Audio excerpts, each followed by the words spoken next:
Star Trek is a franchise that has gone through its ups and downs.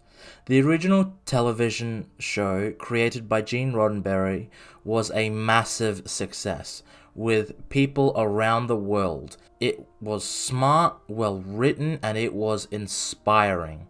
However, the third season was not as well received and it was cancelled. This was mainly due to NBC not wanting to pay for its budget of $200,000 an episode, and sometimes even more. Adjusted for inflation, and yeah. Thank you. Whoa!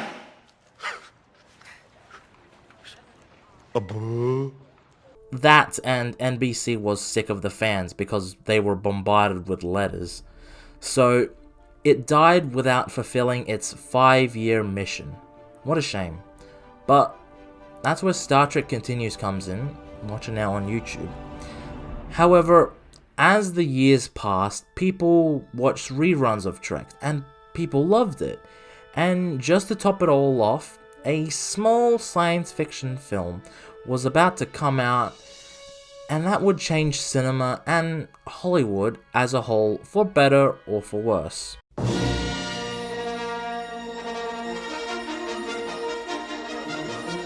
So, the executives turned a Star Trek sequel TV show pilot into a feature-length film.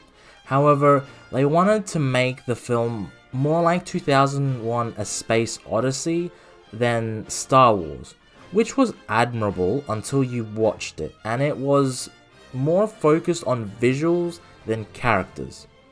Look, a lot has been said about the motion picture, even I have said it. But the film was visually appealing, but in terms of characters, it was light. However, the film is a visual spectacle, so it succeeded in that. But it didn't smash any records as people would like. However, the people behind Star Trek decided to give it one more go, one more time. Enter Nicholas Meyer, who took the script written by Harve Bennett and Jack B. Swords and hammered out the film script in 12 days. Damn, man, this guy must be pretty fucking talented.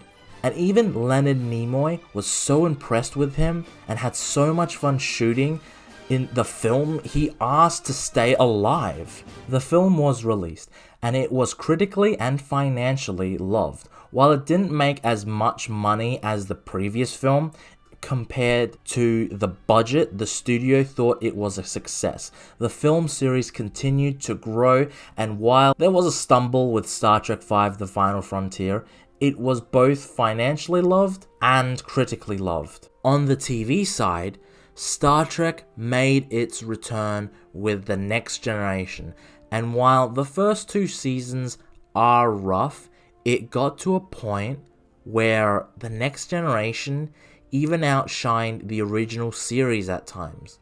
By the end of The Best of Both Worlds Part 1, people were hooked and viewed TNG as their Star Trek. Instead of Kirk, Spock, and Bones, people thought of Picard, Riker, and Data.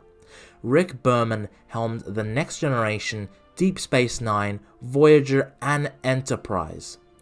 Berman carried the torch of what Trek should be, holding up Gene's ideals but being lenient when it needed to stray from the traditional path. Berman was also able to make 4 TNG films, with Generations, First Contact, Insurrection, and Nemesis.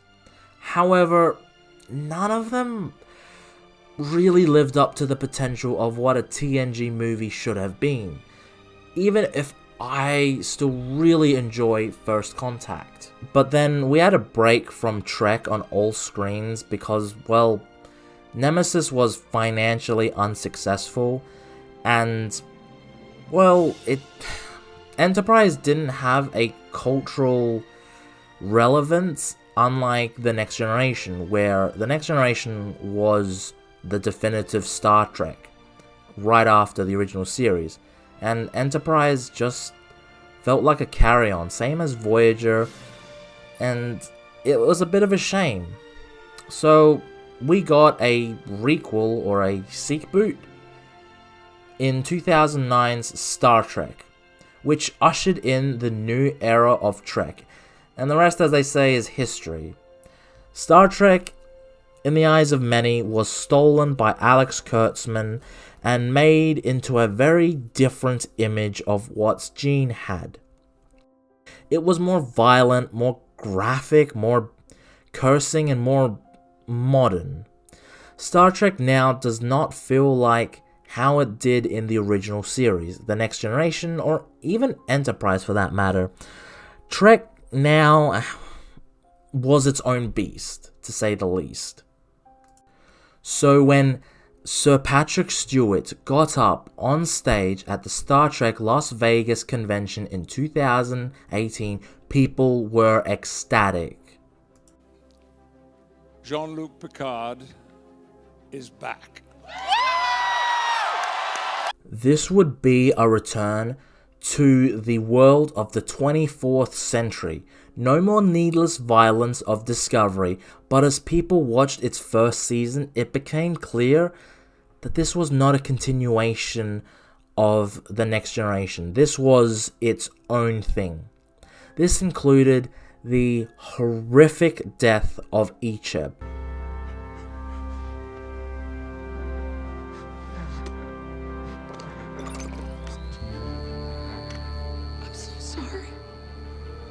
Child. Like, it's so graphic, I don't even want to see it. So, why did I spend a long time on the introduction of the history of Star Trek until now? Well, it's because it's changed.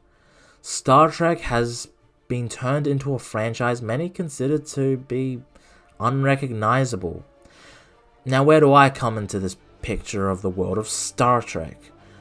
I was always a Star Wars guy as a kid, but I enjoyed the J.J. Abrams films. I know that's sacrilege, but you can't help what you like. But it wasn't until I talked to a friend in high school about Star Trek and what it meant to them, so I decided to check out the original series to see why it was so good. And I was hooked.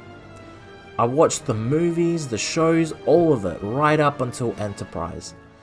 I tried to watch Discovery, but it didn't appeal to me.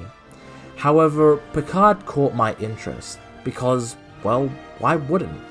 It had Sir Patrick Stewart returning to his iconic role as Jean-Luc Picard. But when reviews came out about the show, I was turned off by it, because it was very mixed and it seemed like it was going in the same direction as Discovery. When the reviews for Picard's Season 2's first 2 episodes, I watched them and I thought they were good. There was something off about them, but it seemed like it was heading in the right direction. Then when episode 3 came out and all the reviews were rather negative, I just lost interest and I didn't really want to go back to it. I came to the realization that the old era of Trek was gone. Even Strange New Worlds didn't interest me. I checked out the show. It's fine, I guess, but I'll take any Berman era show over it. The future of Trek, well, is a franchise I grew to love so much and is so dear to my heart. It feels like it's gone. I know a lot of modern fans love Discovery and love Picard seasons 1 and 2 and Lower Decks and all that, but it just felt like the Trek I saw was a lot different, and it kind of broke my heart a bit that Trek, well, changed. But then a man watched Picard Season 3 and loved it. Of course, it would be Robert Meyer Burnett, and he has hated modern Star Trek since 2009. So, when he said it was good, I was curious. Then when the Popcast crew basically said they saw it and said it was great, I was interested. The trailers didn't do much for me, but I didn't mind the last trailer. But it was Robert and the Popcast crew that helped my interest grow. But it's only been recently, when Dave Cullen watched the first 6 episodes and now every episode, that I can safely say I was excited. He has made tons of videos bashing modern Trek, critiquing the TNG movies and Berman era episodes. So when he says he likes Picard Season 3, I have got to check it out. I also think Terry Matalas, who was the sole showrunner of Picard Season 3, was able to understand the enormous job he had to do by closing out the TNG crew while also doing justice to over 50 years worth of Star Trek. I think this guy knows that he is a part of a franchise that has stood the test of time, and he acknowledges that he can't reinvent the wheel, but what he can do is continue on the story. And that brings us to the actual review itself. While I am very hesitant of Season 3, I think it is going to be a ride. Will this episode finally have Jean-Luc Picard back to his great self? Will the show move on from the embarrassment of Season 1 and 2 and modern Trek as a whole? Well, let's dive into Terry Matalas' vision of Star Trek as we review Star Trek Picard Season 3 Episode 1. And I'll be reviewing every episode of Picard. Engage.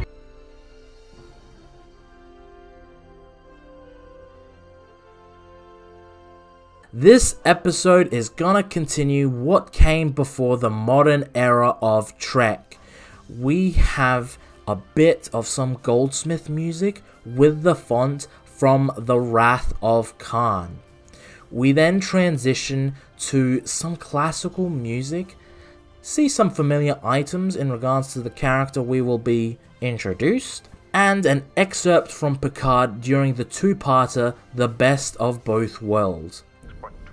The Enterprise remains concealed in the dust cloud. To my surprise, I have no explanation for their special interest in me or the ship. We continue to prepare our defenses. Finally, we see Beverly Crusher. She is being boarded by some threat, and we also find out she is not alone. We also find out she is quite the badass since she gets hit and takes out 2 assailants.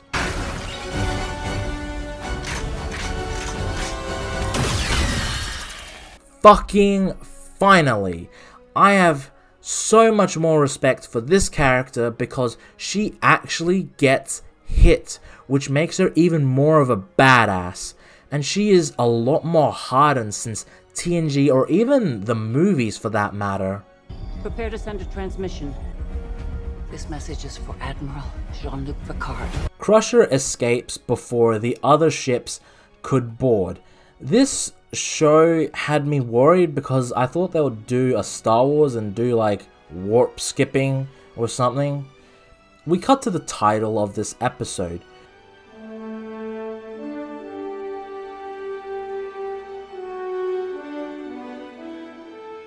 And already this episode has started out strong. It has a good hook, sets up a lot of intrigue, and the Star Trek Picard title looks so gorgeous.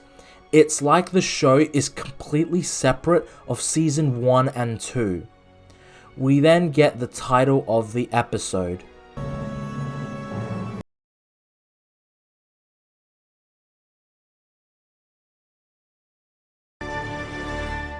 This basically is screaming, "Please watch, we are different!"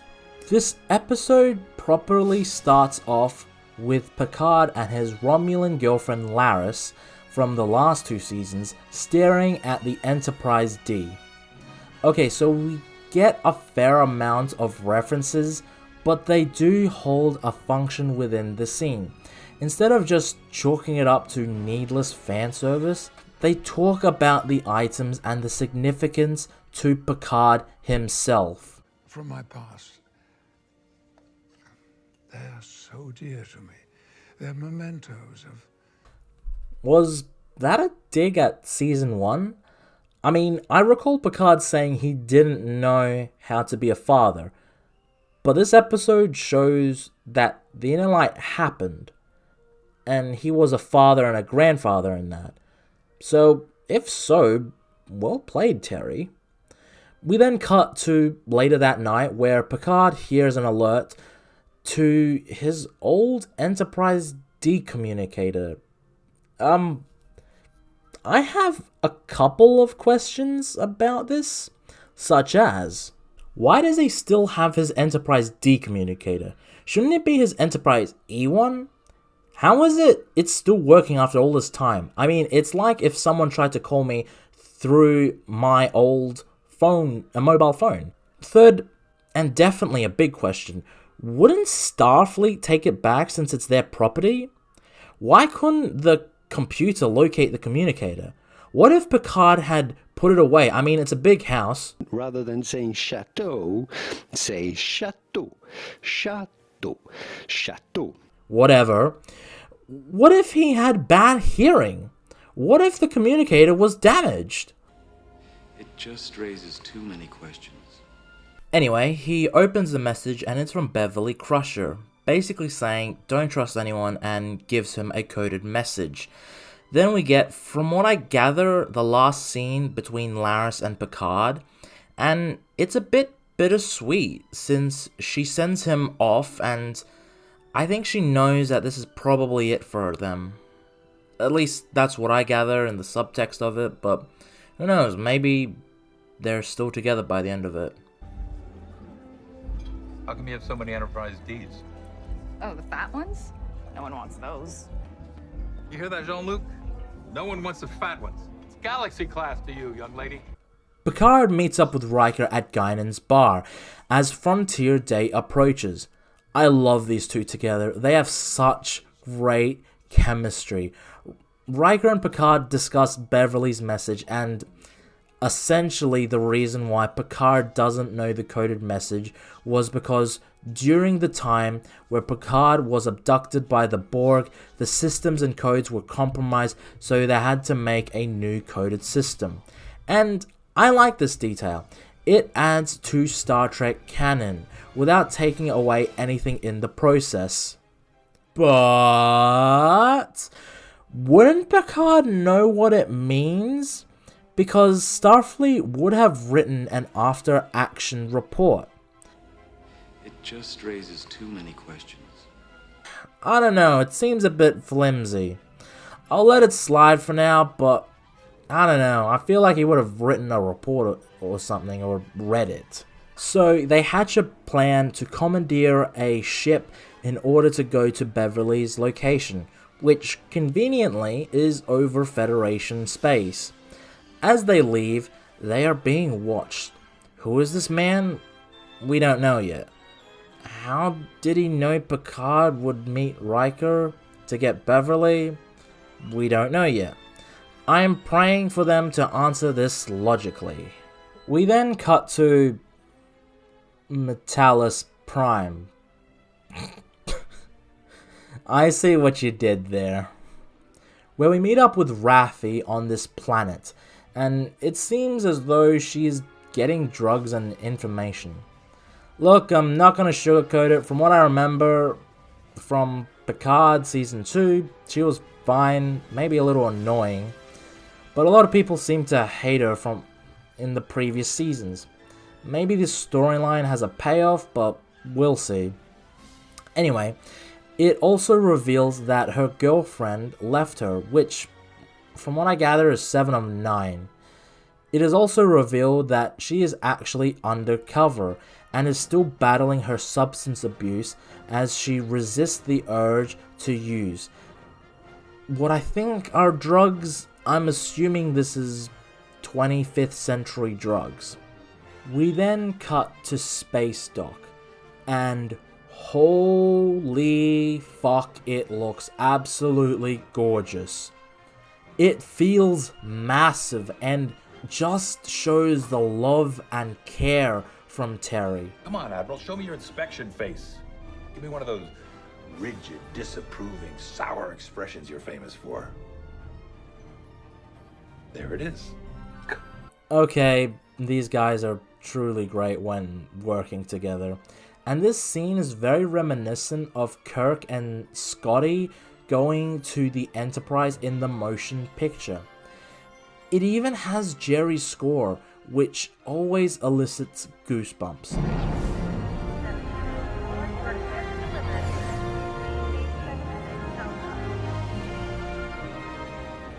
And the design of the ship is fantastic. It's a Neo-Constitution class, which is very reminiscent of the ships back in the original films. Picard and Riker then board the USS Titan A, and we get the bosun whistle, which is such a callback, I love it. 7 of 9 is the first officer of the Titan, or in this case, Annika Hansen. Which I understand, since 7 of 9, while she's gone by it for years, it's not really her name.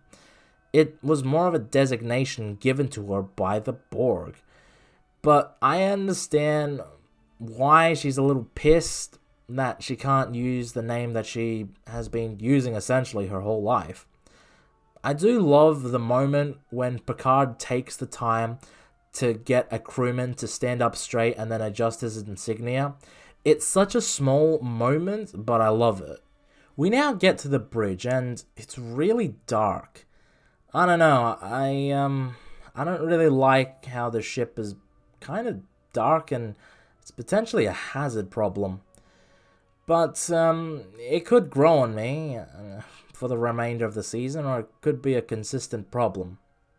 Picard and Riker meet up with Geordi LaForge's daughter, which is another callback to Generations, where at the beginning of that film, Chekhov introduces Kirk to Demora Sulu, daughter of Hekara Sulu.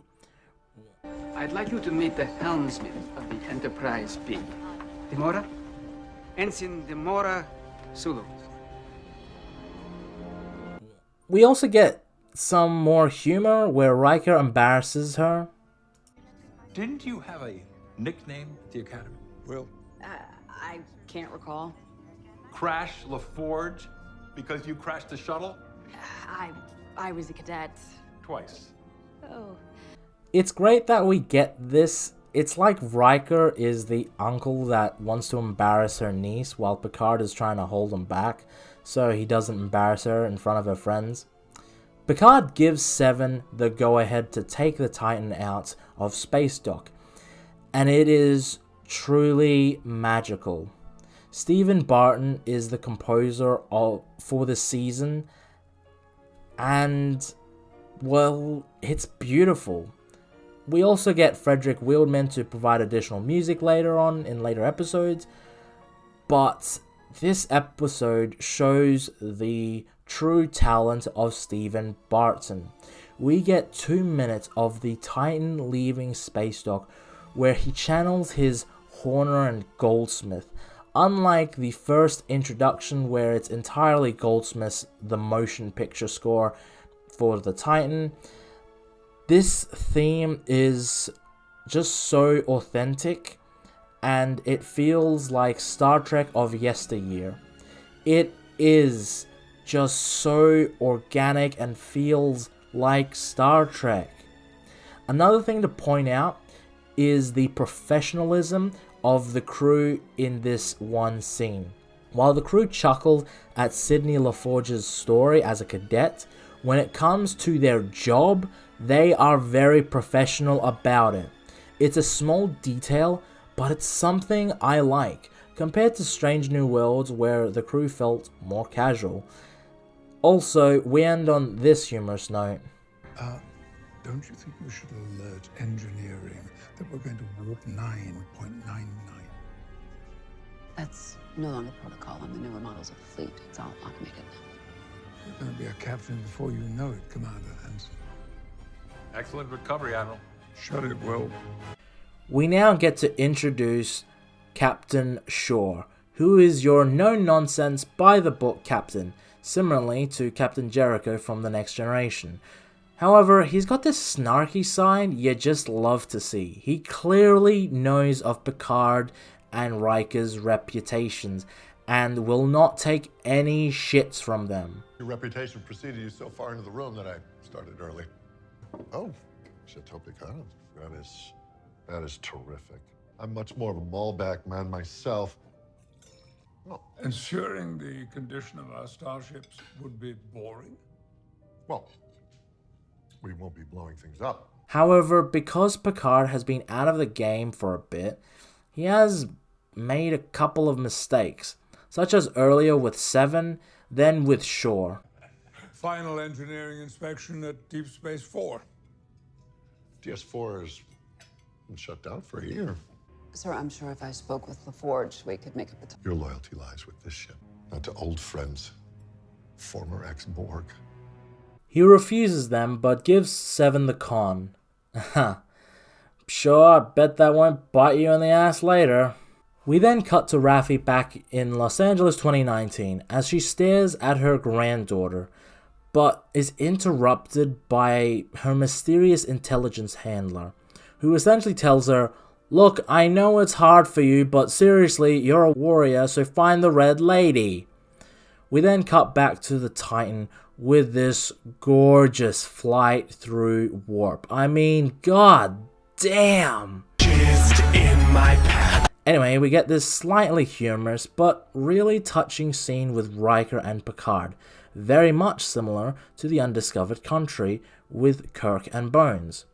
Picard opens up about how he and Beverly didn't end on the best of terms, and that he's worried if it's too late. It's quite a beautiful scene where Picard is perhaps still in love with Beverly. It would relate to the opening scene with the painting, where Picard says, Well, she wasn't the first, but she was certainly my favorite. Now, it could be that it's only in reference to the Enterprise D, but it could also be a slightly subtle hint that Picard always viewed her as his true love. Now, is it what it's intended? Probably not, but it could be. Picard and Riker are summoned to observation where Seven is waiting. I do like the respect Seven gives to Picard, even though she is visibly pissed off.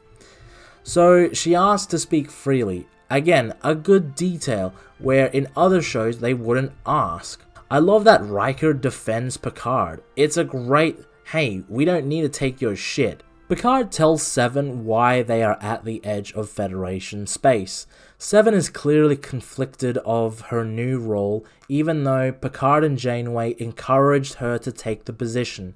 And I think it's great.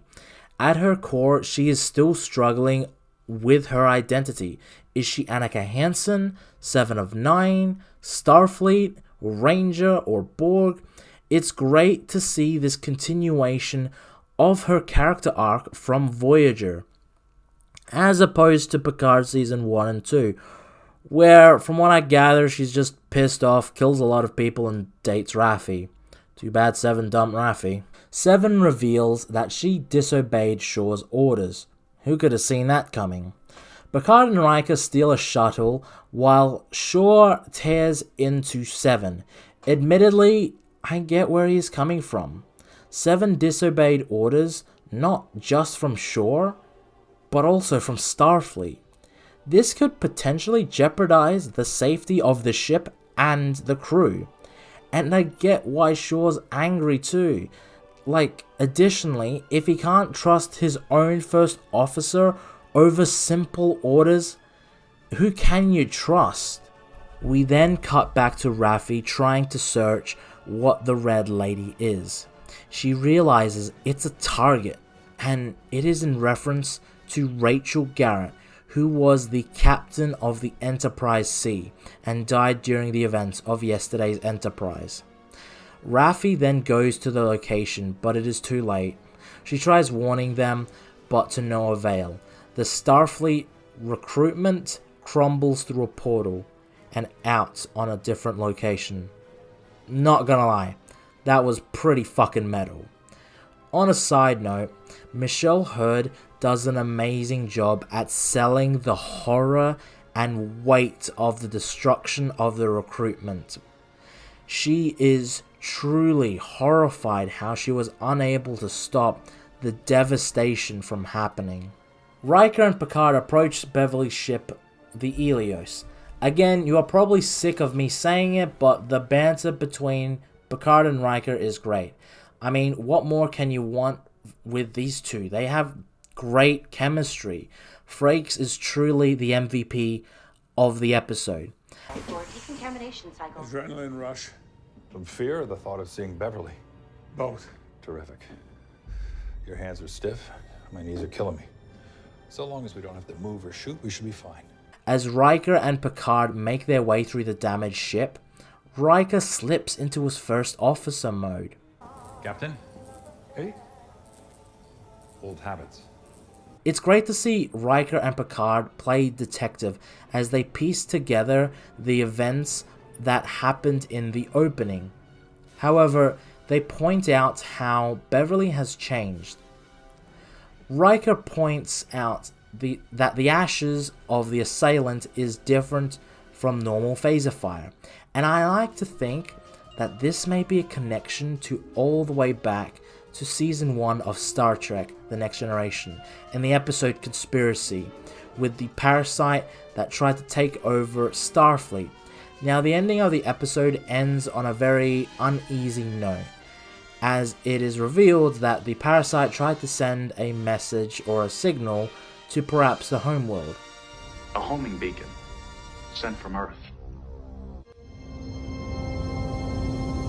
So if Terry actually follows up on this, then well played, Terry, well played. Tying up loose ends from as early as Season 1 of TNG is commendable. Picard checks out the bridge of the Helios while Riker is held up by a mysterious someone. Picard finds Beverly in a cryopod and he looks very saddened. Riker enters with a phaser to his head. Number one, she's here. It's really trying to show how close these two are and how they still see each other as old friends with their old ranks. Picard talks the assailant down and Riker just hits him and takes his phaser. I fucking love that. I mean, seriously, Riker gives zero fucks. It's revealed that the young man is her son. What a twist! I think people will obviously think, well, he's clearly Picard's son, but I have a different theory. I think the father is the sex candle ghost that also had sex with her grandmother. Yeah, I know, it was a thing, but the amount of deep cut Easter eggs that Terry has put in, I wouldn't be surprised if this is canon. However, before we could properly digest this huge reveal, they are under attack by the Shrike, and man, it is one mean looking ship. And that's it for the episode. We cut there.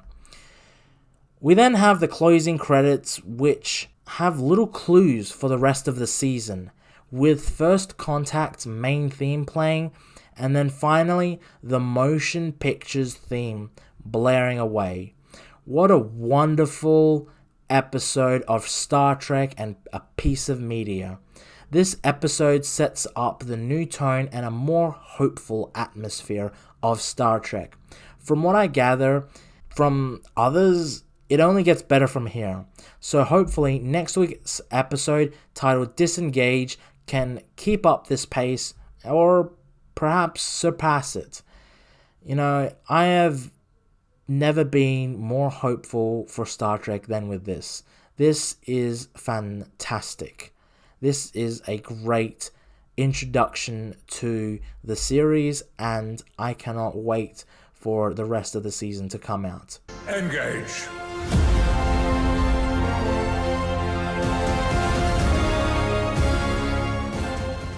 And now for something completely different. After the recap from the last episode, we cut to 2 weeks prior to the events where Jack is being inspected by the Fenris Rangers, and they take a crate of phasers to take out the warlords of the planet below, while Jack helps treat the civilians.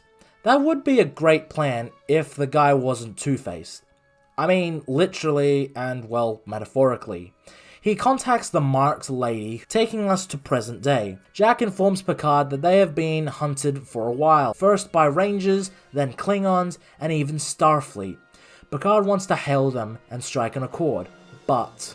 Computer, threat assessment. Unidentified vessel presently targeting all ship systems. Probability of destruction 100%. To be fair, I don't think you can trust 25th century modern computers, since Picard couldn't even find his communicator. Picard, Riker, and Jack devise a plan to get Beverly to the shuttle and get her to the Titan. We cut to the Titan where Shaw won't move in to save Picard because they wouldn't be in Federation space and wouldn't have any jurisdiction there. Seven wants to move in to save Picard, but Shaw won't have it because it would risk the crew of the ship. Again, people shit on Shaw, but I honestly think he is in the right mindset. Right as Jesus was dying, he raised his hand and said, "The needs of the many outweigh the needs of the few." Dude, that was Star Trek again. Huh? The needs of the many outweigh the needs of the few? That was Wrath of Khan. But we were also taught... because the needs of the one outweigh the needs of the many. The Shrike circles the Ilios, while Jack is very snarky and quick on his feet. As Jack leaves, Riker points out he's familiar. Well, he isn't bold, maybe my theory was right. The Shrike fires phasers on the shuttle as the stasis pod is losing power. Or is it a medical pod? I'm not sure. But they can't move. A great opening to the episode. It's tense while establishing the tension on both the Titan, which faces the dilemma of saving Picard and Riker, and Picard, where he is stranded, no way off, and no weapons, with Beverly's life in the balance.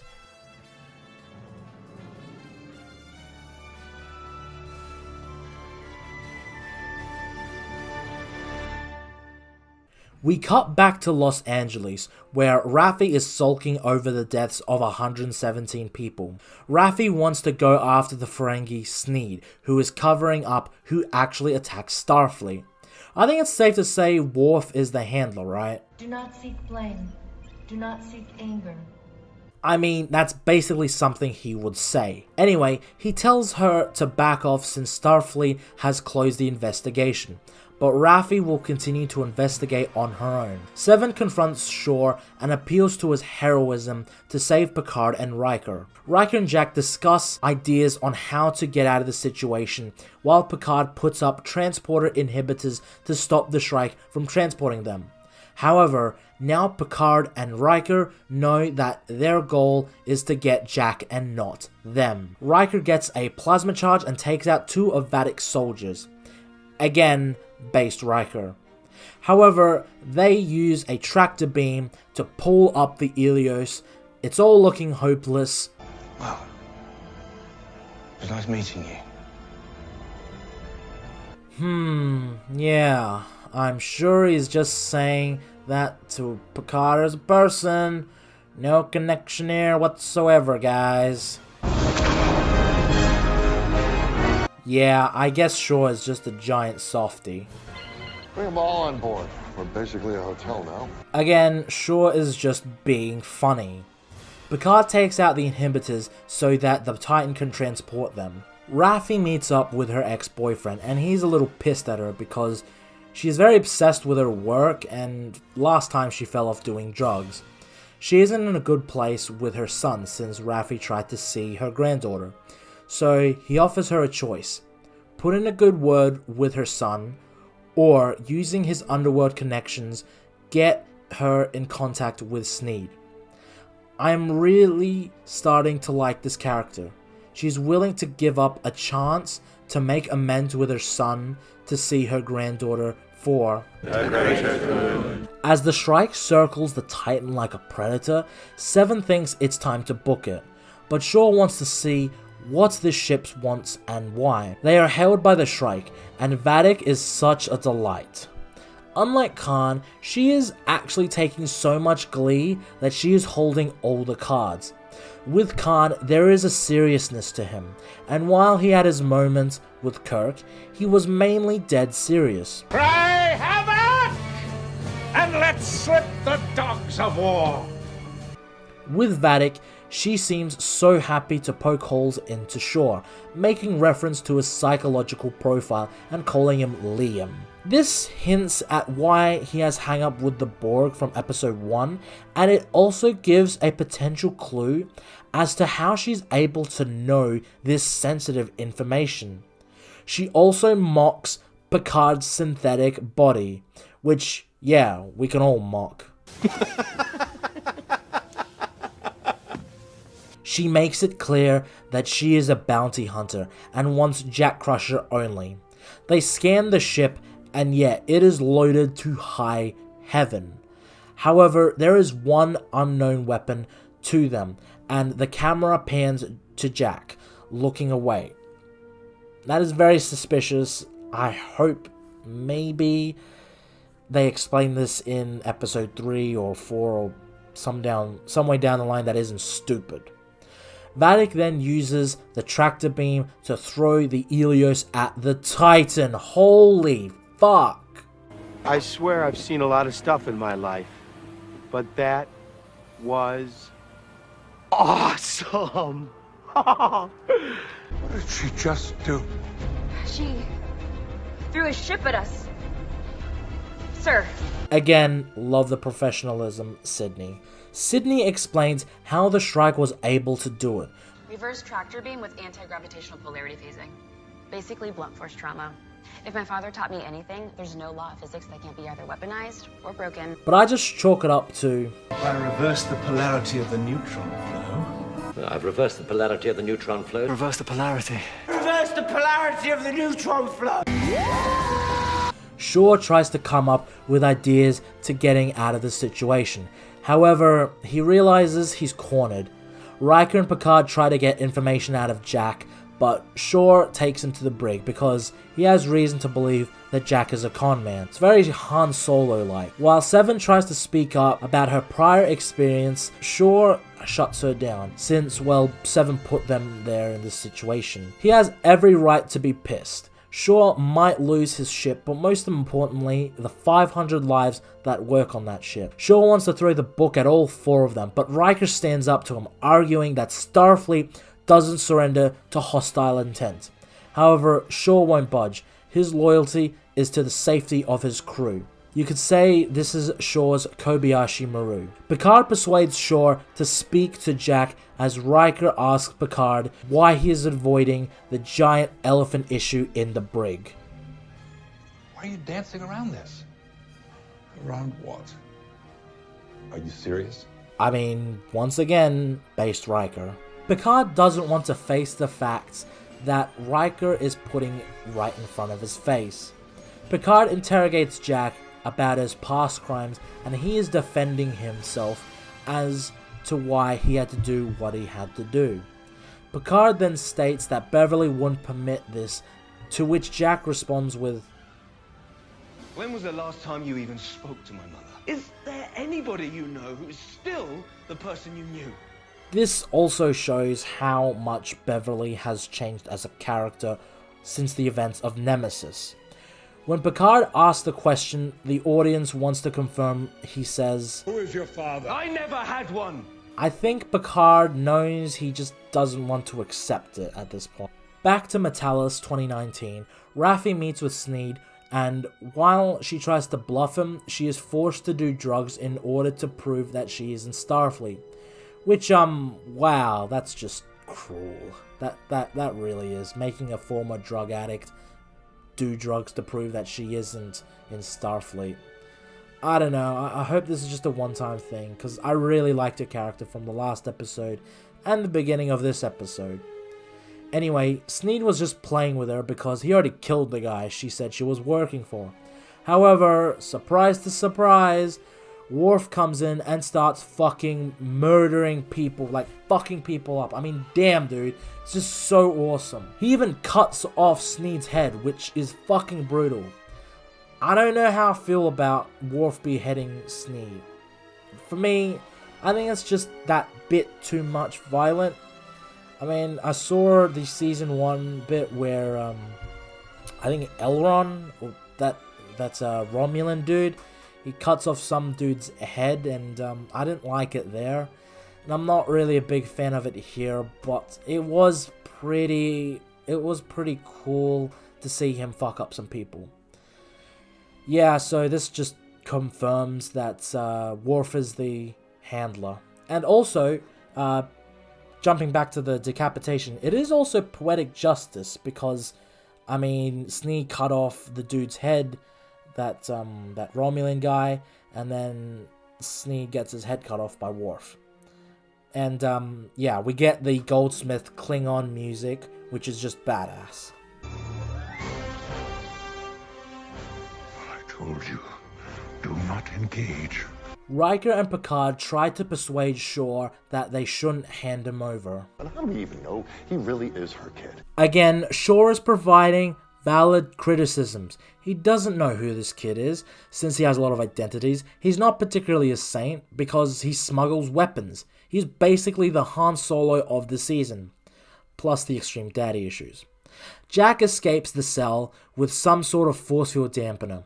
Meanwhile, Riker wakes up Beverly. As we draw this episode to a close, the tension between Shaw and Picard is rising as Vadic contacts them. She basically gives a villain monologue about her ship. I really like what we have seen of her so far. She is very reserved when she needs to be, but she is very campy in her betrayal, and that's not a bad thing, but she feels like an original series villain rather than a TNG villain, and I'm all for it.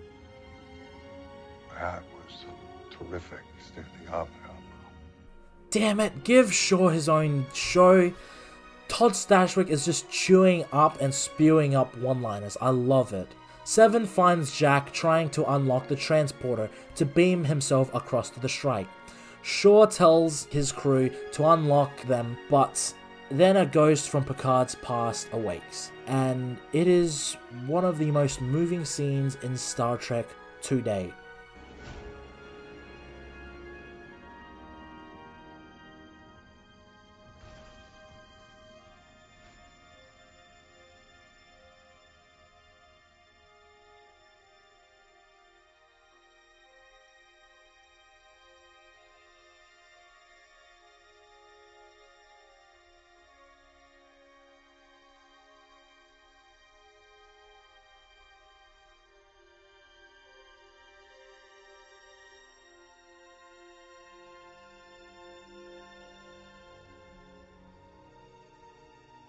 Okay, I don't know where to begin with this scene. I'll probably go by frame if I can with this, because it's just so great. I love that Riker helps Beverly to the bridge. A very beautiful moment to see those two enter the bridge of the Titan together. As Picard stares, Beverly looks away, ashamed, when she finally looks up on the verge of tears at Picard. There is a beat where it finally sinks in, where he now accepts that all the clues and hints with Jack beforehand and why he hasn't seen Beverly for 20 years. He realizes that the truth of the information was right in front of him the whole time. He closes his eyes with regret. Then he springs into action, using his former admiral position to lock everything down. Why are you doing this? Because he's my son. I love that he has finally accepted that Jack is his son. God damn it. Tactical, full power to forward shields. LaForge, get ready to fly. And it's great that Shaw does have a heart underneath. He communicates to the Shrike and he gives one word that has defined him for years, and no matter what, he defies the odds. And your answer? Engage! The Titan fires 3 photon torpedoes and takes off into the nebula with the Shrike in pursuit. Meanwhile, Vadic laughs because she knows the thrill is in the chase, never in the capture.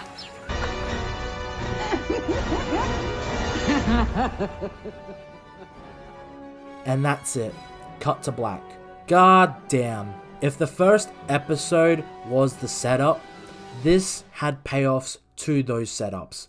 Not all of them. However, we were able to get the answers to who Raffi's handler was. Is Jack Crusher Picard's son?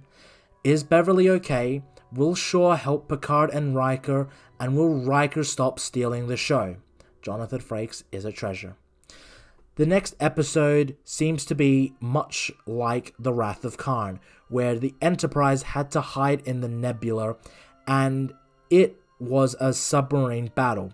So with the technology we have now, I am interested as to how we will depict the ship-on-ship battle in next week's episode.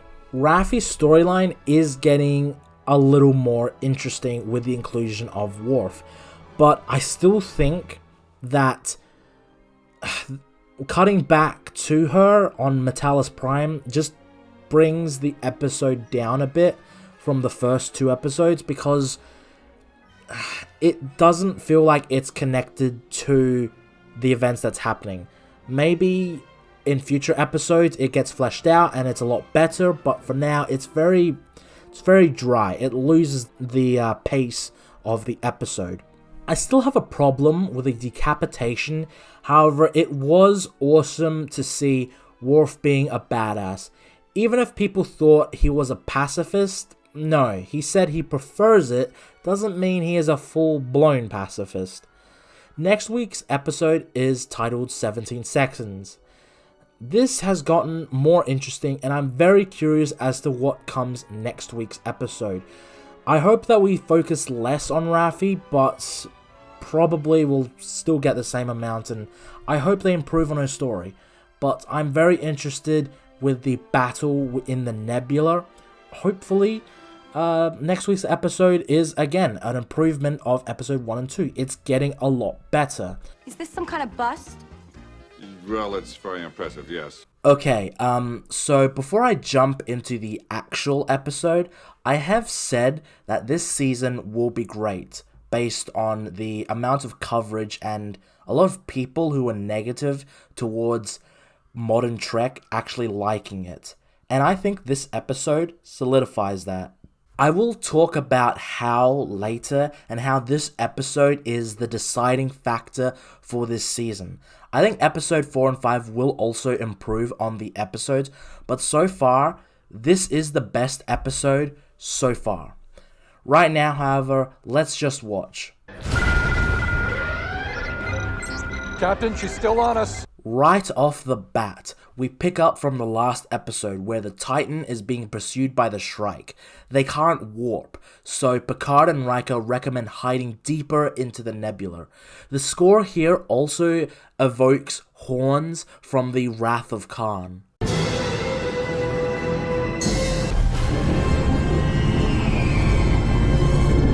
We lost her. For now. The opening establishes that this episode will be very much like the battle between the Enterprise and the Reliant back in the Wrath of Khan. Terry Matalas has stated that a big inspiration for this season of Picard was Crimson Tide, with the difference in command with Picard and Riker, much like Denzel Washington and Gene Hackman, and of course, the most famous submarine movie, The Hunt for Red October. We cut to before. So like before 2009 or like before 2017? These timelines are so confusing. We see Riker and Picard in a bar toasting for the newborn son of Captain Riker's Thaddeus. Picard does a wonderful speech that leaves Riker stunned until he was talking about his mother. Oh, Picard. On a side note, the de-aging looks decent. It's not perfect, but it does a decent job showing that this clearly takes place at least 15, maybe 20 years beforehand. Riker then gets real with Picard, talking about how he was nervous, that it took 17 seconds to get to sickbay. Ah, is that why the title is 17 seconds? This is another beautiful Picard and Riker scene, and it can only be written by a true fan. Deanna Troi even pops up for a cameo, and it's really lovely seeing her.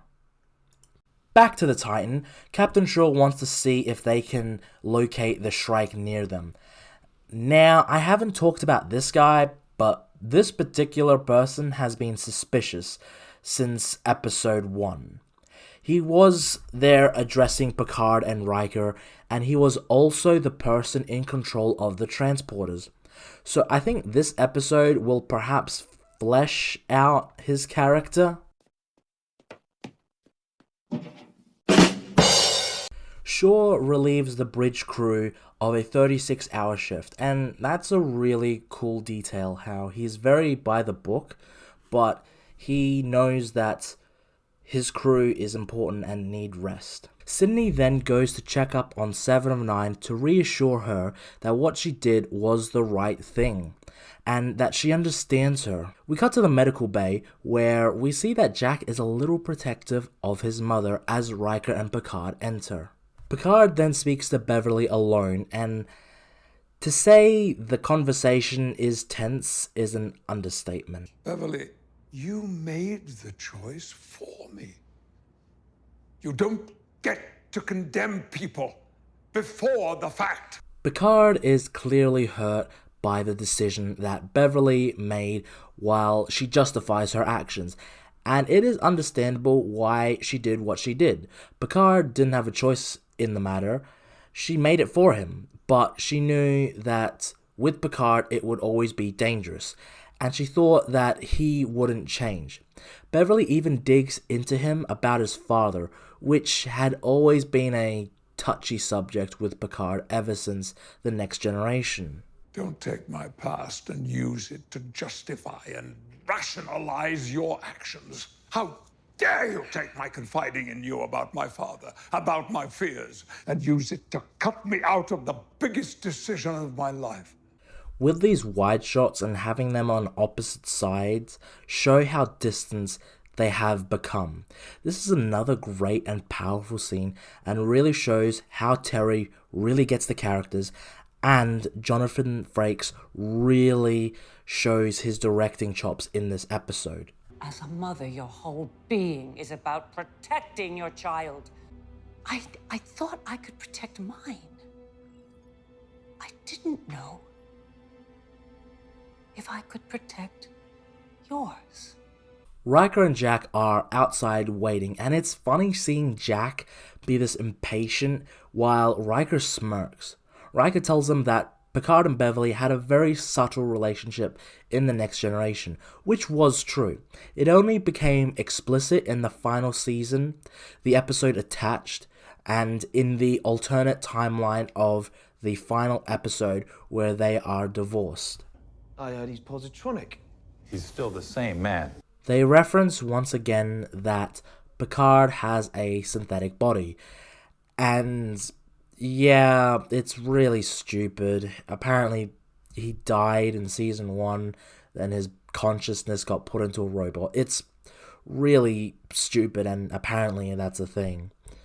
But I get what's happening. They really want to just move on from the crap of the past, and at least make this particular season stand out on its own 2 feet.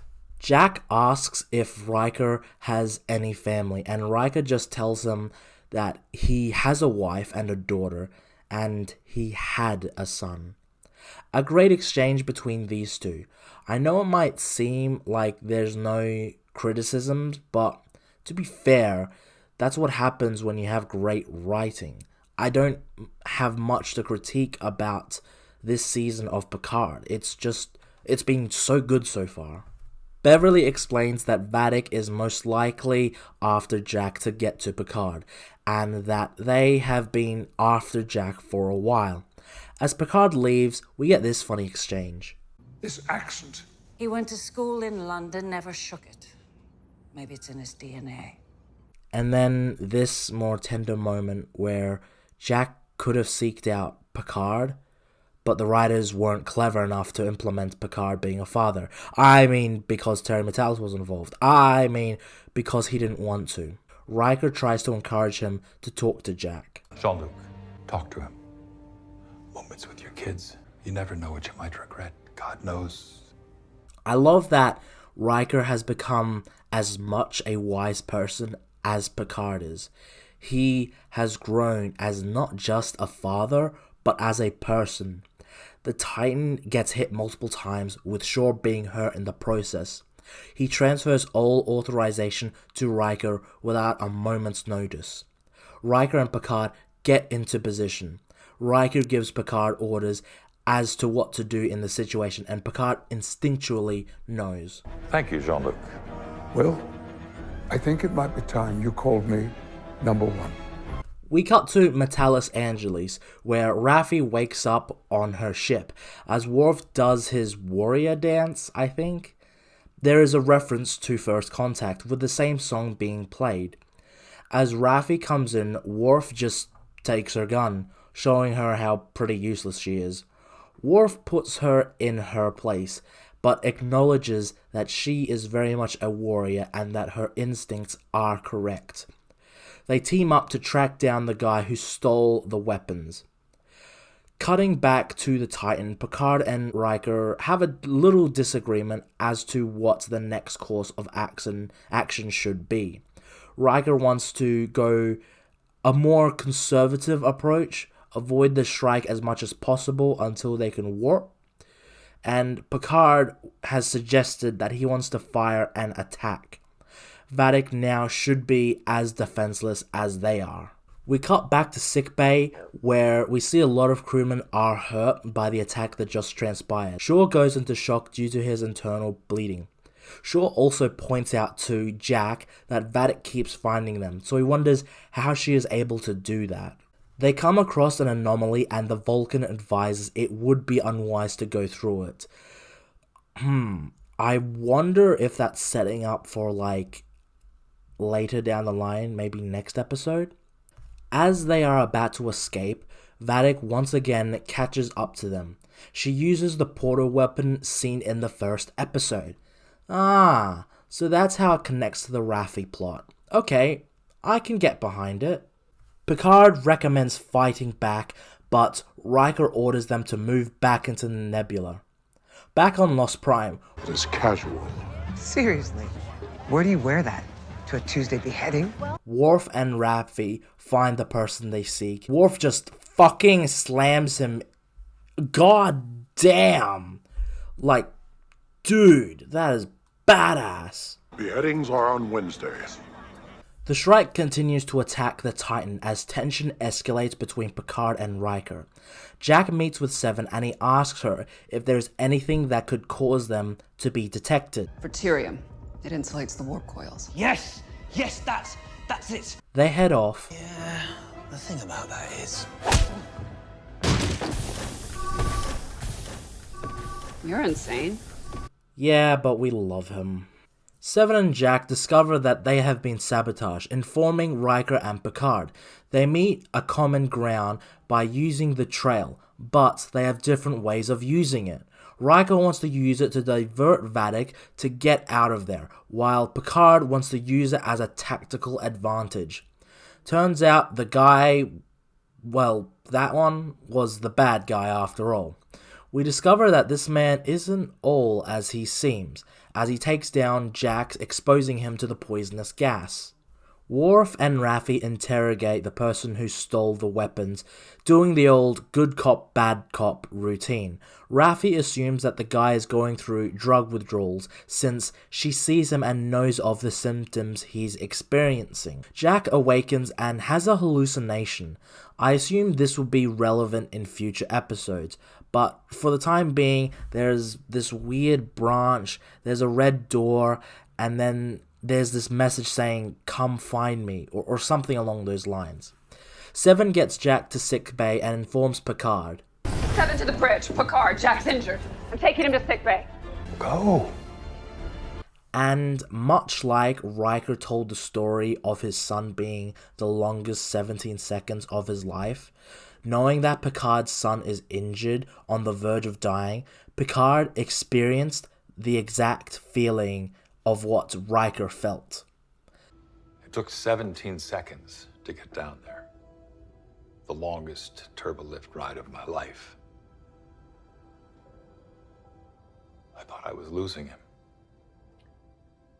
My unborn son. His whole future flashed in front of my eyes. And in that moment, you became a father. That's right.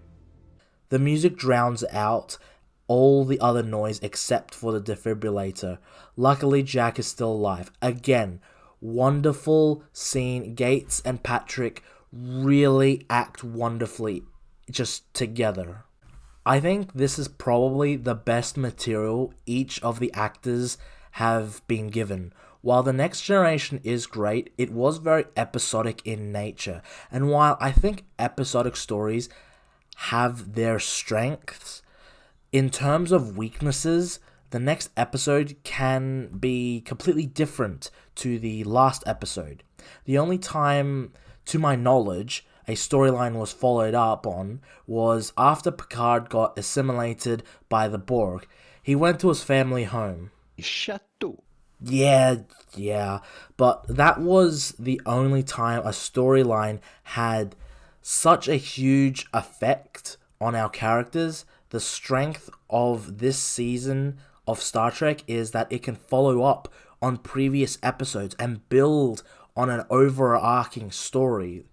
We then cut back to Raffi, and the guy admitted he stole the weapons and that he sold them to enemies of Starfleet.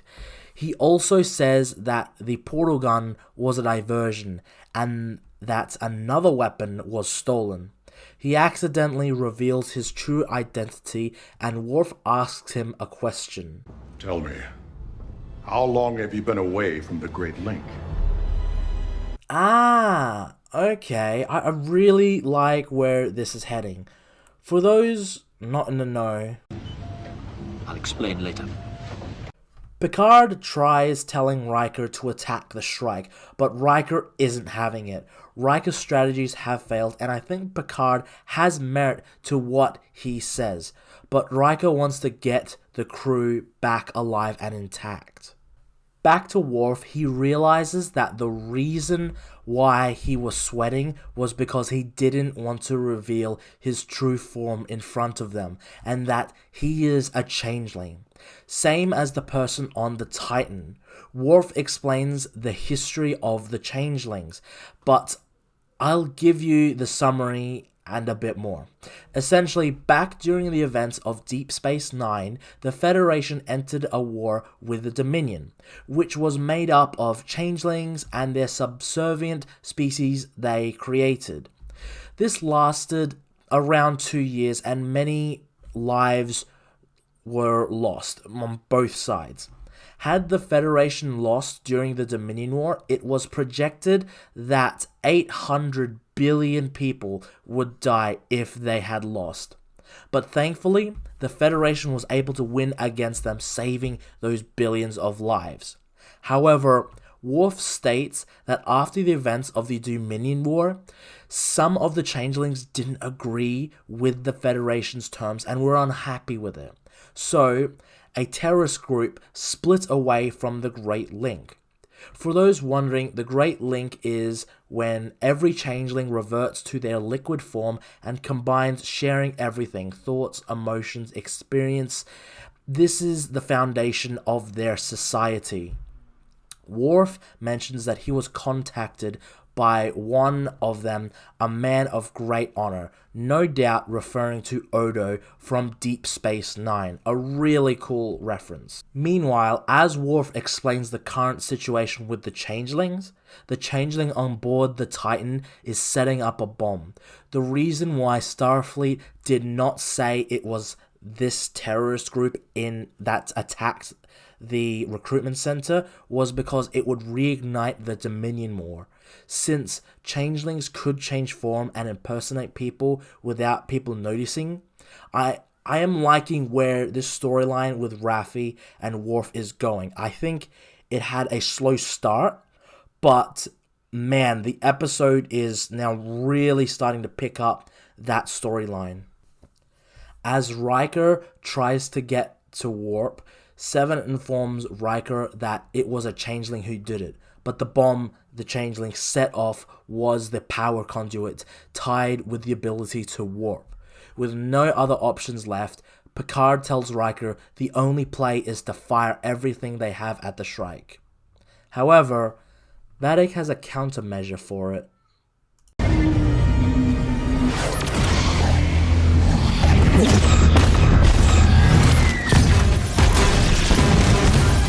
The engines of the Titan are failing as they fall towards the gravity well.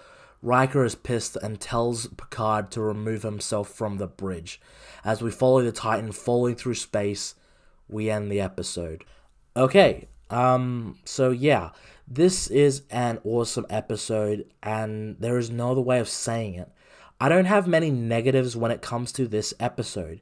I guess it would be the CG de-aging in the opening, but the scene was well written and well acted, so it never really pulled me out of the scene. If the first two episodes were mainly focused on being character driven, this episode had action and character moments. I mean, another negative I have is swearing in this show. I don't think swearing should be a part of Star Trek. Maybe not as much, but I personally don't like swearing in it. But that's just my view on it. This episode also had awesome ship-on-ship combat, and Vadic was much more reserved than she was in the last episode, definitely showing that she can also do the intimidating reserved villain. What really surprised me was tying this series to Deep Space Nine. I really love that. I think it is a fantastic way of using continuity in the franchise. While Frakes continues to be awesome as Riker, like, I'm gonna shut up and about him acting because he's just fantastic as Riker. I think Patrick Stewart and Gates McFadden really give amazing performances this episode.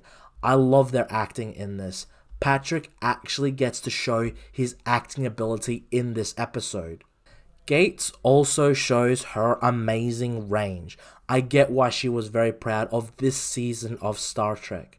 Like I said before, Raffi's storyline has gotten more interesting, and I think her storyline has kicked into gear. Now, I must stress this enough, that it doesn't excuse that episode 1 and 2, I wasn't really grabbed by her storyline. It was a bit slow.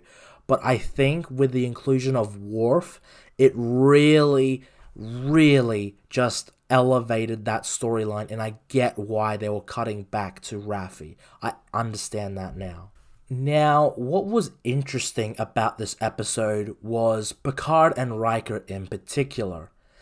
I think that it was a deliberate choice by Terry to have these two characters have a role reversal.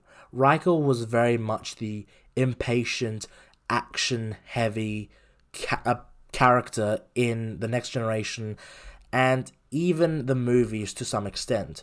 Whereas in this show, he takes command, but he is very reserved in nature. However, Picard is very much forward-thinking. He wants to attack. If there is a tactical advantage against the Shrike, he is going to take it. Whereas Riker is thinking that he has to get his crew home.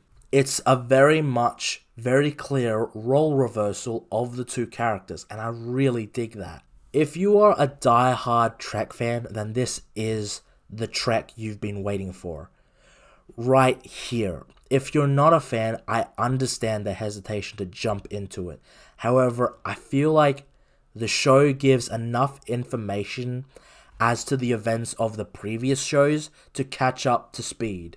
again, I hate to just, praise Terry unconditionally, but he gets Trek at its core. Now, yes, there is some things I would change about it. I would adjust the amount of swearing that there is in the show, and I feel like after this we should go back to a more episodic route.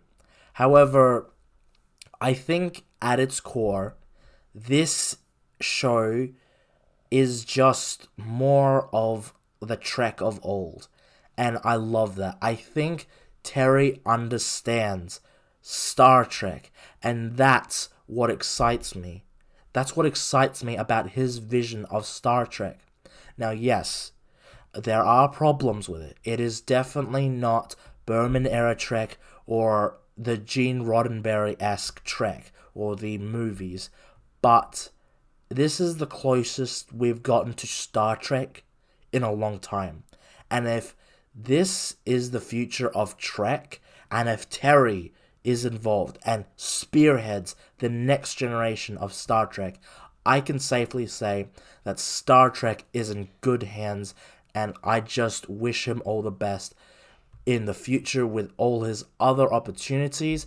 And if he continues making Trek, then I am all for that.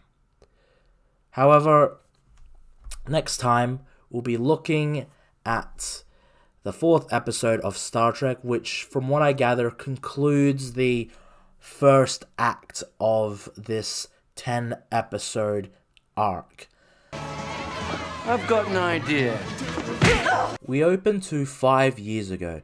Now, I'm not mad or anything with the show, but I've just noticed that we've had a lot of flashbacks within the show so far. In episode 2, we had the flashback for Jack establishing his character. In episode 3, we had another flashback where it took place after Nemesis with Riker and Picard in Guinan's bar. With this episode, it takes place 5 years beforehand. Picard is having lunch when a bunch of Starfleet cadets approach him and ask him about a story. He talks about faith in his crew, and if they all work together, they can get through anything. Juxtaposed to their current situation, where Picard and the crew of the Titan are on their last leg, where power is going out and the Nebula is having bursts of energy. In the business, we call this foreshadowing. Riker and Picard make up and discuss about the effect of losing Thaddeus took on Riker. Riker admits he was running from the feeling of, feeling nothing, because his wife is an empath and can feel everything, but Riker wasn't feeling anything. He tells Picard to make time with his son, as he wasn't able to spend as much time with Thaddeus. Seven investigates the transporter officer's quarters, where she finds his dead body. She informs Riker, who advises her to keep it quiet and investigate discreetly. This really adds to the paranoia of the episode, and I understand why he chose to pick the changelings over the bug creatures from Conspiracy. Because with the bug, it kills the host, then moves on to another. But in this case, it can morph into anyone, and that's just awesome. It keeps the audience on their toes as to who is the changeling and how to find them. Beverly counts down, then they have another hit of energy. Picard asks Beverly if he can spend time with his son Jack. It really shows that Picard is trying to reach out to his son, and it's truly heartwarming. Seven meets with Shaw, and she informs him of the situation. Can we talk? Officially, no. Unofficially? No. Riker records a message to Deanna if they do die, but he doesn't know what to say. Frakes really shines in this series, and he has not lost a beat when acting. And the fact that in these 2 episodes he's double dutying as an actor and a director is astounding to me. I also believe it's because of the great material written this week by Terry and Sean Tretter. Each actor is able to shine, and it just really just shows in their acting. Picard takes his son to a holodeck. Wait, why not just use the power from the holodeck to the ship? Isn't that drowning the ship's power? Given the state of the ship, the holodeck's still open. Well, it relies on a small, independent power cell for this very reason, so that in times of distress, it can be a kind of sanctuary. So why not just hook that bad boy up to the main power cells to get out of there? Shit, knowing Terry, he'll probably have a reason why it can't connect to the main one, so I ain't poking that bear. I suggest you don't worry about this sort of thing and just enjoy yourself. That goes for you all, too. Yes. Picard and Jack share a drink. The hair. When did it go? You're, what, 23, 24? Enjoy it while you can. Picard wants to know more about Jack and asks why he didn't want to know him. Jack then deflects the latter question and tells him a story, and the pain in Picard's eyes, it's really moving. I feel for you, Picard. I do. Seven and Shaw discuss about the changeling and how to deal with it. You have great instincts, you are a natural leader, make a great captain one day. Which is something I totally would say. If you were a changeling and not just a dick. Fine, Terry, I'm waving my white flag. This show is great, and Todd Stashwick as Liam Shaw is great. I 100% think you should do a Titan show set in the 25th century. Steal their pot. Pot. I'm assuming you're not referring to cannabis. Sadly, no. Wait, there's weed in the 25th century? I have so many questions. Is it legal on Earth worldwide? Is it pure weed? Since in the future, I'm sure that a ton of aliens put artificial crap in it. Is it still classified as a drug, since there are more advanced drugs in the future? Is it still in demand in the 25th century? What are other aliens' reactions to weed? It just raises too many questions. No, instead it is an actual pot, and we even get to see Odo just there. That's awesome. It's a cool little detail. Thank you, Captain. Whatever. Once again, Beverly counts down when a surge of power hits the ship.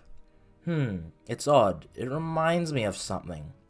Something round, big, happens after 9 months. What could it be? Seven looks for the goop's pot and finds it's behind a lighting panel. She then takes it to scan the goop for the changeling. We cut to the Shrike where she cuts off her hand and it turns out that she is in fact a changeling. And it morphs into a communication thing. At least that's what I'm gathering from it. Well, that's fun. She has been ordered to pursue the Titan in order to get Jack Crusher. This sets up the big bad of the series, even though it is a mystery as to who it is.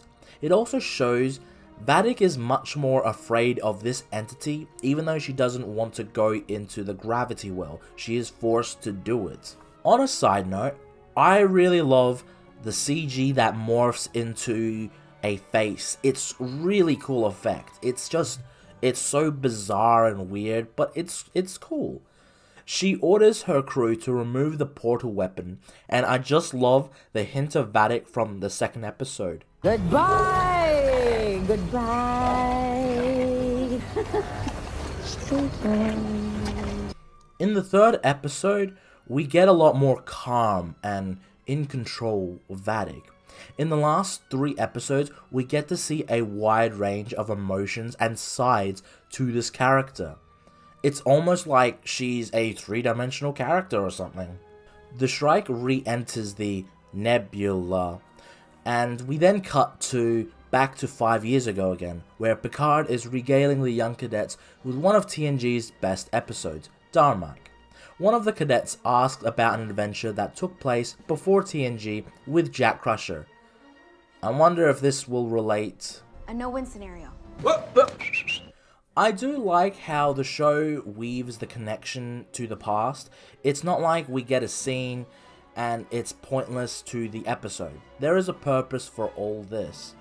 Picard lets a bunch of crewmen into the holodeck, as Jack says he doesn't think spending time with his father will make anything better. Jack thinks Picard is spending time to make him feel better about the past and not being able to meet his father. But Picard says that maybe he needs the connection. 3, 2. After reminding the audience of that, Seven takes the pot to scan the residue for the changeling. However, the changeling kills one of the crew and then destroys the pot. Seven fires and takes out an arm.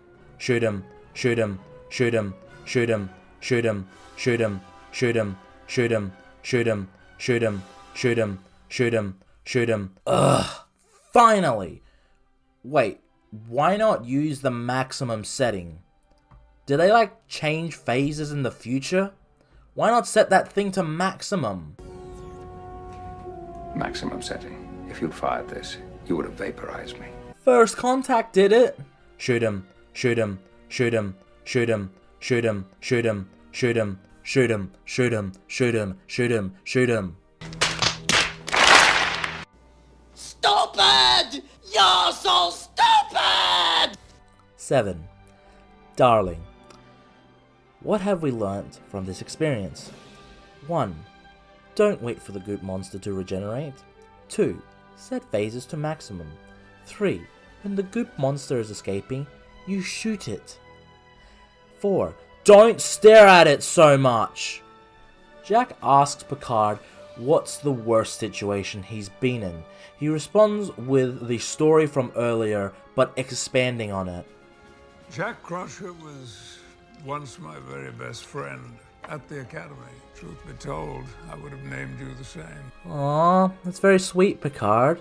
It's a humorous story of him and Jack Crusher getting laid. However, it turns a little serious when he says that his shuttle was dead in the water, and they used what power they had left to get back to the USS Stargazer, with no way of tracking a way back home. 10 fucking grueling hours. This is the first F-bomb on the show, at least in this season so far. And I don't know. I don't know how to feel about it. From what I gather, there's another one later on. I'm on the fence with this F-bomb. On one hand, I don't like swearing in Trek. It's just needless and it's just to appease modern audiences. You mean the profanity? Yeah. That's simply the way they talk here. Nobody pays any attention to you unless you swear every other word. You'll find it in all the literature of the period. On the other hand, I think it's because that was one of the worst experiences of his life. So being in essentially the same situation again must be pretty crappy. So I will allow it in a sense. I don't know. I don't like it. I don't agree with it. But I accept it. Shaw then comes in to ruin the moment and he drops a bomb. Remember this? 996.2. The Enterprise remains concealed in the dust cloud. Stardate 4400 2.3. He was a crewman of the USS Constance during the episode The Best of Both Worlds, in which an assimilated Picard known as Locutus was used by the Borg to take down the Federation. At the Battle of Wolf 359, 39, though Shaw says 40 ships, were lost, totaling 11,000 lives lost. He gives his backstory, and this is why he has been very standoff with Picard and even 7 of 9. We really see Todd Stashwick stretch his acting skills. While he has been fun up until now, it's only now, with this episode, we get to know him. We see that this man has endured so much and he's going through so much pain, being one of 10 of his ship to survive the battle. He mentions that the Borg was on the USS Stargazer which was last season. Now, I didn't see the episode, or the ending episode, but I have seen reviews on it. So Shaw mentions that the real Borg are out there. I like that this episode establishes that the Borg in Season 2 was an alternate type of Borg, and that there is real Borg out there. I have a name for you. Locutus of Borg. The only Borg so deadly, they gave him a goddamn name. Jack tells Shaw to stop, but Picard says, No. No. It's all right. I like that. Instead of apologizing, he understands, then leaves. It can be interpreted in many ways, but one that is certain is he understands what he did and the pain that he's caused. He's very regretful of that moment in the past, but it's good to see Picard not apologizing and just leaving, realizing that he is right, and moves off. Forgive me. At some point, asshole became a substitute for charm. Ah, finally, a motto I can live by. Beverly meets up with Jack and Picard, and she explains the power surges throughout the whole episode. Contractions. Contractions? You mean like a birth? Ah, births. So, like pregnancy births? They pitch a plan to Riker to use the bursts of energy to get out of the birthing nebula. Space babies? This is insane. I'm with you, Will. It is a bit insane. Jack references using the docking thrusters to move around the asteroids like Picard did with his friend Jack Crusher. No, not Jack Crusher, that Jack Crusher. Riker takes a little convincing, but once convinced, he is fully on board and also suggests manually adjusting the nacelle covers. For those wondering, it's those bad boys. Riker rallies the crew, making a speech, while Picard and Seven meet with Captain Shaw. Despite the fact that you are indeed a dipshit from Chicago. I got no words, I just love that Picard threw his words back in his face. Seven and Shaw try to adjust the nacelles, and she alerts Riker to something we don't know. Riker puts Picard in charge, and words cannot describe how epic it is to see Admiral Jean-Luc Picard sit in the captain's chair, but the music knows it. It is so good seeing him take command of the crew, and once again... Say the line, Bart! Engage. As Seven and Shaw unlock the covers, Sidney LaForge comes in. Shaw is a little suspicious, and so is the audience. Then, like a boss, Seven pulls a phaser on her. Commander what, Forge? Commander Hansen.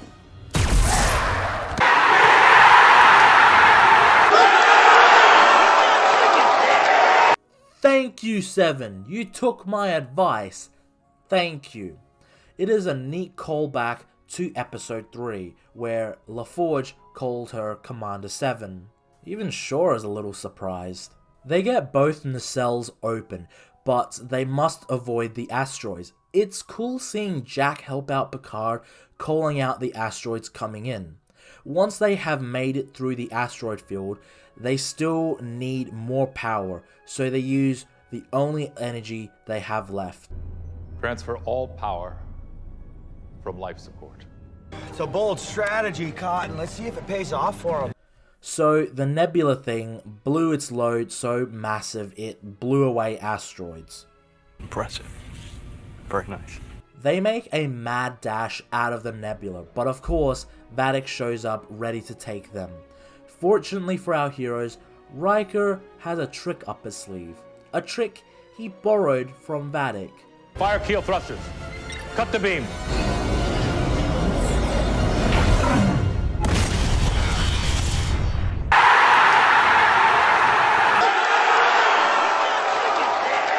Will, did you just throw an asteroid?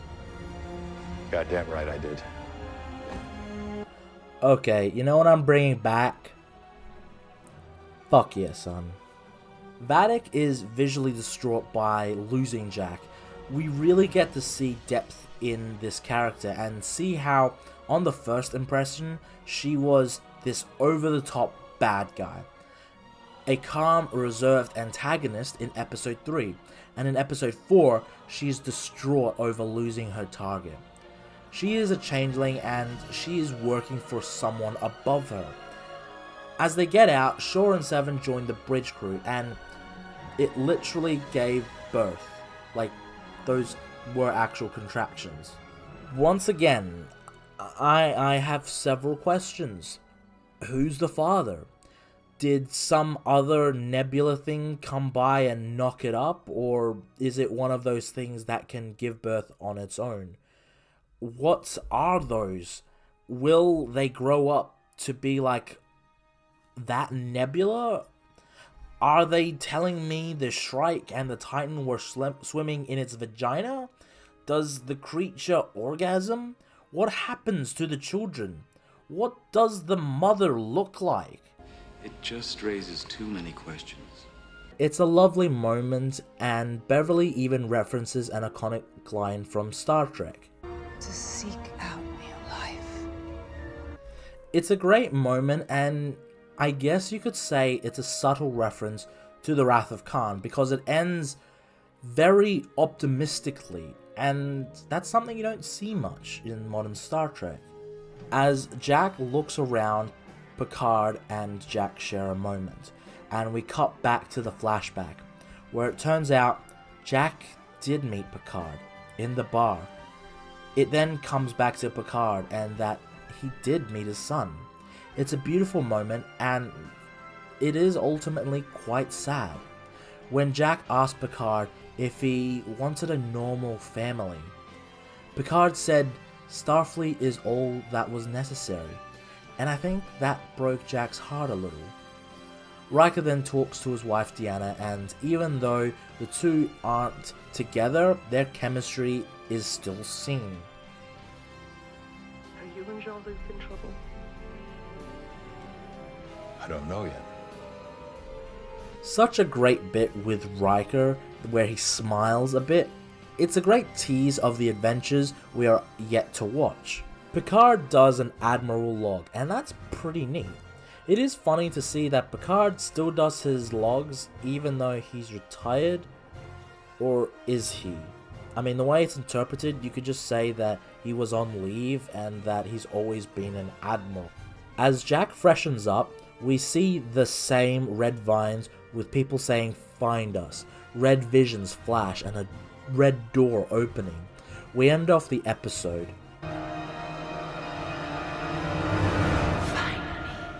Not a gigantic cliffhanger like the last 3 episodes, however it ends off a way that sets up the rest of the season while also concluding this 4-episode mini-arc.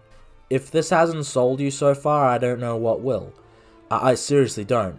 What I love about, in particular, this episode is that it is confined to the Titan. We aren't cutting back to Raffi and Worf. Besides the flashback to 5 years ago, it's all about the Titan. This episode is well paced, well acted by everyone, like every main character, and it ends the 4-episode mini arc in essentially a nice little bow. I'm not gonna lie, if someone did a fan edit cutting out Raffi sections from the first 3 episodes, the weird Vine Vision thing, and the Vadic is a lackey, also maybe cut down on the swearing, you would have an entertaining 3-hour or so Next Generation film. It's really well done. Okay, let's switch gears, talk about the negatives. I'm using quotations for negatives because I really don't mind them, but they are still negatives for me in some regards. So first, the F-bomb. I'm not a fan of swearing in Star Trek, never have been. But under the circumstances, I'll allow it. And apparently it was an improv by Sir Patrick himself. Now, again, not really a big fan of swearing, but it does show the dire situation that they are in. Now, the flashbacks. I don't mind them, but we have been getting a fair amount of them in the last 3 episodes. It isn't annoying me as of yet, but it does become noticeable. I do like how they connect to the events of the episode. I really like episode 3 and 4's flashbacks. Now, positives. I love the backstory for sure. It's still great seeing that the events of the best of both worlds are still mentioned to this day. I mean, considering that it is still a lingering memory of Picard, a moment in his past he wishes he could fix, it's no surprise that still some people haven't moved on from that terrible event. The interactions between Picard and Jack are really great. Ed Spilliers is a fantastic actor and he has great chemistry with Patrick Stewart. I think if you aren't sold on this yet, then I don't know what to tell you. This is great Star Trek, and if you're one of those people that tear down people for liking it, then I got some news for you, mate. Just because I like the season of Picard doesn't mean I like Kurtzman era Trek. Excuse me while I whip this out. We start off this episode on the bridge of the Titan, where the crew of the Titan gets fucking wrecked. Like, god damn. Turns out it's Jack in a Federation uniform, which looks good on the actor. He can pull it off. We see the vines engulfing one of the Titan's crew and behind Jack as he is remorseful, then kills the alien. But turns out it was all just a dream, where he's standing in the middle of the room with a phaser in a cold sweat. We then get a close-up of his eyes turning red and a mysterious voice saying, "Come home." A solid introduction to the episode, showing that the visions have now physically affected Jack Crusher. The Titan gets repaired as Riker does an acting captain's log. Riker, Shaw, Picard, and Seven discuss about the situation with the Changeling and how every crewman must go through a test to prove physiologically that they are their specific race. However, the Changeling was able to mimic it. Riker gives back command of the USS Titan to Captain Shaw, as he gives Seven, Riker, and Picard a chance to get their stories straight. I reinstate you. Love that. Picard meets up with Beverly and Jack, and Picard says that he would like to be a part of their lives. Beverly thinks this storyline will continue for another 5 more episodes, so she asks Picard if it would be okay if she checked out the Changeling. Picard tries to nudge Jack into joining Starfleet, however, Jack doesn't want to be a part of it. Picard understands and tries to say something, but he heads off as Jack locks eyes with the same alien before... What is her name? Oh, here it is. Ensign Kova Rin Esmar. Okay. Raffi and Worf train as Worf owns her, like, it's so awesome.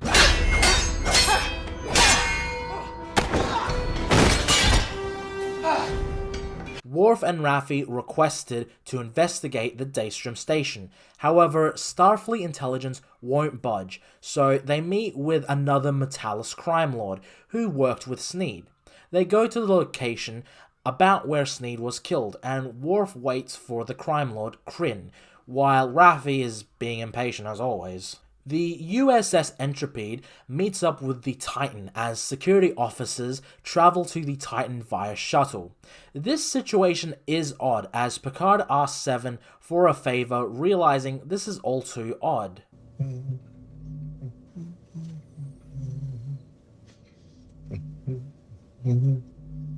So can someone remind me why people hates this guy? He's just great in all his scenes.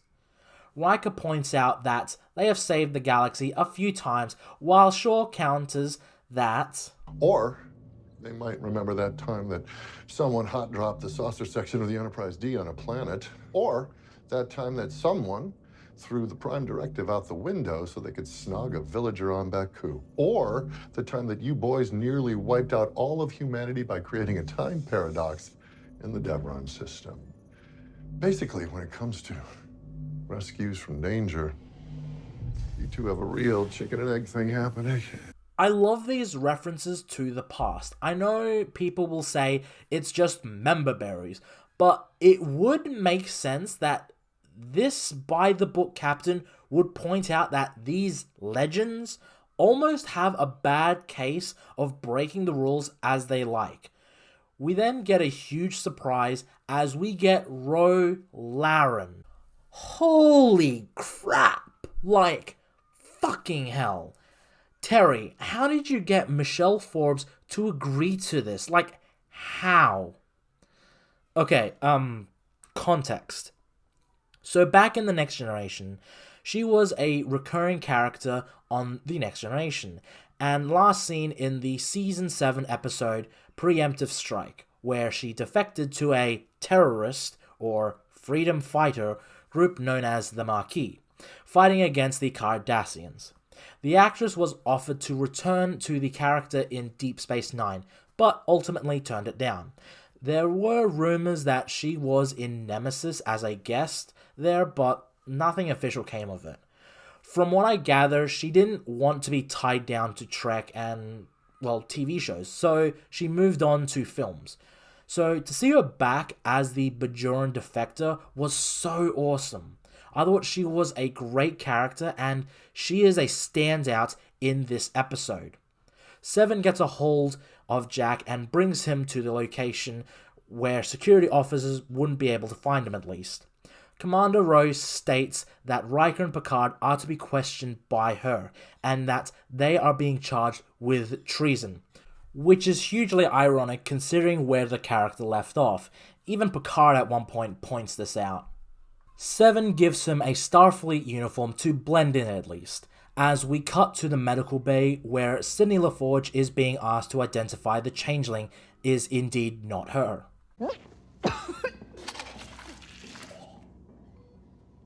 For the record, Ensign LaForge has indicated yes. Beverly does a check on the changeling, however, it is revealed that it could pass traditional methods of testing. Picard and Riker discuss the situation with Ro, and how Picard still harbors a lot of resentment towards her, while Riker is much more calm and cool-headed. Ro proves to Picard that she's not a changeling, while they both question each other. Picard asks her about how she was able to join Starfleet after being essentially a terrorist, while Roy interrogates him about commandeering the Titan. Picard points out that Roy isn't wearing her Bajoran earring, and digs into her betraying another belief of hers, but she is unfazed, and asks about his son. Jack is having another freak out where he keeps hearing voices. He moves to the transporter bay where he has another dreamlike sequence.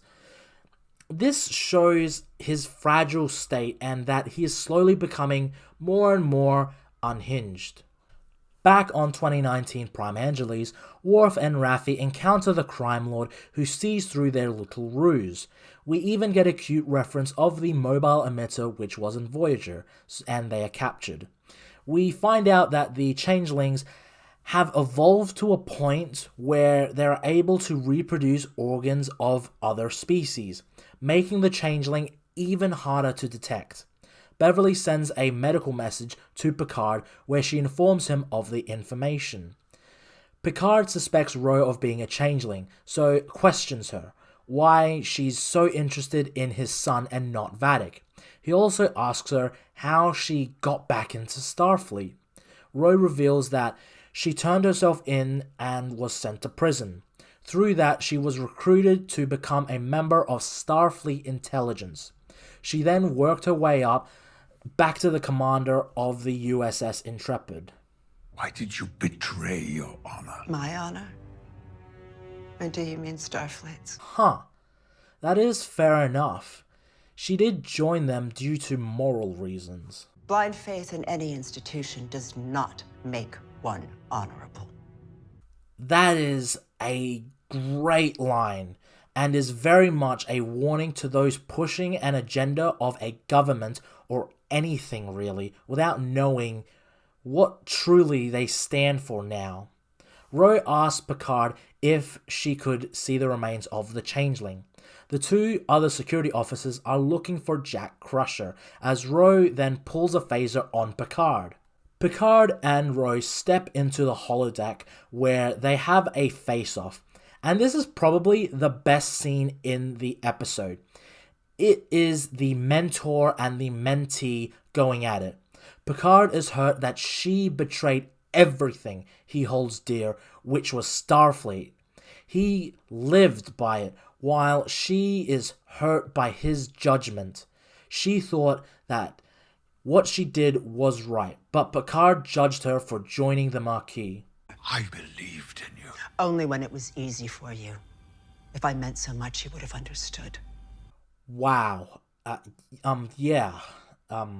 Just wow. The conversation between Picard and Ro is fantastic. I think what's great about this season in particular is that the conversations feel authentic to the characters. Ro and Riker went off on good terms, where Riker understood why she did what she did, whereas Picard didn't have much of a resolution with her, and he viewed her as his protege. You broke my heart. And she broke mine. God damn, I got the feels. Oh, Jesus. They realize that they are both not changelings due to them feeling so much pain. Ro informs Picard that Starfleet is compromised. Okay, so this whole conversation is fantastic. Like, it's emotional, poignant, and just overall satisfying. We never got a satisfying conclusion to her character in The Next Generation, so it's great to see her return in this season. There can be no utopia without crime. Ergo, an organized criminal enterprise is logical. Worf and Raffi are forced to fight one another as the Vulcan Kryn wants essentially revenge because they killed his adopted brother Sneed.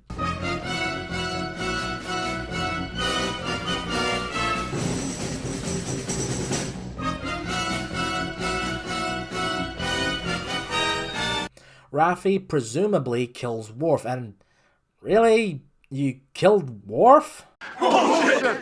Back on the Titan, Ro informs Picard that the security preparations for Frontier Day are still classified even to her, and that 12 other incidences have occurred with changelings on different ships, but they have been covered up.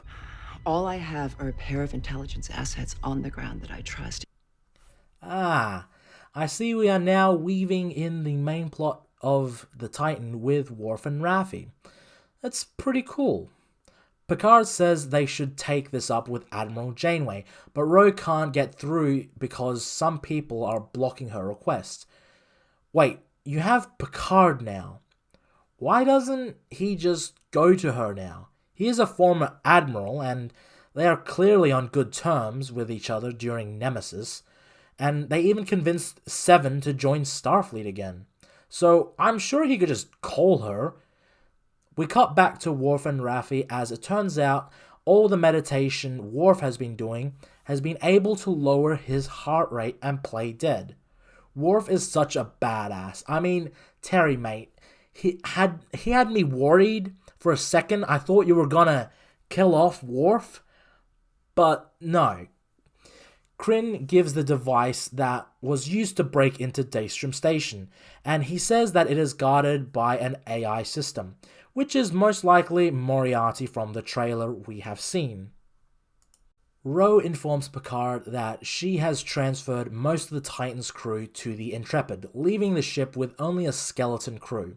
She tells Picard to run as she will buy them time, but she is accompanied by her two security guards. She hands Picard her Bajoran earring. I wish just once that you could look into my heart and understand that I only did what I thought was best. All these years, I wish you'd known me. And that I'd known you. Oh, jeez. Oh, fuck. Oh, that's heavy. I think in some regards, she views him as a father figure. Picard informs Shaw they should run, and his first instinct is to get security, but I think he starts to realize that the threat is real. As Roy heads off in the shuttle, her two guards plant a bomb and beam off onto the Titan. Huh? I'm sorry. What? How did they do that? How did they beam on the Titan? Who helped them? Wouldn't it set off alarms and sensors? Did the people on the Intrepid beam them on the shuttle? Beam them from the shuttle to the Titan? Or is the traitor on the Titan? Why kill her in an elaborate way? It just raises too many questions. She's been cut off to the USS Intrepid, so she contacts the Titan. She informs them that her team planted a bomb, and realizing the situation, she tries to buy the Titan time. Ro, I do see you. Everything. Forgive me. It's only now. Oh, Jesus. Oh, God. God, the feels, man. This episode. Oof. Some days you just can't get rid of a bomb. I know people are gonna whine about her dying like this, but I think it's a satisfying end to the character. She goes out as a hero and protecting Starfleet and her mentor, Picard, which is just, it's such a great way. People will say that this only motivates Shaw, but I think towards the end of the scene earlier, I think he was starting to believe Picard. It's just now the stakes have been raised. We even get a return of one of Picard's most popular memes. Look. The Intrepid orders the Titan to surrender, and wow, that shot of it just raising up, it's wow, it's such a cool shot. Shaw then realizes that they gotta get out of there. He informs the crew of the situation when Jack comes across two changelings who beam in two more changelings. How? Jack has another freak out. However, unlike before, where Jack was hallucinating, he kills the four of them.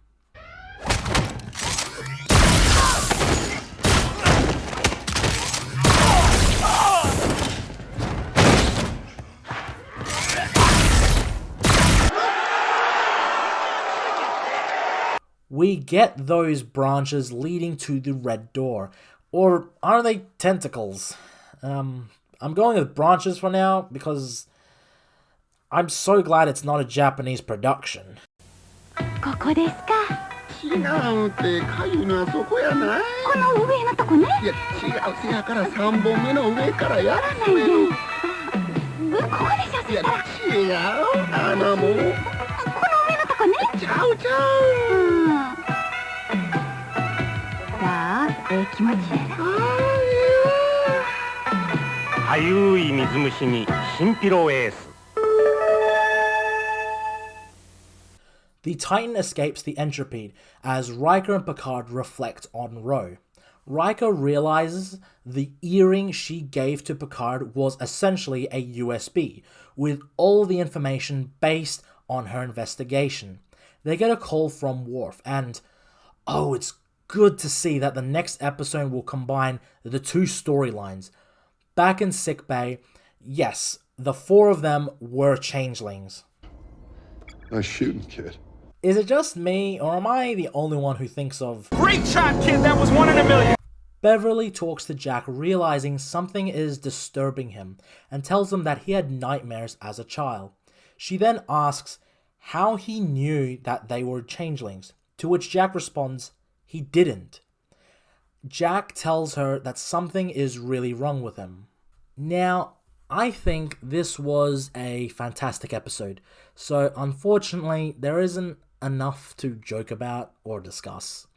This is probably the most emotional episode thus far.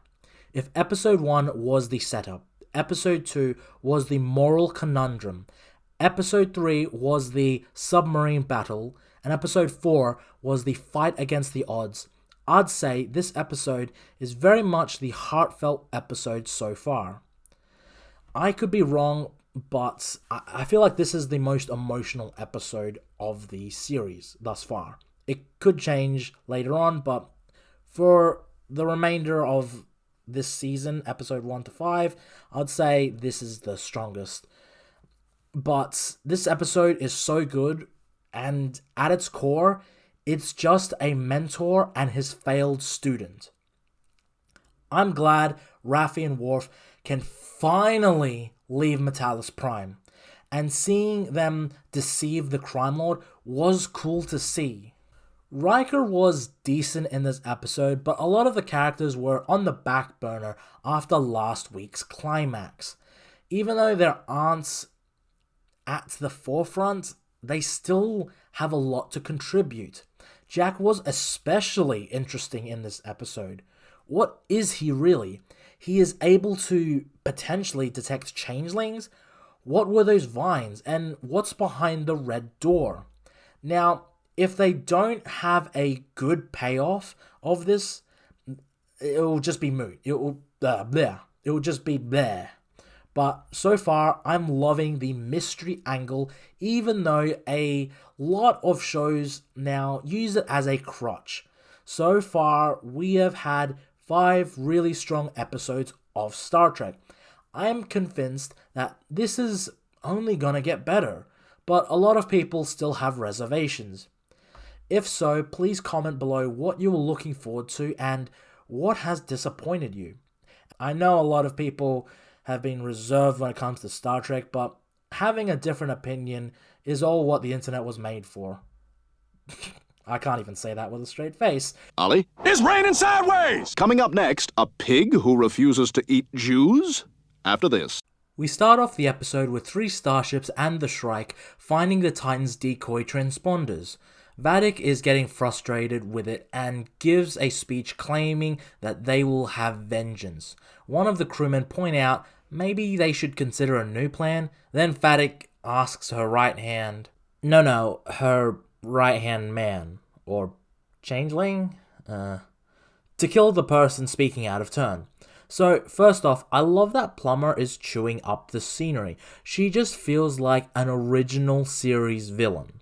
Second, she kills her subordinate very much like Krug, the villain from Star Trek 3, The Search for Spock. Third, Vadic comes off majorly hypocritical for someone wanting to bring unity to changelings and just straight up killing one of her subordinates. She asks for any associate of Picard, and I guess all her subordinates are cool with it, killing one of their crew. Back on the Titan, Beverly says that Jack has Rheumatic syndrome, something Picard incidentally passed on to him. From what I understand, this is the same disease that Picard died from back in season 1 of Picard, and then he got put into a robot body. Beverly tells Picard to talk to him and unburden him, while Jack is drinking at the holodeck 10 forward. Man, they are really getting mileage out of this set, aren't they? As Picard meets up with him, they mention again that Picard didn't survive the disease and that he's technically a robot. In the business, we call this foreshadowing. Jack is notably very pissed off that he has the disease, and it's very ironic that all those years Beverly tried to shelter him from the burden of being Picard's son and protect him from the dangers of being that son. She couldn't protect him from the genetic aspect of it. Jack leaves when Seven calls Picard. We hear the iconic transporter noise.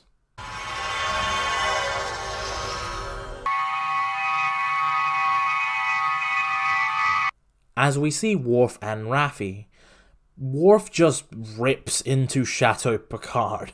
And the annual bottle of sour mead. Sour mead? Chateau Picard. It is quite tart, sir. Well, I guess Spock said it best, though to a different captain of the Enterprise. Commanding a starship is your first best destiny. Anything else is a waste of material.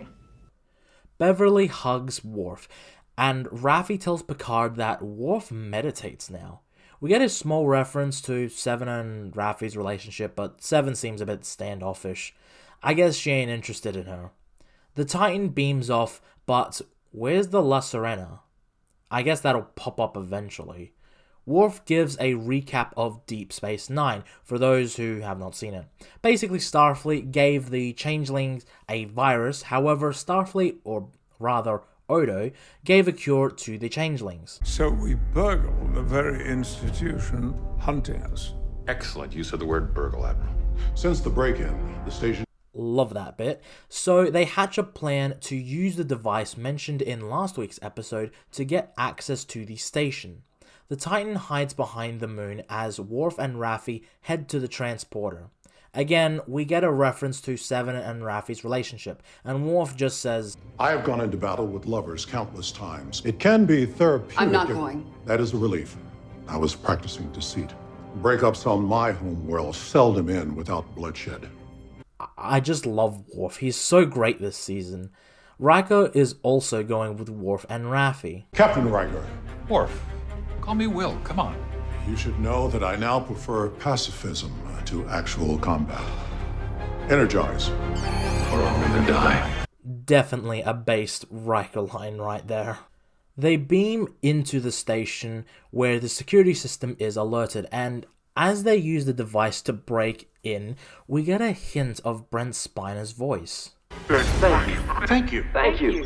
Have a wonderful day. And please, no food or beverages in the research area. So, has there been an incident with Section 31 where someone came in with a sandwich, or someone spilt coffee that unleashed a deadly plague? Starships warp in surrounding the place even though they haven't done anything to alert Starfleet's presence. Picard gets an idea to go to the location 8th and Prime. Picard tells Worf they'll be back in less than an hour as they head off. Riker, Raffi, and Worf enter Daystrom Station as Worf tells Raffi that a lot of the things stored at the station are table scraps for Section 31. Riker knows of the organization, to which I think it's fair to say that Section 31 is common knowledge after the Dominion War. Though in Discovery, I believe it was referenced a lot in Season 2, so in this new era of Trek, it's a household name. Parsing through, we see a second version of the Genesis device, to which we hear some of James Horner's score, as we pass by James T. Kirk's body from Generations. He isn't dead. Thank the Lord. If you read the text, you can make out that his body is in critical condition and that it is part of a Project Phoenix. So there you have it. Kirk is still alive. We even hear the Star Trek fanfare. And yes, this is the Kirk from Generations, because it also says that he assisted Captain Picard back on Viridian 3. So it is the Captain James T. Kirk that died in Generations, which is so cool that Terry just thought, yeah, that was crap. I am going to just keep him alive. And this may hint at the canonicity of the Return series, the Star Trek Return novel, which was written by William Shatner. Then we also see a genetically modified Tribble, which Worf was taken aback by, because back in Deep Space Nine, it is established that the Klingons fought the Tribbles. The security system identifies Riker as a holographic crow passes by. Very much a reference to the episode Birthright. We will not be prey, we will be friendly energy. I don't understand the world anymore. Yeah, me too, Riker. Me too. Riker says that there is something familiar about the crow as Worf finds the mainframe. Music plays as Riker identifies one of the notes as Moriarty enters the show. I think, therefore I act.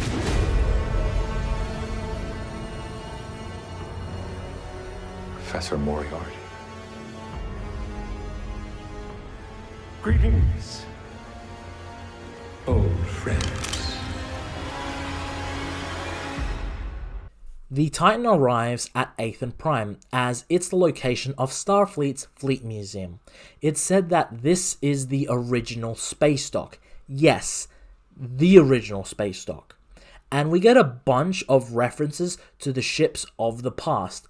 Like, I ain't even gonna want to identify it. I'll just leave it to Trek channels. But I will say that one of the ships is the Enterprise NX-01 refit, which is a reference to Enterprise's 5th season we never got, making the untold story kind of canon. They are hailed by Geordi as he ain't in the best of moods. Geordi and Alondra beam on, and it's a sweet reunion. There is some tension between Geordi and Sydney, and Jack picking up on it.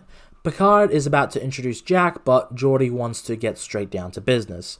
Geordi has objected to Starfleet about showing off the entire fleet at Frontier Day, so glad it wasn't just Ro who thought it was a bad idea. Alondra says she'll try to talk to their dad about the situation, while Jack and Sydney walk off together. Am I sensing something, Terry? Geordi informs Picard that the Titan is a huge beacon in and of itself, as each of the starships are integrated together and talk to each other. So yeah, whoops.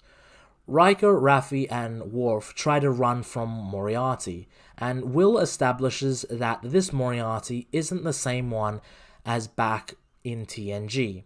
Throughout this, music is playing and Will identifies the notes. We cut to a flashback, back to Encounter at Farpoint, the first episode of TNG, where Moriarty disappears saying "marvelous." The mainframe opens up, and it is revealed that the AI that was protecting the station was Data himself.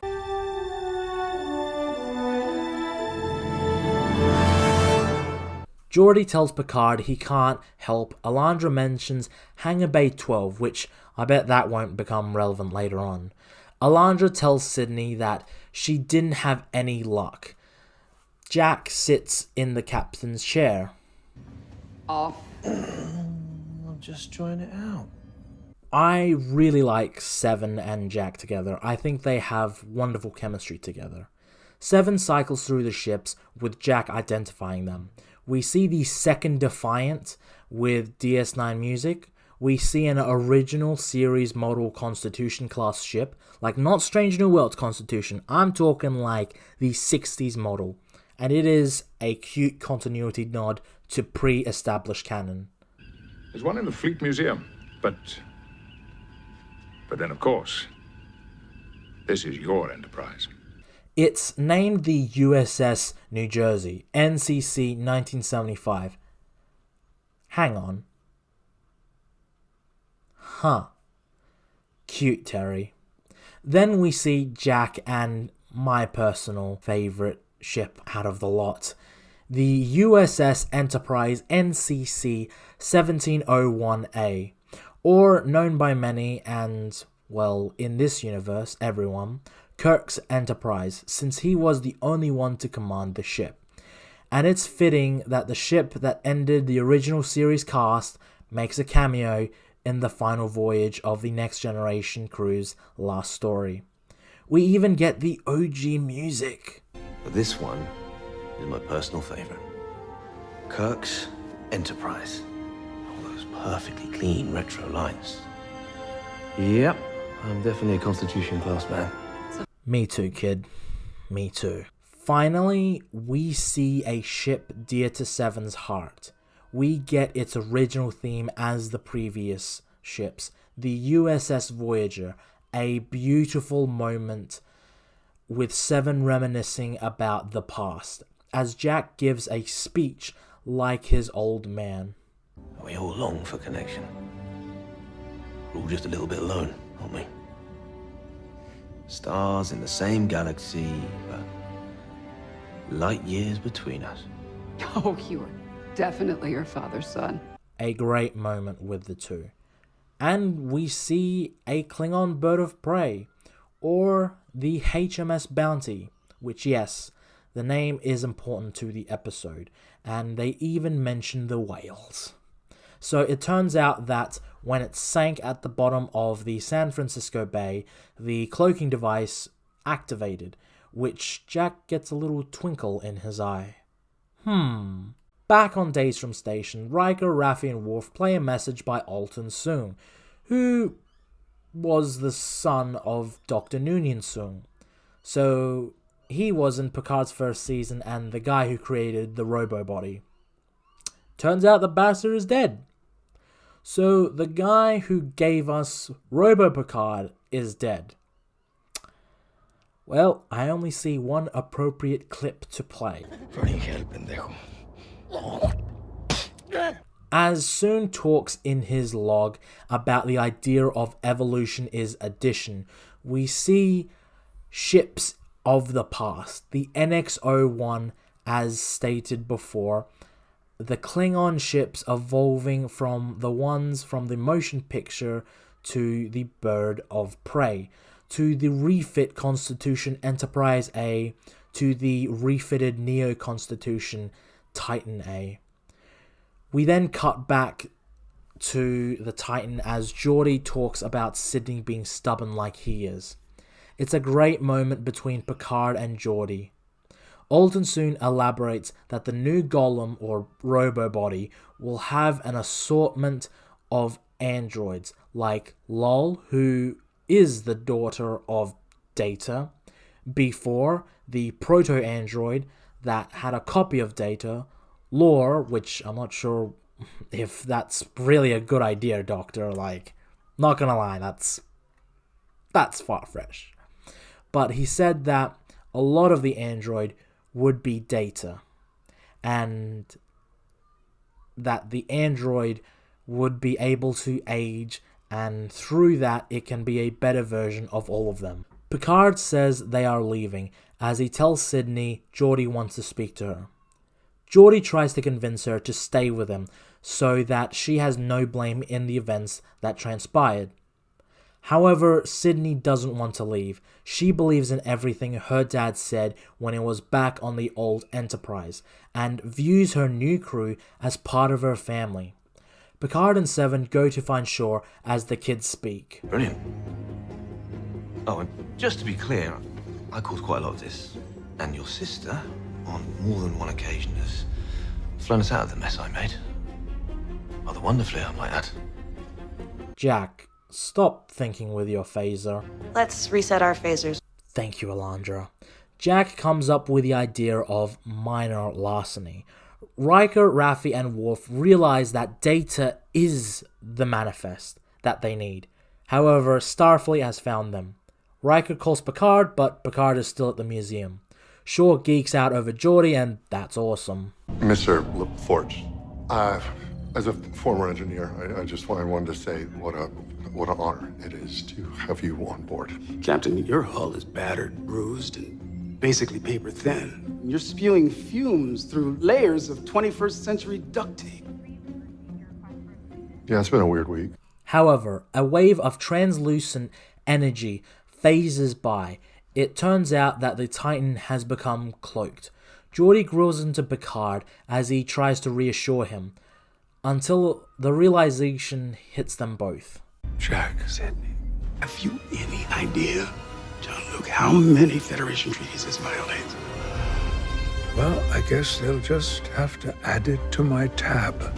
As Jack and Sydney try to integrate it into the Titan, it starts to overheat when Geordi comes in to stop it and help fix it. Stay away from my daughter. Hey, it's hard to resist Jack. That smooth son of a bitch is charming. Just like another Jack. Captain Jack Harkness. Still Pate. Can I say hello to anyone? John, I do not protest, though. Maybe later, Blue. Picard informs Riker, Raffi, and Worf that they will get them cloaked. Cloaked with what? My guess, superior Klingon technology. They also need to take Data because he is the manifest, even though it will allow Starfleet to get through. Starfleet has breached security, and in a boss move, Riker whips out his phaser and buys Worf and Raffi time. Riker is hit, inhibiting being transported, as the Titan beams up Worf, Raffi, and Data. We get this great moment with Geordi looking at Data. The facial expressions are wonderfully acted, considering the last time he saw his friend. He left to save Picard and then he died. Jack tells Picard that he inherited a lot of attributes from his mom, but he also says that he inherited a lot of attributes from Picard himself, which is a great little moment between father and son. Even though Picard has passed on a disease to Jack, he also passed on a lot of positive attributes. Because evolution is not an act of preservation, it's addition. We get reconciliation with Sydney and Geordi as they activate Data, and while it would be eye-rolling that Sydney would know a bit more than Geordi, it makes sense considering that Sydney says that the reason why she crashed a lot of those ships, which was established back in episode 1, the reason why she did that was to spend more time with her dad and learn more from him, which is a very wonderful bit of father and daughter. It's also said that the new android will be something more than Data. He is also very much near human. When activated, Data looks over at Geordi and man, their first interaction is perfect. Geordi? These two were the best of friends in the Next Generation series, though it was lost a little in the movies. He is synthetic but also human. When asked what was stolen, he replies with Jean-Luc Picard. He repeats it until another personality takes over, one who is an absolute prick.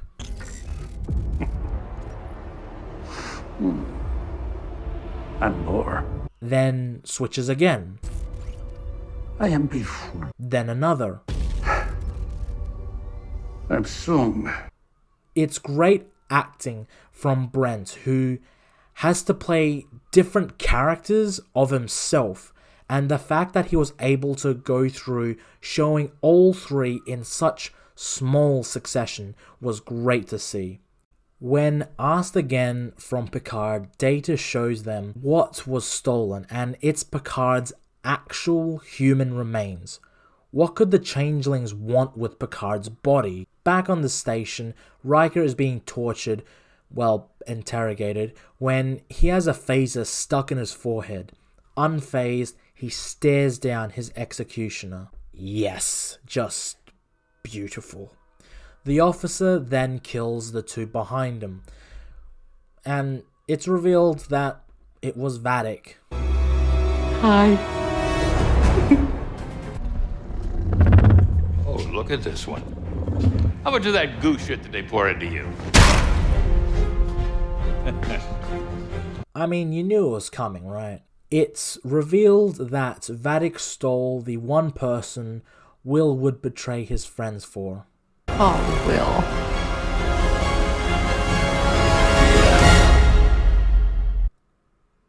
Ending the episode. Episode 6 is a respectful trip down memory lane with a purpose. If you think it's just member berries on overload, you're wrong. The purpose of this episode was to show the history of Star Trek, how much time has evolved. We get my favorite reference where Captain Kirk is still alive, and unlike other remains, this one has vital signs.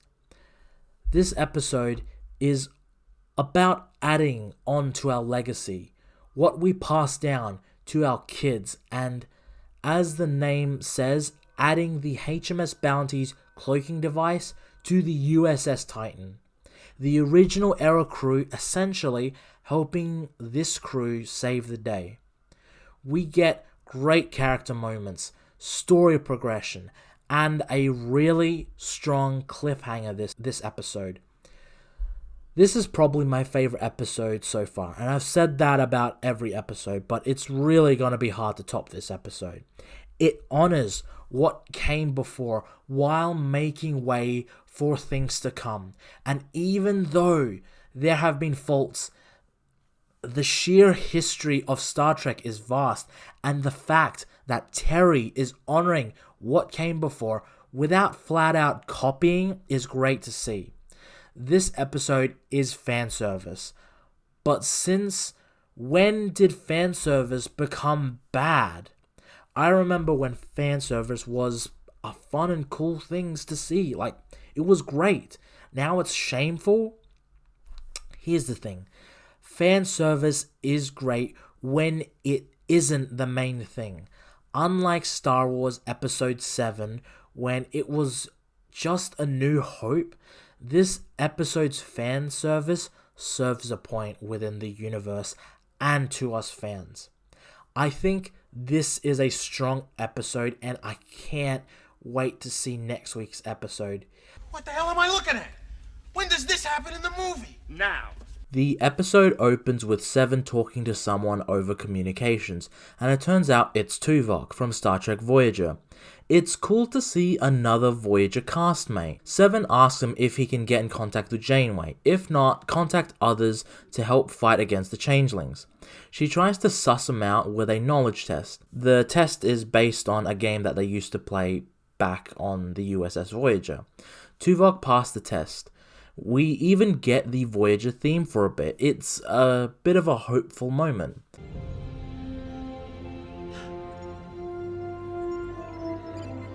But then Tuvok asks for a meeting and Seven gives a location because that's where she got her cybernetics fix. But this was another test to suss him out, as it turns out that he is in fact a changeling. As they attempt to track down the Titan, Picard asks where they are keeping Riker, and he morphs into Riker and tries to intimidate him. And that's all the Riker we get this episode. I know, I'm not really happy about it either, but, maybe next episode we get more Riker. After the titles, we get an explanation as to why Worf and Raffi aren't in the episode. He and Raffi are monitoring Starfleet security at Exoport. They confirm there's no mention of Will in custody. Though I think we all know the real reason why. Isn't this nice? I feel so warm and fuzzy. Can I ask you to do something kind of intimate? Will you shave me? Of course. Wait, what are you doing? What's wrong? I meant my pussy. Beverly wants to create a weapon or a tool to weed out the changelings in Starfleet. They reference the events of the Dominion War, how Starfleet created the virus to wipe out the changelings. They devise a theory that the reason they took Picard's body and need Jack is because they are gonna use Jack's DNA to combine it with Picard's body to trick the genetic identifier to somehow influence Frontier Day. A valid theory as to why they want Jack. Not gonna lie, it is a plausible theory. However, back in Star Trek Nemesis, the Romulans were able to create essentially a clone of Picard with the samples of his DNA, and that was 20 years prior to the events of this season. So why don't the changelings get Romulan scientists who know cloning to take Picard's body and clone it? I mean, they have a whole body. But I digress.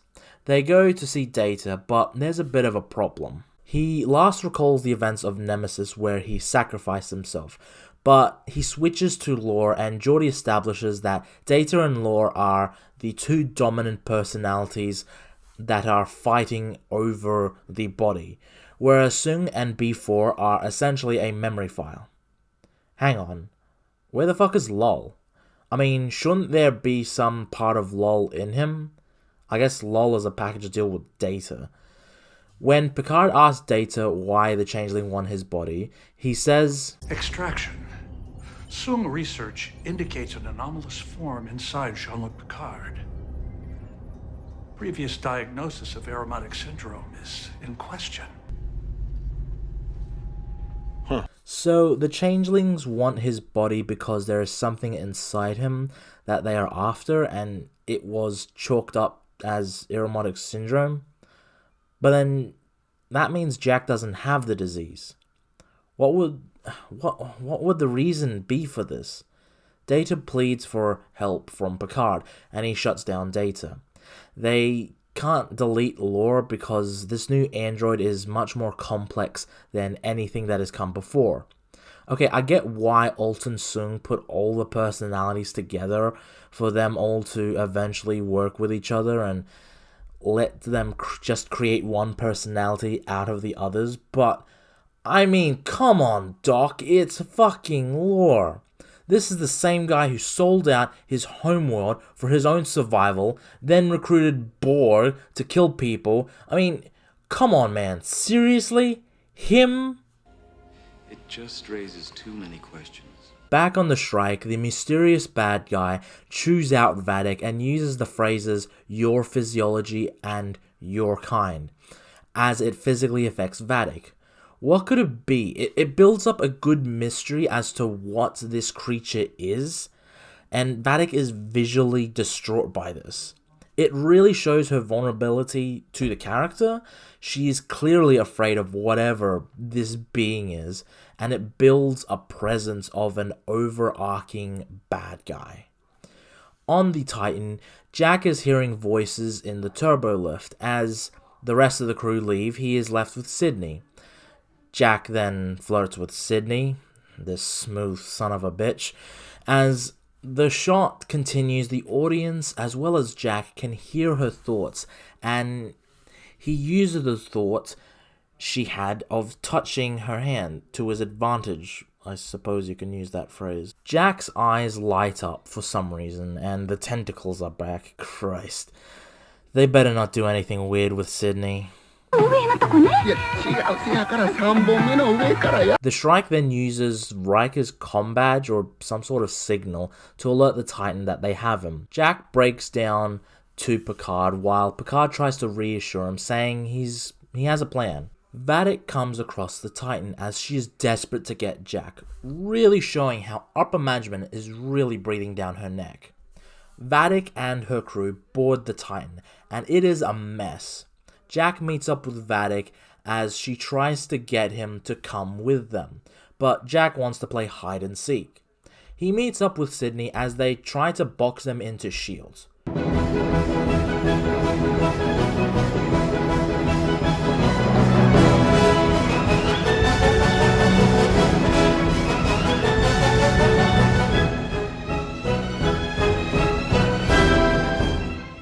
Wait, that's their plan? To trap the changelings into force fields? There has to be like a better plan than this, right? Anyway, Jack traps Vadic and he meets up with Sydney, and she bumps into the big guys, and what are you doing, dude? She is right there, literally right in front of you. Did your goopy eyes stop working? Dude! Stupid! You're so stupid! Okay. Let's just reset. So you're telling me this guy, Vadic's right-hand man, couldn't even shoot a girl right in front of him. He had a clear 5 seconds to just shoot her. That is some fucking plot armor if I've ever seen it. Sorry, just that whole shot is just... That is one big pile of shit. Anyway, they are trapped, so Geordi tries to beam them out of there, but Lore locks him out, stopping him from beaming Sydney and Jack out. We come back to Vadic as she tries to whistle and sing, with Beverly entering to talk to her. saying that she is thinking of killing her. With Picard entering from behind, they tell her that they know everything. The stealing of Picard's body, Jack's blood, and the changeling's change in physiology. Vadic asks if they know Jack's physiology and that Jack wasn't supposed to be for Beverly. Again, raising questions about Jack as to what is he really. Vadic tells Picard and Beverly that one of their own had to steal a cure for them, showing how they only knew of Starfleet's side of the story and not the Changeling side. And it's another good reference to Odo back in Deep Space Nine. Vadic gives a long monologue as to how she has the ability of her physiology and that Starfleet had conducted tests on her and other changelings. And you did so while inflicting more torment on me. And those I loved. So don't tell me I have no regard for love, or innocence, or pain. It's a decent enough backstory, but my first thought was, didn't they just borrow some elements from X-Men Days of Future Past, where Mystique's blood was used to make Sentinels so that they can evolve? My second thought was, her backstory really boils down to revenge and destroying Starfleet. Then the Changelings can, what else, take over the universe. Of course! Meanwhile, Laura's beginning to take over all systems while Geordi tries to stop him. Admirable, but mistaken. Jack is starting to, I guess, control his new abilities, since his eyes light up and he is able to hear Sydney's thoughts again. Vadic does her music thing as she does her Hannibal Lecter impression behind the force field. Vadic further continues her backstory, stating that Daystrom Station was where she was kept, and Vadic reveals that she was part of a Project Proteus. The scientist that was conducting experiments on her was killed by her, and she took the face of the scientist to remind herself that all solids are pretty much bad guys. Vadic further mocks Beverly using Jack's face. Are you prepared to lose another son? Oh damn, Vadic just going for the jugular on that one. Yeah, I don't know how I feel about the backstory. On the one hand, I get it. During the Dominion War, she was experimented on and she grew to hate solid beings. It is a very understandable motivation for a villain to have, and it makes her more empathetic and allows the audience to be sympathetic towards her. On the other hand, I kind of find it a tad flat just because it boils down to I want revenge because of A, B, and C. And Amanda Plummer's performance as Vadic is odd. If you watch episode 2 and 6, she is comical. She is a goofy original series villain. But in episode 3 and 4, she is very much a down-to-business sort of villain. In this episode, she does feel like she is trying to be an amalgamation of a bit of a goofy villain while being serious. I think Vadic is a strong villain for the modern era of Star Trek, but she doesn't hold a candle to villains like Khan, the Borg, or Gul Dukat. The force fields keeping Sydney and Jack safe are failing, as the head mass changeling is breaking through by just banging the force field. Man, that's a bit lame. Just hitting it? That's a bit of a design flaw, isn't it? That's like if I just kept banging on the door and I broke through. Only this is 2023, the 21st century. I would imagine in the 25th century, force fields wouldn't have the lifespan of a fucking door. Geordi tries talking to Data, but Lore said he's gotten rid of him. This intercuts with Picard and Beverly stating that Vadic is too calm, and if she gets out, she will get their son. Geordi tells Data that... Data, you made me better. You did. You made me a better man, a better father, a better friend. And when you died, it broke me. But see, you You put me back together. You repaired me. The memory of you. LeVar Burton is giving a fantastic emotional performance in this scene. I absolutely love this exchange. Data, or rather Lore, is just staring in silence as Geordi pours his heart out about his friend. Picard asks if they have changed really that much, that they would kill Vadic as an unarmed prisoner. The moment we allowed her to board, we invited death onto this ship. That's such a great line from Beverly, showing the sheer scared nature that Vadic has inflicted onto her after she has been hunting Beverly and Jack down. Picard and Beverly get ready to execute Vadic in order to save their own son, as Lore deactivates the force fields.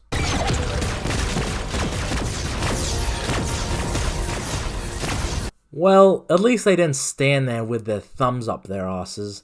Looking at you, Seven. Jack and Sydney are cut off from one another as they fight off their respective changelings. However, Jack either takes control or helps Sydney to fight off the changeling, but I'm sorry, this is a changeling. Why wouldn't it just stab her like Vadic did back in the flashback? Other than that gripe, it's a cool scene establishing the abilities of Jack. Geordi was able to get through to Data as he disables the force field between Jack and Sydney.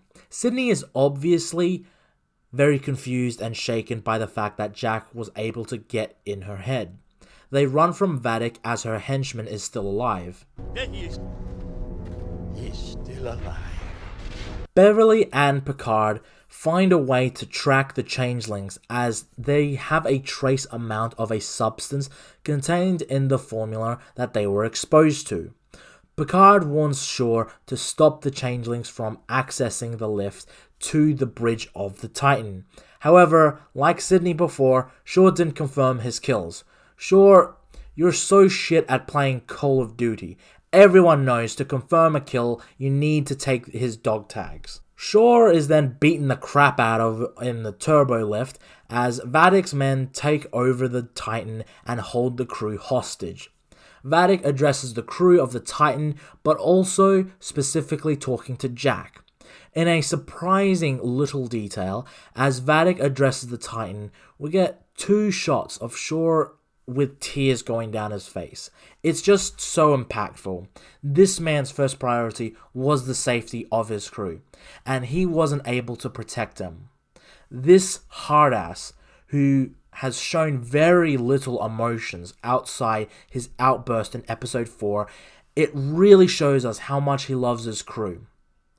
Vadic then teases the audience of who Jack really is as the episode ends.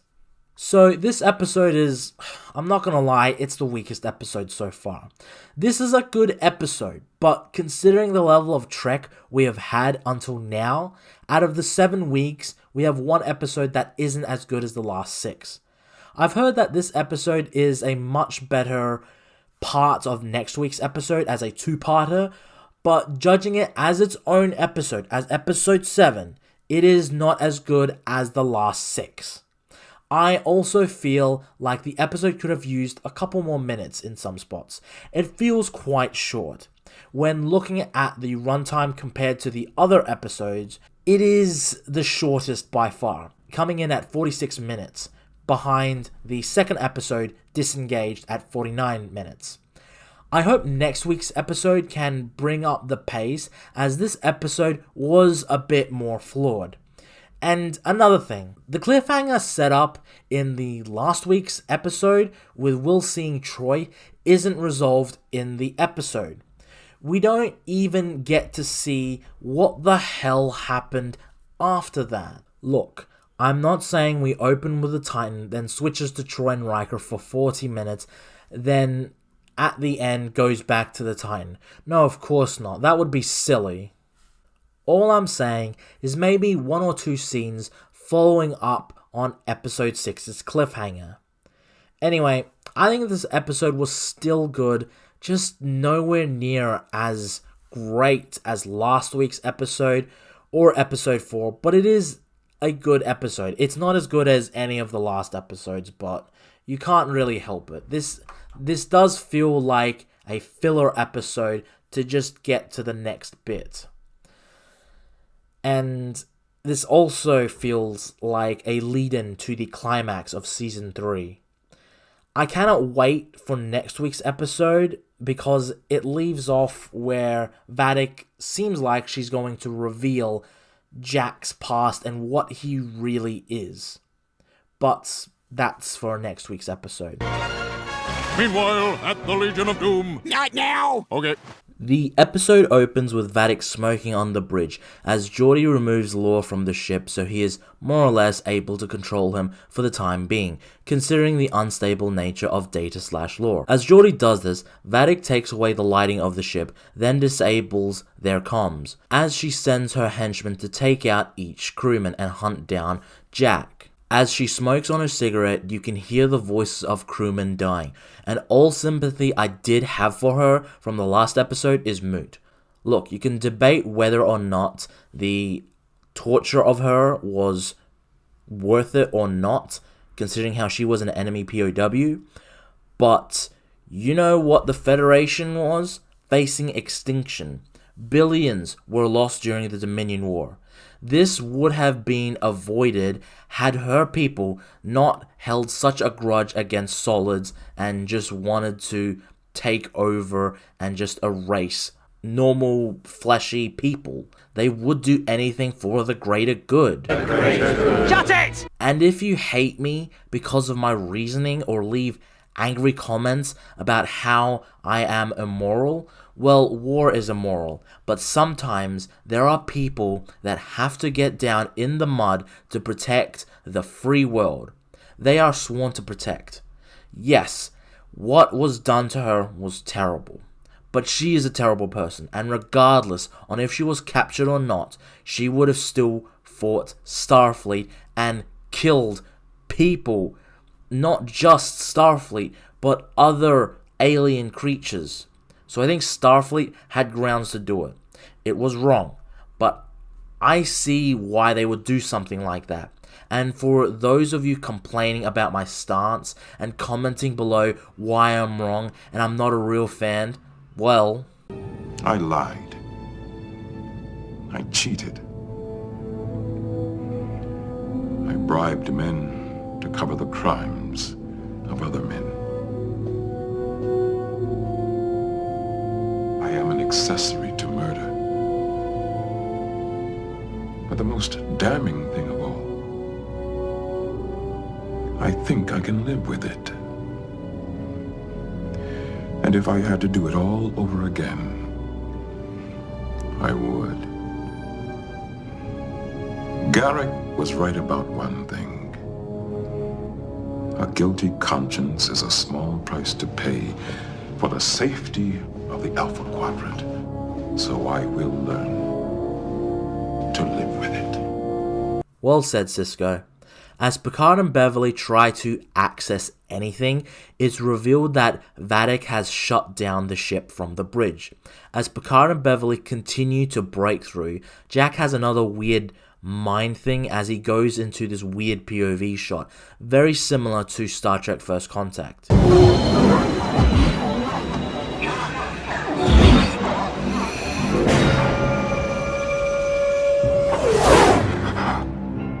He takes control of a crewman as he makes his way through the ship. We see a couple of dead crewmates, one cowering as he is shot, and Jack returns to his body. As Jack tells Picard and Beverly that Vadic has the ship, she addresses the crew and tells the crew that she can kill them all in many different ways, but she wants Jack to come to the bridge specifically. We cut to the Shrike, where we catch up with Will and Troy. Now, from what has been said, the reason the La Sirena was not in the last episode or this episode was because of budgetary reasons. They had to use what was left of the previous set to create the rest of the Shrike. Shame. We get this wonderful scene in the holding cell, and it just shows that both actors have still got it. All of the legacy characters have acted their parts so well. All I wanted was to see your face. I missed loving you, Imzadi. Oh, you are clearly concussed. Oh, definitely.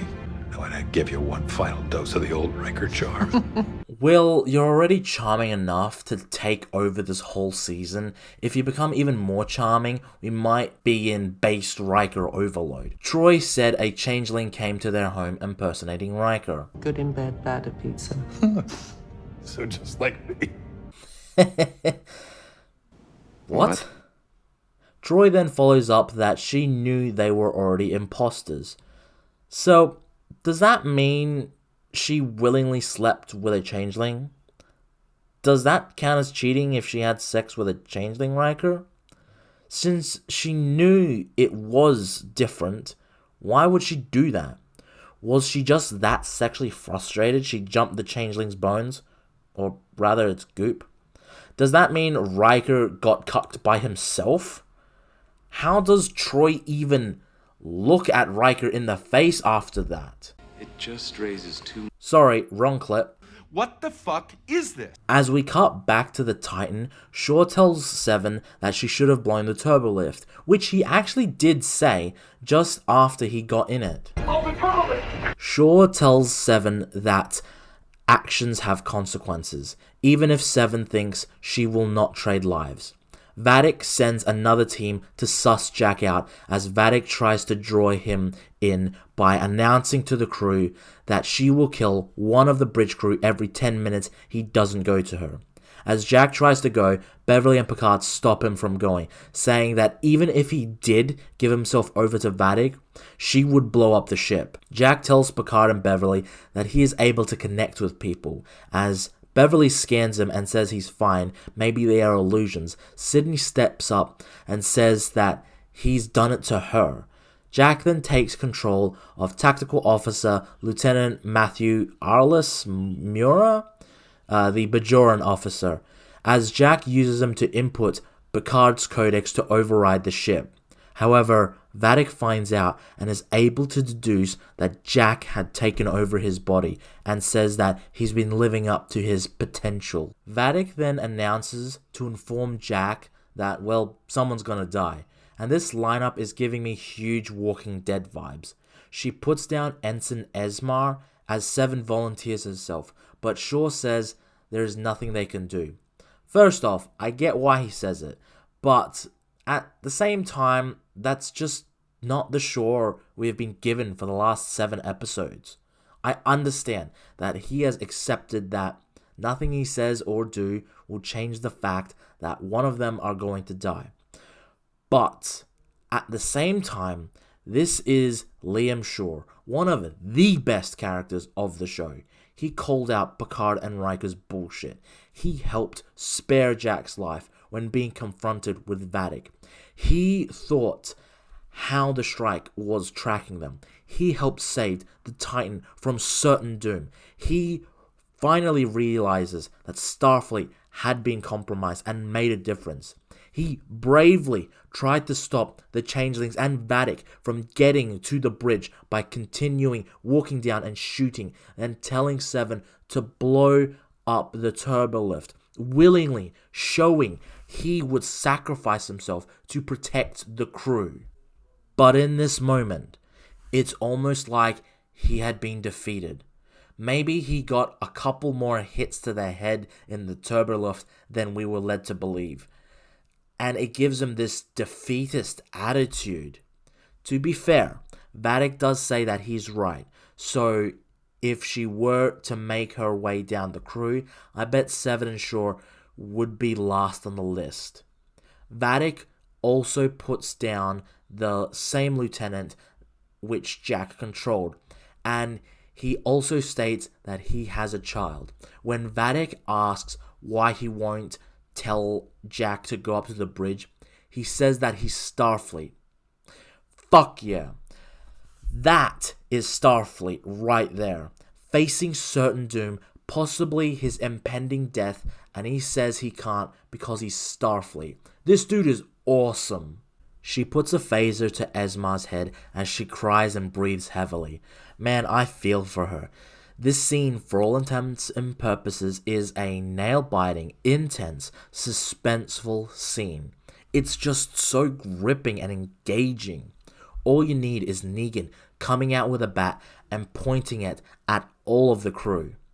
However, instead of killing the Lieutenant Matthew or Ensign Esmar, Vadic kills the Vulcan science officer Lieutenant Tavine. She doesn't even get a second to respond. You know what? That really sucks. I have really learnt to like the bridge crew.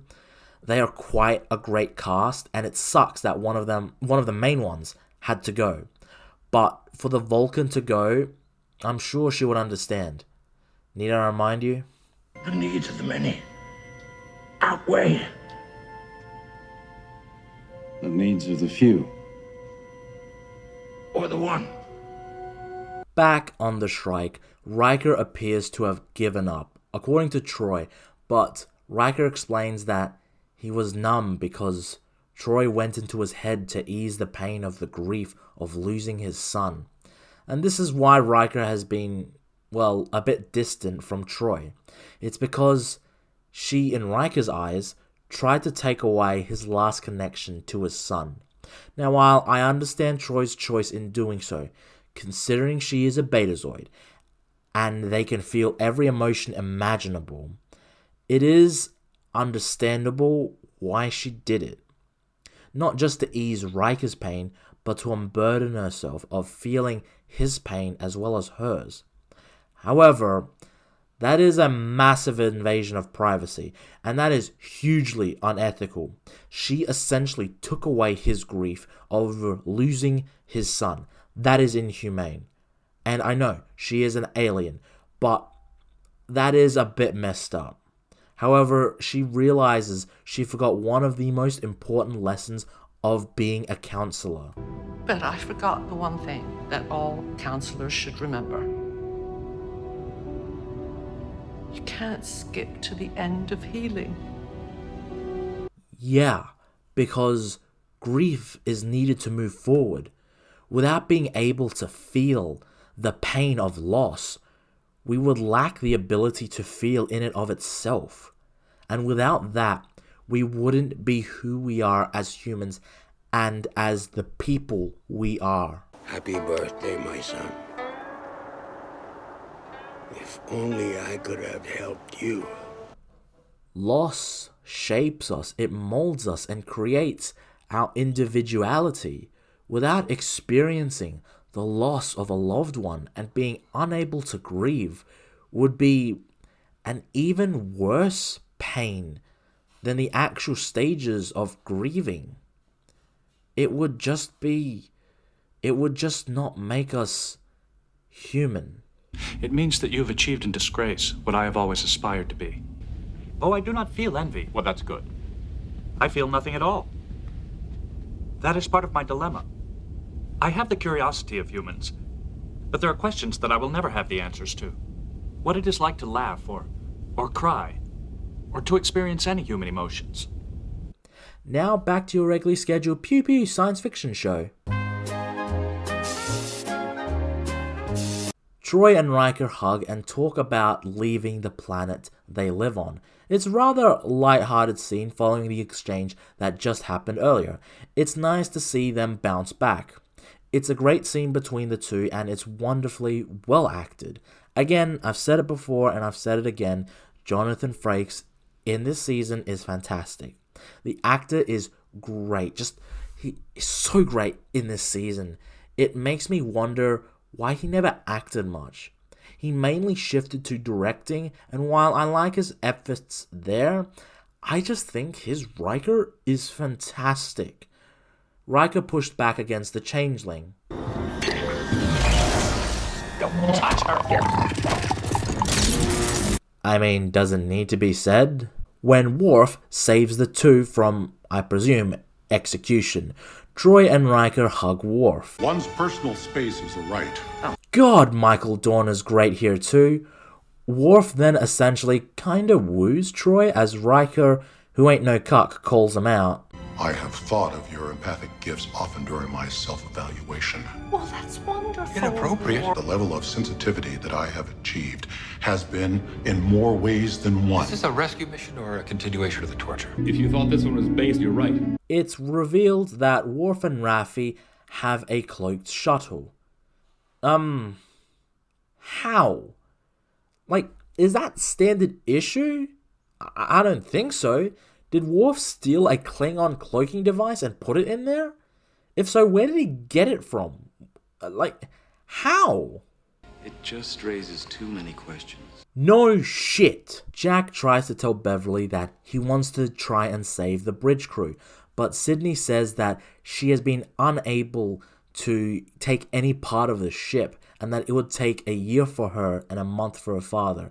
So someone who is incredibly smart needs to do it himself. Luckily, they have a guy just waiting to be reactivated. Picard, Beverly, Jack, and Sydney go to Geordi, Alondra, Data/Lore. Geordi gives Picard a test. 6 years ago, you brought a gift to my anniversary dinner on Rigel. A Chateau Picard Bordeaux, which you said was too dry because your taste in wine is pedestrian at best. Definitely Picard. I don't know, Picard. If Shaw shits on your wine, Worf shits on it, Riker knows Worf would refer to the wine, and now Geordi says he hates it, maybe you're just shit at making your family wine. Perhaps consider a new career path, like captaining a starship. Geordi says to Picard that there's something blocking Lore from taking over Data. However, Picard suggests that removing the barrier is the only option and their only chance is for Data to take over Lore. We then cut to inside Data/Lore's brain as Lore explains to Data what Geordi is trying to do. Data goes through stuff that is significant to him, which is the first Sherlock Holmes hat and Sherlock's pipe, as Lore explains that he's slowly taking over Data. Back on the Shrike, Raffi explains to Worf, Riker, and Troy that the changelings removed parts of Picard's brain that contain the Aromatic syndrome. Raffi downloads the information to understand what they want with parts of Picard's brain. Vadic is alerted of Riker and Troy's escape as she is about to kill another one of the Titan's crew. However, Jack then comes to the bridge. I was sure you'd decline my invitation. No, my mother taught me better manners than that. He seems a bit too calm. I wonder why. I even bought you a gift. Because he's holding a thermal detonator. Geordi says that Lore is taking over Data. Data says to Lore that all his trinkets are a part of his memories. We even get a little cameo, cameo in the very slightest sense, with Tasha Yar, who was the first person Data was sexually entangled with and left an impact on him. The second being the Borg Queen, which was a bit ewy. Back on the bridge, Jack arms the device and tells Vadic to let the crew go. There's really no point resisting. Just like his old man. Resistance is futile.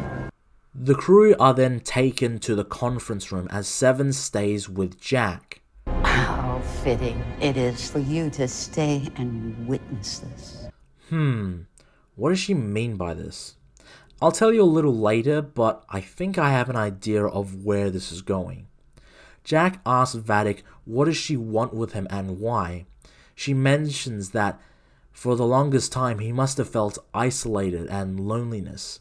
Again, I'll get back to you on that.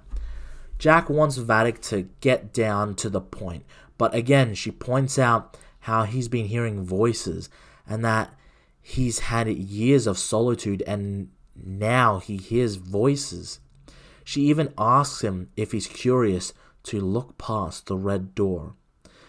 The one that has been a forefront of the entire mystery, Jack's mysterious red door and his tentacle buddies. Lore continues to delete Data as Data gives trinkets of his past to Lore, since he no longer will need them and that he's dying. Finally, Data gives Spot, his cat, to Lore because this is the thing that had taught him to love. As Lore accepts it, he deletes Data from the body. However, Data pulled a reverse Uno card. Because Lore accepted Data's memories as trophies, he essentially becomes Data as a result. Goodbye, brother. Goodbye, brother. What a wonderful way to conclude Data's transformation into essentially becoming human. Data then takes over the ship, and Raffi kills some fools. Jack Crusher, you are up. He activates the device, but it turns out that it is a portable force field, as Picard opens the evacuation hatch to the bridge. Get off my bridge. I don't know, love. I think Harrison Ford did it better. Get off my plane. I think they've forgotten where they're standing. I think they've forgotten the gravity of the situation. Night-night. Fucking solid.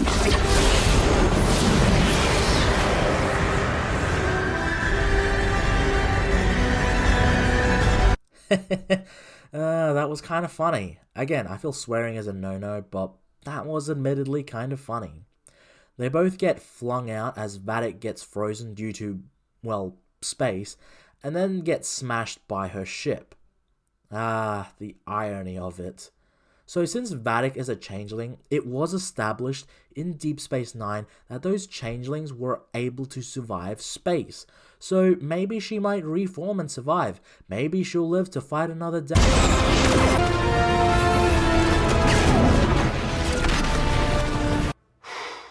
Boy, that escalated quickly. Worf then tells Raffi that she is still making some mistakes. Worf never change. Deanna tells them that there is some sort of darkness on this ship. I wonder what that could be. Picard welcomes Data back, and he is happy that he can now experience old age, since he has experienced death before.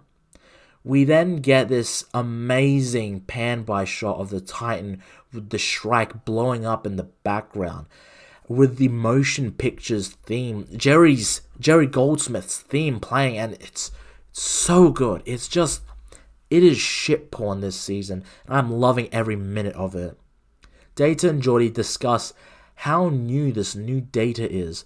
When Geordi asks how he feels, he responds with, I feel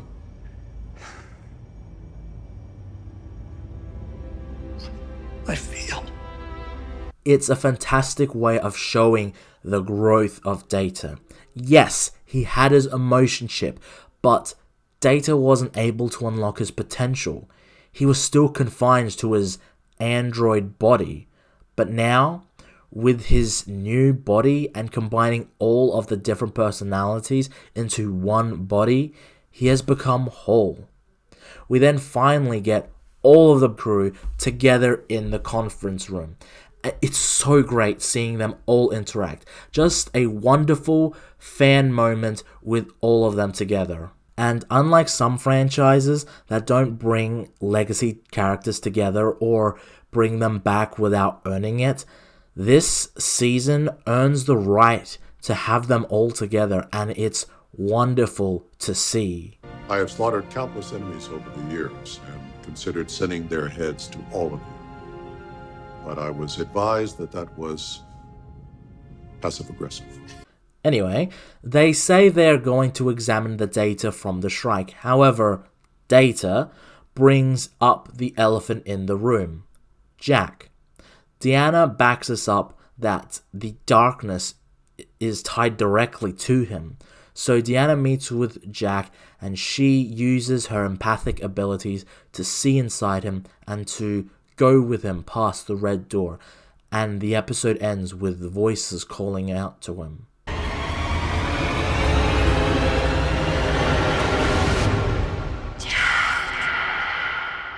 Okay, so this episode is a lot.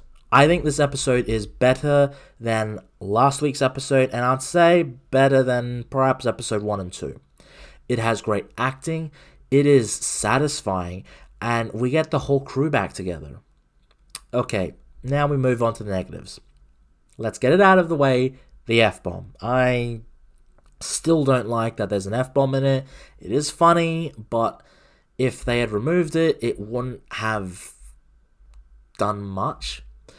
A couple of odd lines here and there, and a questionable action with Deanna of Troy, like what she did to Riker. That was a bit messed up, I'm not gonna lie. But I still quite enjoyed this episode. We even get the resurrection of Data, and that has been, well, that was brought up in season 1, but people didn't like that, and then he died again, and then they just brought him back, and honestly, I'm glad that he's back. So, back to earlier when I said I would come back to it, my theory is I think Jack maybe is in some way connected to the Borg. I mean, some of the dialogue really hints at it. I mean, we get the first-person view, like in First Contact, where Picard had been assimilated. Vadic says it's fitting for Seven to witness this. Like, what? Jack essentially says resistance is futile. Vadic even says that Jack had been isolated and felt loneliness. However, now he hears voices. The Borg would communicate with each other, millions upon millions of voices communicating as one. I also think back to Shaw's rant back in episode 4. The real Borg are still out there. So I think in some way the Borg are involved and they want Jack for something. Anyway, that's just my theory. In terms of this episode, it is a step up from last week's. I think it has a solid end for Vadic.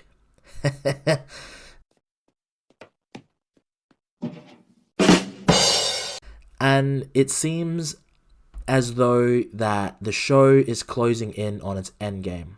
It seems as though next week we finally unveil what Jack is. Other than that, I look forward to the climax of this season and the end of the show. It's been a really fun ride, and I hope we get Star Trek Legacy with Terry Matalas, because that guy really deserves a chance at running the whole franchise. I mean, I've been loving #TerryTrek, and I think in his hands, Star Trek can be great once again. As long as Alex Kurtzman keeps his hands off Star Trek, because right now it's looking pretty bleak. But that's just my thoughts. Thank you all for watching. Please like, comment, and subscribe. And if you want, share the video. Thank you, everyone, for supporting this series. Like, it means so much to me. And hey, if you have a different opinion, please dislike, comment below, tell me where we disagree, and I'd love to have a conversation with you, because I would love to discuss the ethics of what Starfleet did. But I have a certain view, and you know, it's okay if you have a certain view. And if you have a certain view on this series and that's different to mine, I'd love to talk to you and just communicate as to why you don't like it or why you have mixed feelings on it. It's a great conversation, because this is good Trek, and if you don't like it, I want to hear what you would like to change in the future to get better Trek. War. It's fantastic. Before we start the video, I just wanted to say thank you for everyone who patiently was waiting for this review. It's been a while since I've continued Star Trek Picard, and a lot has happened in the past couple of months. So I just want to say thank you all for watching, waiting, and just subscribing, because you guys make me want to make YouTube videos. Also, I'm so excited because I get to finally use this joke. I've seen everything. You know, I've seen it all. So, without ado, let's review episode 9 and 10 of Star Trek Picard Season 3. We open episode 9 with Jack looking at the red door, with vines all over the place. Jack then remembers a childhood memory as he states that the song that is played is a memory passed down from Picard to Beverly to finally Jack himself. Jack then talks of the vines purposeful and how he seeks connection. Troy tells Jack that she will open the door for him and they will face it together. But before we can see behind the door, Troy breaks the connection and leaves the room panicking. She rushes to Picard and Beverly, and it is revealed that it is in fact a Borg cube, saying the words, "We are Borg."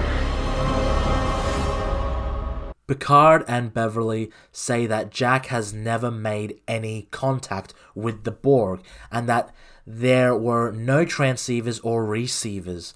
Beverly then further states that species like the bees or ants, they can communicate without words. Beverly states that the Borg had not been seen in a decade and that this could be a biological evolution.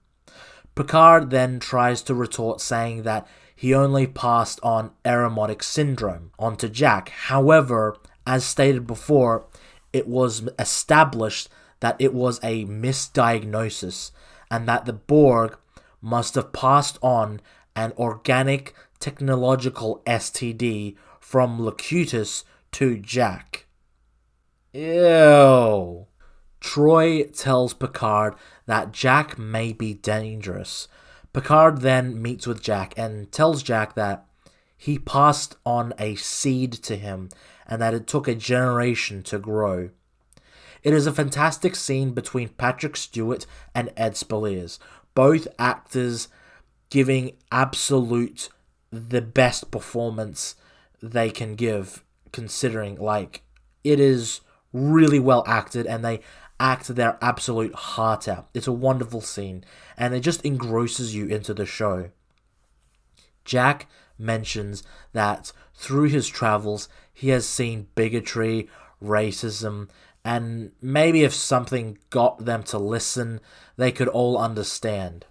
I'm not saying that's a good idea, but I do think his opinion on how the universe works has been skewed from working in the Outer Rim too long. I'm not saying it's Beverly's fault, I just think maybe living a normal life might have been better for him. Jack takes off but is stopped by two guards. He then uses his powers on the guards and leaves. Beverly tries to stop him, but Jack says that he's going to hand himself over to the Borg, and as soon as he's close enough, he will kill her. I'll trade myself for answers. And when she's close enough to give them, I'll show her exactly who and what I am. That is the most real, authentic, hysterical laugh of my entire life, because that is not a plan. It's barely a concept. I mean, Jack, come on, dude. You're gonna just stroll in to meet the Borg Queen, then kill her. The good guy meeting the big bad doesn't really pan out well. Jack then is able to sense the location of where he is supposed to meet the Borg. Then he goes to Lightspeed. Picard and Beverly watch as their son heads off, and Beverly mentions that she gave Wesley space and lost him. So she did the opposite with Jack. So I watched Jack closer. So close I couldn't see what was right in front of me. Data then comes in and tries to reassure Picard. You might find that impossible. I know.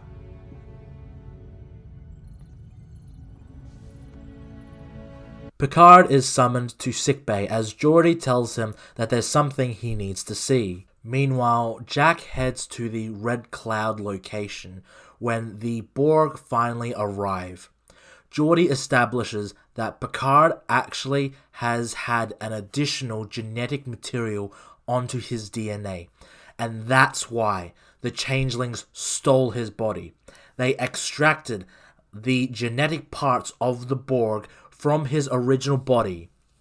Riker then further elaborates that Locutus was a receiver for the Borg, which is why he could still hear the voices of the Borg after assimilation, which makes sense.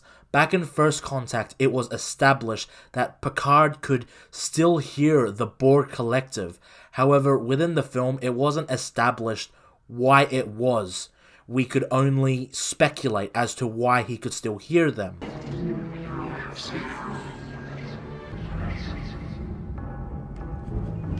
What? I can hear them. Captain.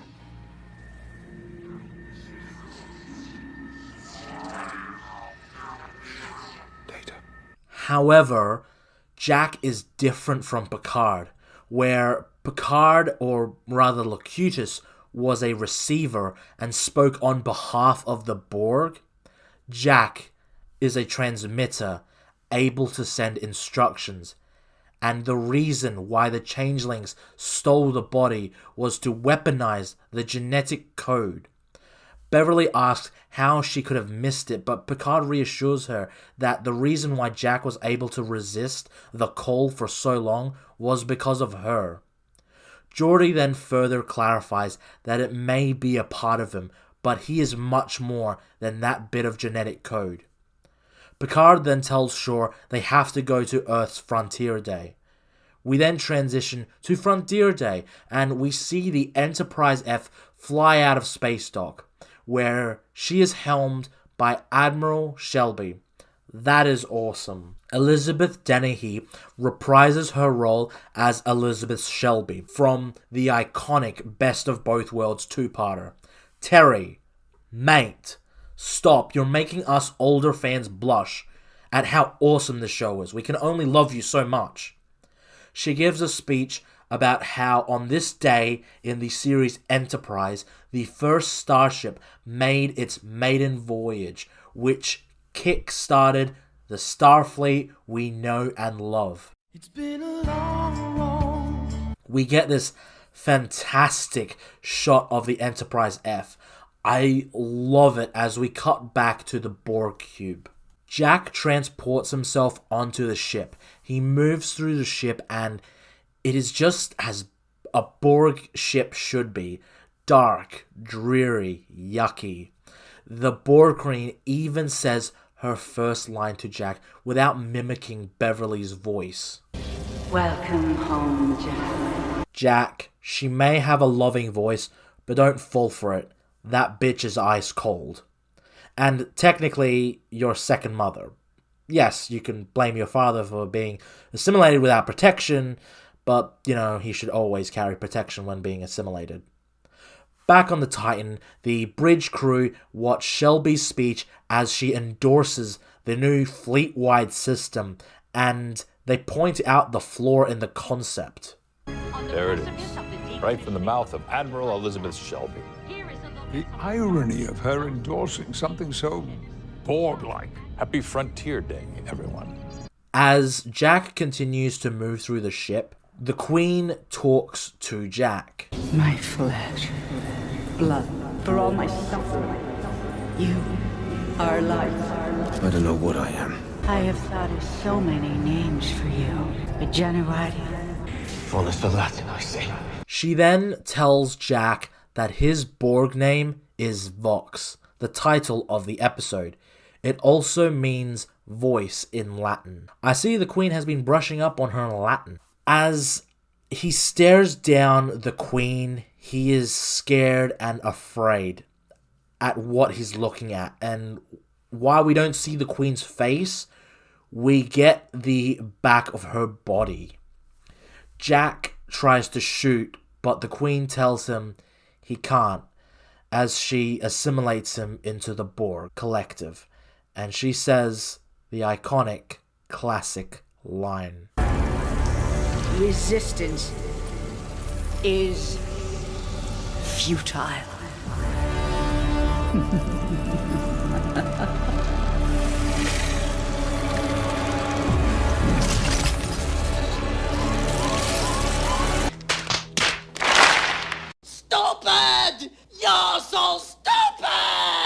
Oh, by the way, the actress who voices the Borg Queen this episode is Alice Krieger, who portrayed the Borg Queen in Star Trek First Contact and returned in Voyager's final episode. Oh, and she's also voiced the character in Star Trek Armada 2 and in Lower Decks. She is the OG Borg Queen.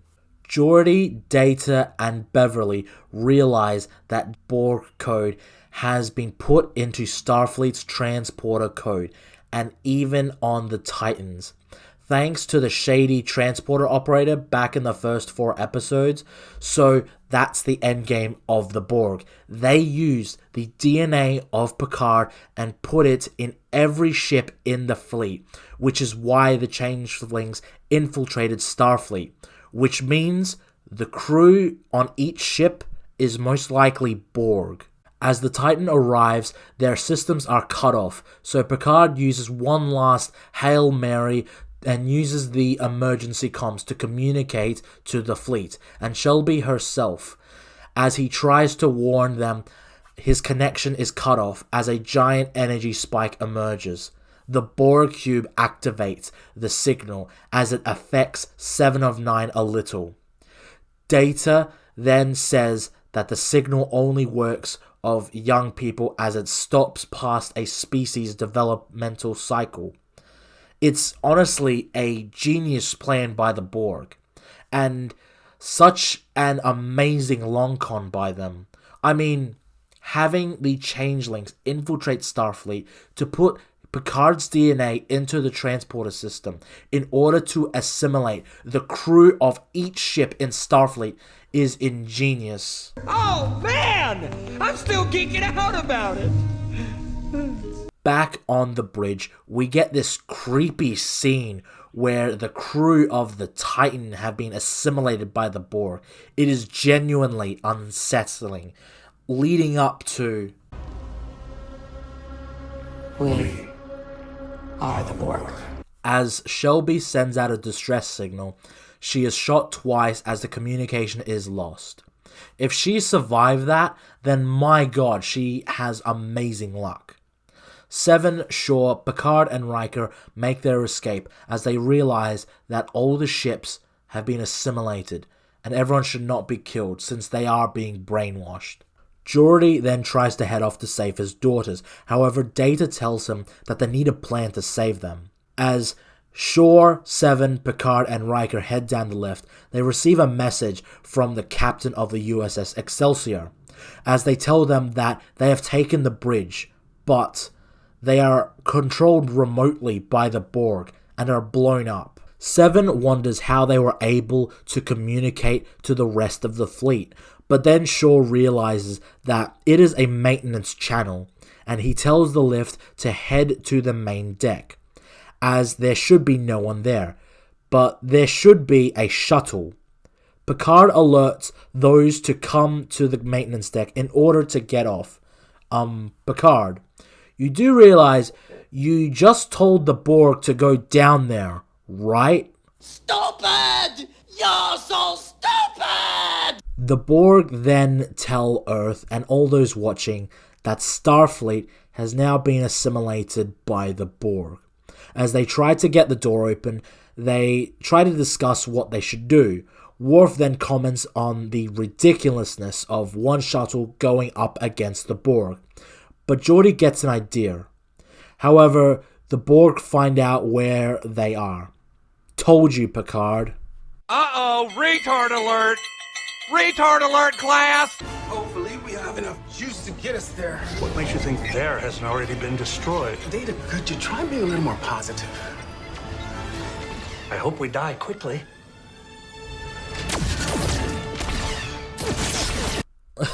Oh my god, that was hilarious. Even in the face of extinction. Shaw gets hit as Seven checks up on him. Raffi tells Picard to leave as she stays with Seven. As Shaw dies, he calls her 7 of 9 and tells her she has the ship. No, God! No, God, please, no! No! No! No! Look, this scene is great. They both act it pretty damn well. But fuck, man, really? Did he have to go? I hate it. I mean, I love the scene, but damn it, we lost a great character. As the crew leave, the Borg then approach Space Dock and are ordered to destroy Earth's planetary defenses.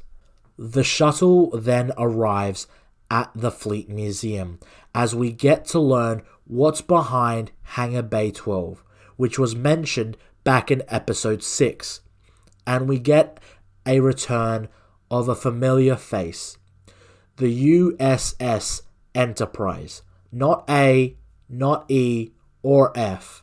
No. It's the Enterprise D. And it is treated with the proper respect it deserves. Now, fans are going to say, how can Geordi rebuild the entire ship? Well, he runs a museum, so it makes sense that he could probably get people to help him. And it is established in episode 5 that drones also repair ships, so it is reasonable to assume Geordi had drones also help him. When Picard asks Geordi how this is possible, he says that because of the Prime Directive, Starfleet retrieved the saucer section on Viridian 3, so that it doesn't disturb the natural course of the planet. Though, to be fair, I think you guys already ruined it by... Or they might remember that time that someone hot-dropped the saucer section of the Enterprise D on a planet. God, I miss you already, sure.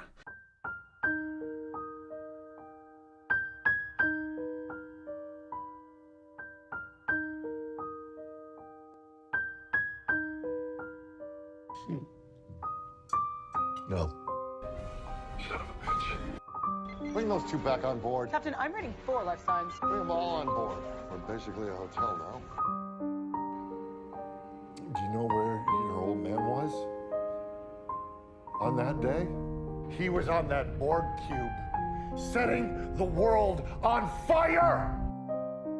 I should tell you that I have already contacted Starfleet, and they're on their way. As a former engineer, I just wanted to say what an honor it is to have you on board. Yeah, it's been a weird week. Reinstated. Oh, and as a courtesy, because of the harrowing ordeal that we all survived together, step outside so the three of you can get your bullshit story straight.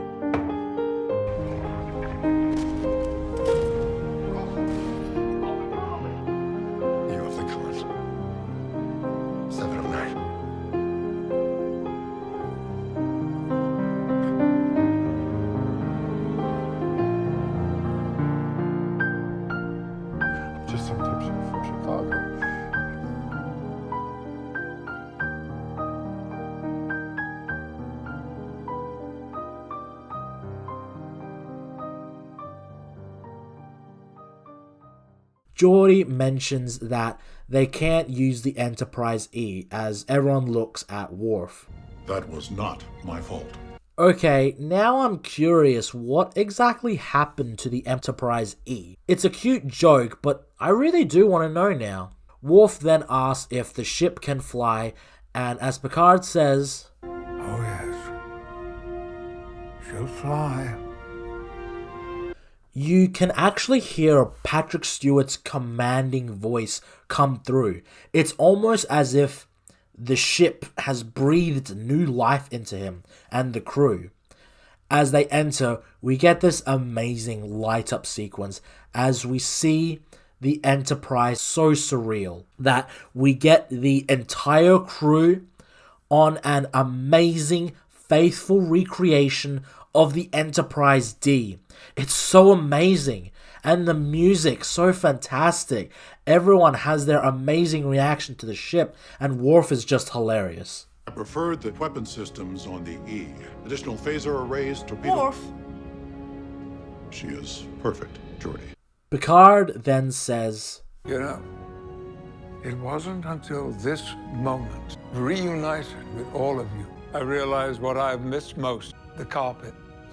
I do think, besides the carpet line, it was Patrick Stewart speaking, since I think he realizes that it wasn't until now that he had been fulfilled now that he has his crew back. Picard then tells the computer to reactivate as it recognized Picard as Captain, not Admiral. He then retorts with, Well, I hereby accept the field demotion. By the way, the voice of the computer is voiced by none other than the late Major Barrett herself, most likely using her archival voice lines. We are the crew of the USS Enterprise. But more than that, we're your family. A fantastic moment for all of them as they all get into their positions. It's such a great moment when the Enterprise lights up and Picard says his other most famous line. Make it so. And the ship moves out of space dock and the music, absolutely fantastic. Like, Stephen Burton, man, you really outdid yourself this season.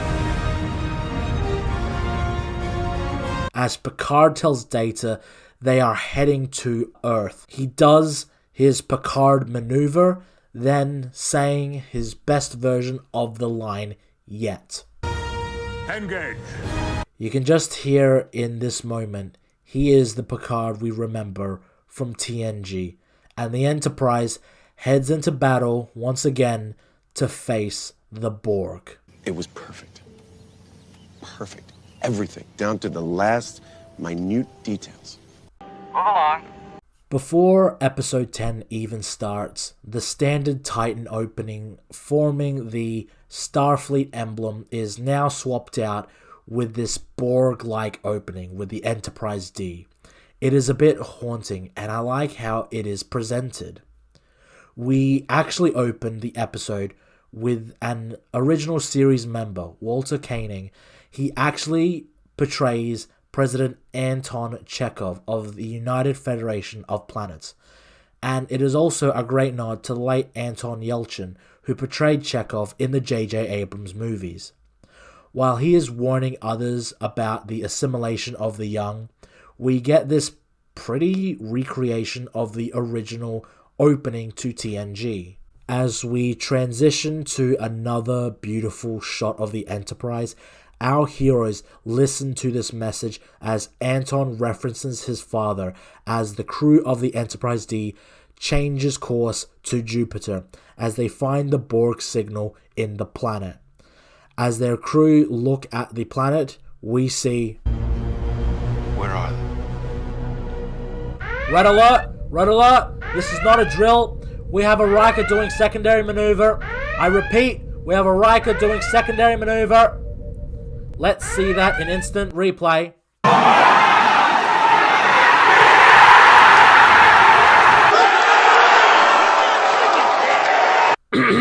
The crew look at the planet and see the Borg cube inside the gases of Jupiter. They find that Picard and Crusher's son is projecting his voice to take control of the assimilated Starfleet officers. Picard says they need to cut off the connection no matter the cost. What began over 35 years ago ends tonight. Mr. LaForge, take us in. I can't. And we just see how huge the Borg cube is compared to the Enterprise D. Now, I know a lot of people will wonder why is this Borg cube is so big. Personally, I don't mind it considering during Voyager, they were this huge, hive. They even have this transwarp network. And this is the last Borg cube. Well, there was one in season 1, but But since this cube has the Queen, it would be reasonable to assume that she used what was left of her Borg drones to take whatever material they had left from the destroyed conduit and other cubes to recreate this singular Borg cube. We then cut to the title episode, and it is titled The Last Generation. Now, when asked about this Terry says that this is a reference to this being the last generation of Borg. Also, it's a neat way to bookend the story. Chapter 1 being the next generation, and Chapter 10 being the last generation. Again, it's like poetry, so if they rhyme. The new space dock is being absolutely annihilated by the Armada, but damn, those shields are goddamn strong. However, Seven and a small crew of past 25-year-olds officers take the bridge as Seven uses her gun to teleport the Borg crew to the transporter, locking them in so they cannot get out for the time being. As the crew try to free the Titan, the Enterprise assess the Borg cube, with Diana stating that Jack is completely consumed by the Borg, and that the signal is inside the cube. The cube lowers its shield as it invites the crew into the cube. Beverly says she will try to find Jack using his human brainwaves, as Picard says that he is going down there. I need you to lead me to him. You brought him this far. Let me bring him home. It's so great seeing Picard grow from a man hesitant to accepting the truth of being Jack's father, to bonding with him, trying to help him become a better man, to finally embracing Jack as his son, telling Beverly that he will bring their son home. Riker and Worf join Picard. You're not going alone. And I will make it a threesome. Do you even hear yourself? Damn it, I love you, Worf and Riker. I mean, that's just an obvious yes. Data offers to come as well, but he is needed on the ship, as Picard hands the bridge to Geordi. We get this one look on Deanna and Riker, very much how Picard and Beverly had back in episode 2. No dialogue, just the actor's facial performance. With Deanna looking like on the verge of tears, Riker gives her a little smile as he heads off. Cutting back to Deanna, closing her eyes, realizing that this may be the last time these two will see each other. A fantastic, small little moment between the two actors, giving a great performance. Picard then turns back to address the crew. It's been an honor serving with you all. A nice way of capping off Picard's character with his crew. Being distant with his crew in Season 1 of TNG, and we see the progression of his character over the 7 years on TNG and the 4 movies, and finally this season, as he finally embraces his crew, telling them serving them with them was an honor. The 3 beam on board, as Riker says, with this size of the cube, it should have thousands of drones. It is soon revealed that the organic tissue of some of the Borg drones is being cannibalized to sustain something, which I think we can reasonably assume is the Borg Queen. Beverly informs the 3 that Jack is 1 level below them, as Picard knows exactly where that is. Riker asks how he's able to know it, but given that Picard was assimilated by the Borg, Beverly assumes that a small part of him is still connected to the hive. The 3 split up, with Worf and Riker going to disable the beacon or getting the schematics of the beacon, with Picard heading off to save Jack. And this scene is phenomenal, as Picard says goodbye to both Riker and Worf, with Picard saying to Riker, Well, thank you. It means so much to me. It's great to see Patrick Stewart's performance in this, with Picard nearly on the verge of tears. A wonderful bit of acting from Patrick Stewart. Absolutely wonderful. And with Riker being one of the best bros in the galaxy, replying with, You know that I know. Always. And the look they share. It's not just Jonathan Frakes and Patrick Stewart acting. It's also William T. Riker and Jean-Luc Picard just expressing how they feel, and fantastic. It's great. Then Picard says goodbye to Worf. It is also fantastic with him, barely getting a word in. Mr. Wolf, there are two turns of phrase a Klingon never admits to knowing. Defeat and farewell. A fantastic moment between the three amazing actors. Picard reassures Beverly that she did everything right, with Beverly saying that after he goes through the corridor, he is on his own. As Picard walks on, Beverly has cut out as Picard finds Jack assimilated. Your biological and technological distinctiveness will contribute to the whole. Your cultures will evolve to serve the future. Peace and prosperity will spread across the galaxy. You will be assimilated.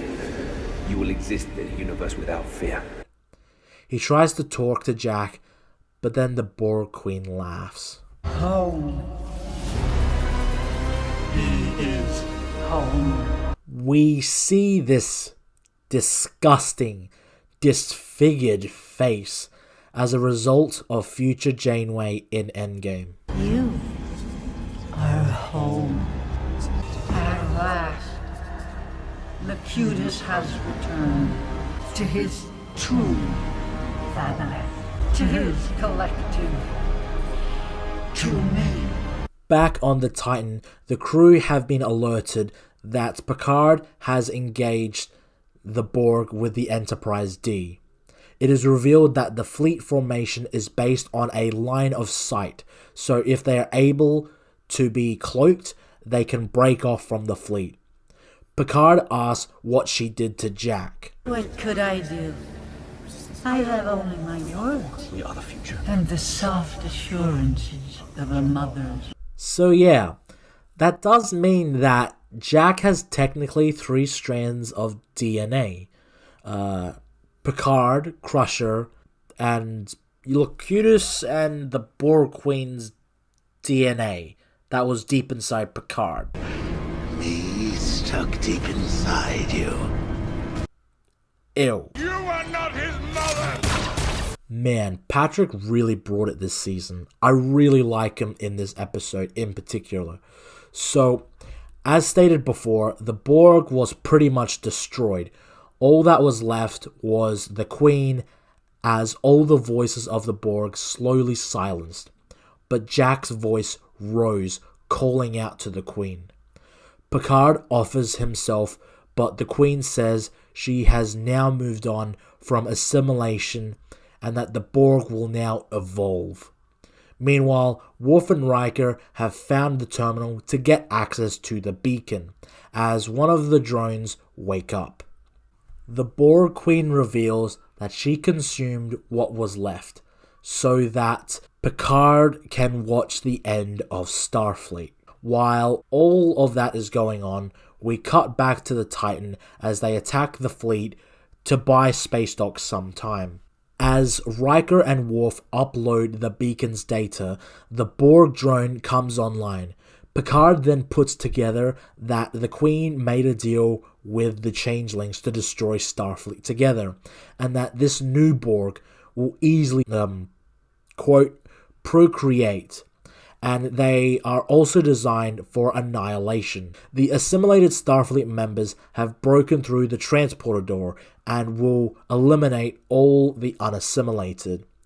So, how do they procreate? Do they like all come together at some point and just have a Borg orgy? A Borgie? Or is it much more clinical? Because being a Borg baby may be really rough. Worf and Riker are attacked by 2 Borg drones, as the Enterprise is being attacked by the cube itself. Worf is hit and asks Riker to grab the sword.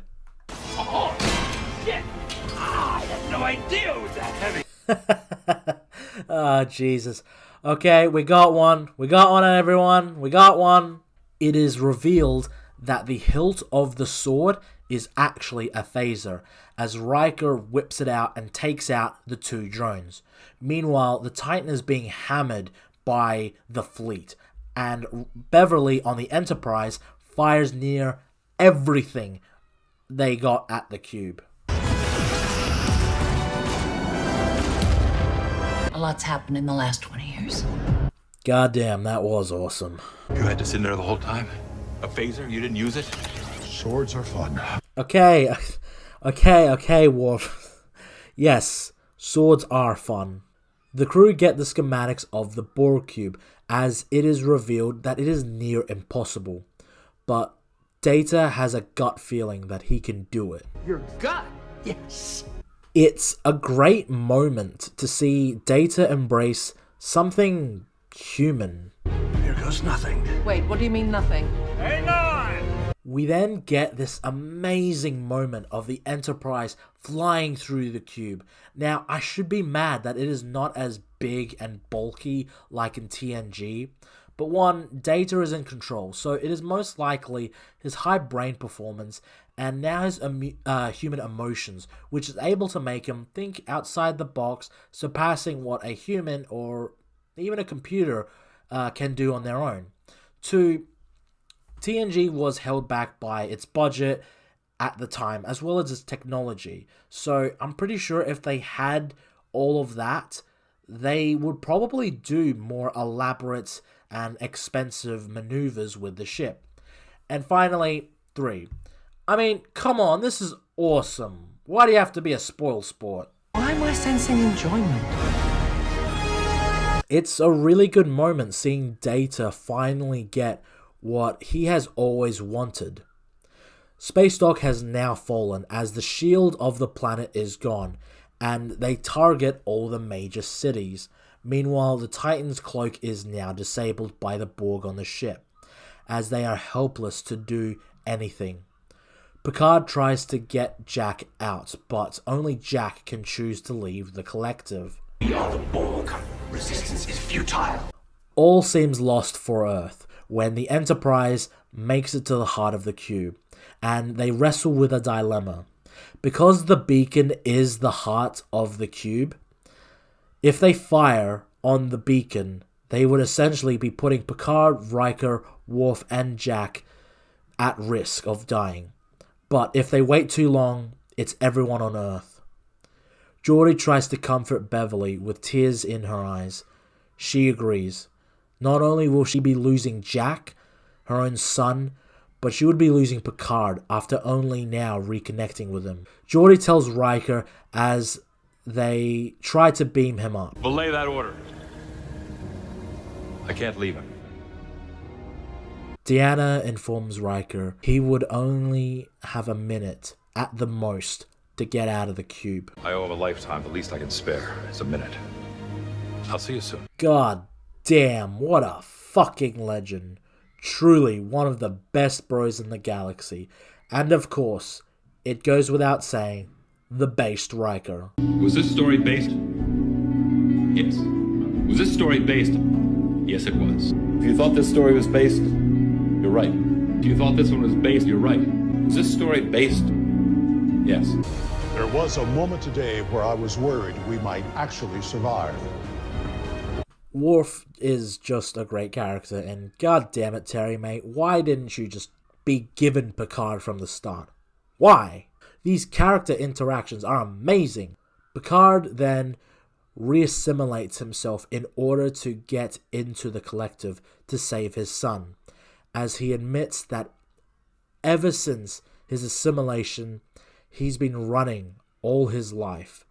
But now that he has a son, he has something to go back for. It's enough to make a grown man cry.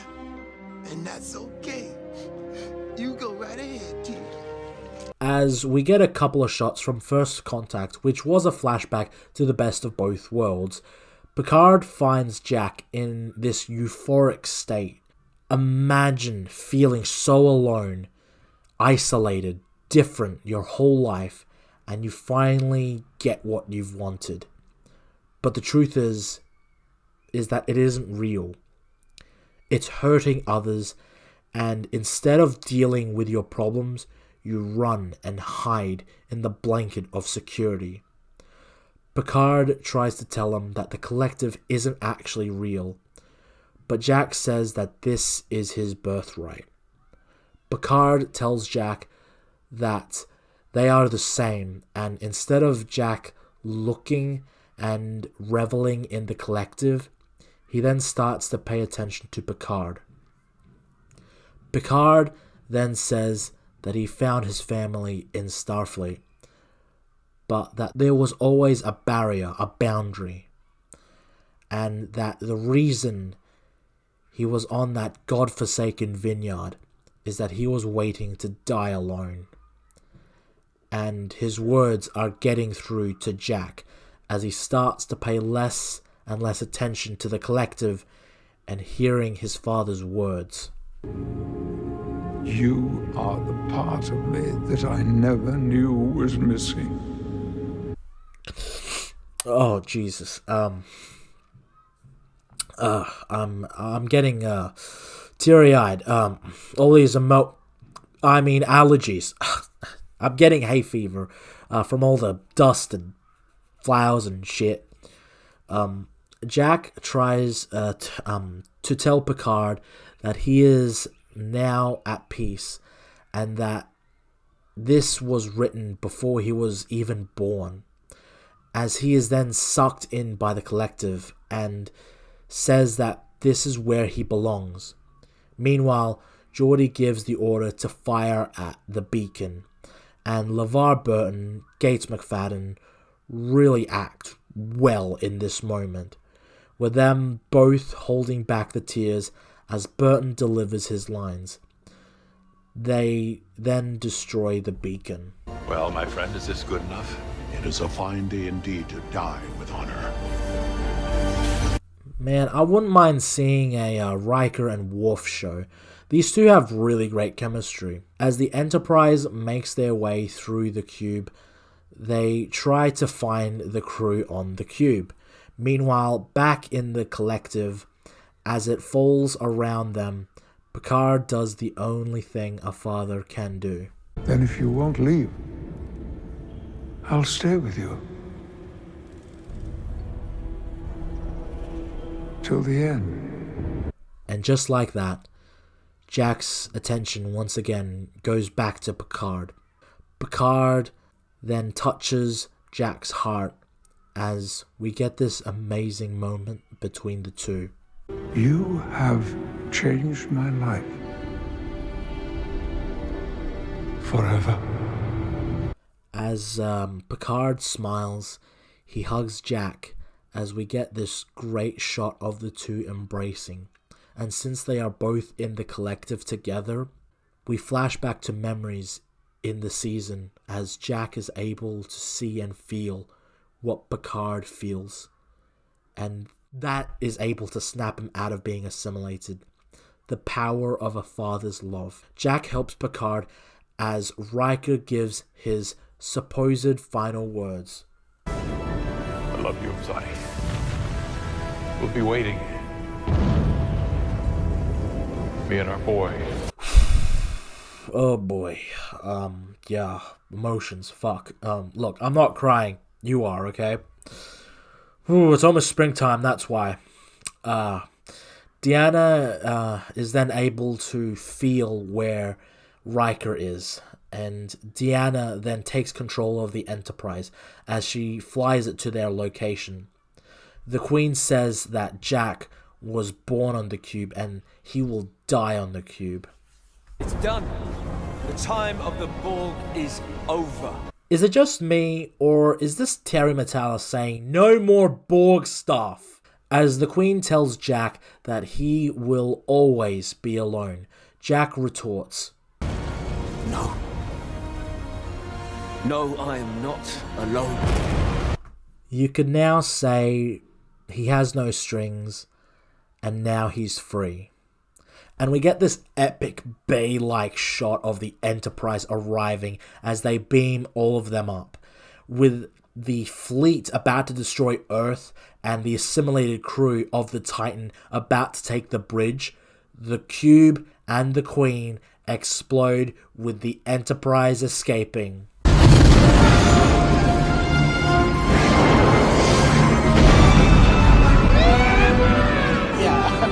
The assimilated Starfleet officers go back to normal. Sydney says she's sorry, and Seven, being compassionate, hugs her. At least from this season, she's compassionate.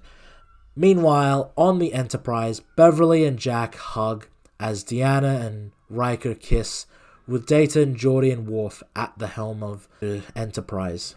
As the Titan shows up on screen with Sydney, Alandra, Seven and Raffi on screen. We get a little of Voyager's theme, as we get a little funny moment with Worf snoring as he sleeps. Picard, Jack and Beverly have a group hug as he welcomes Jack to the Enterprise as the music builds up and we cut to black. So that was Star Trek Picard Season 3. A fantastic and... Oh wait, hold on, there's still more.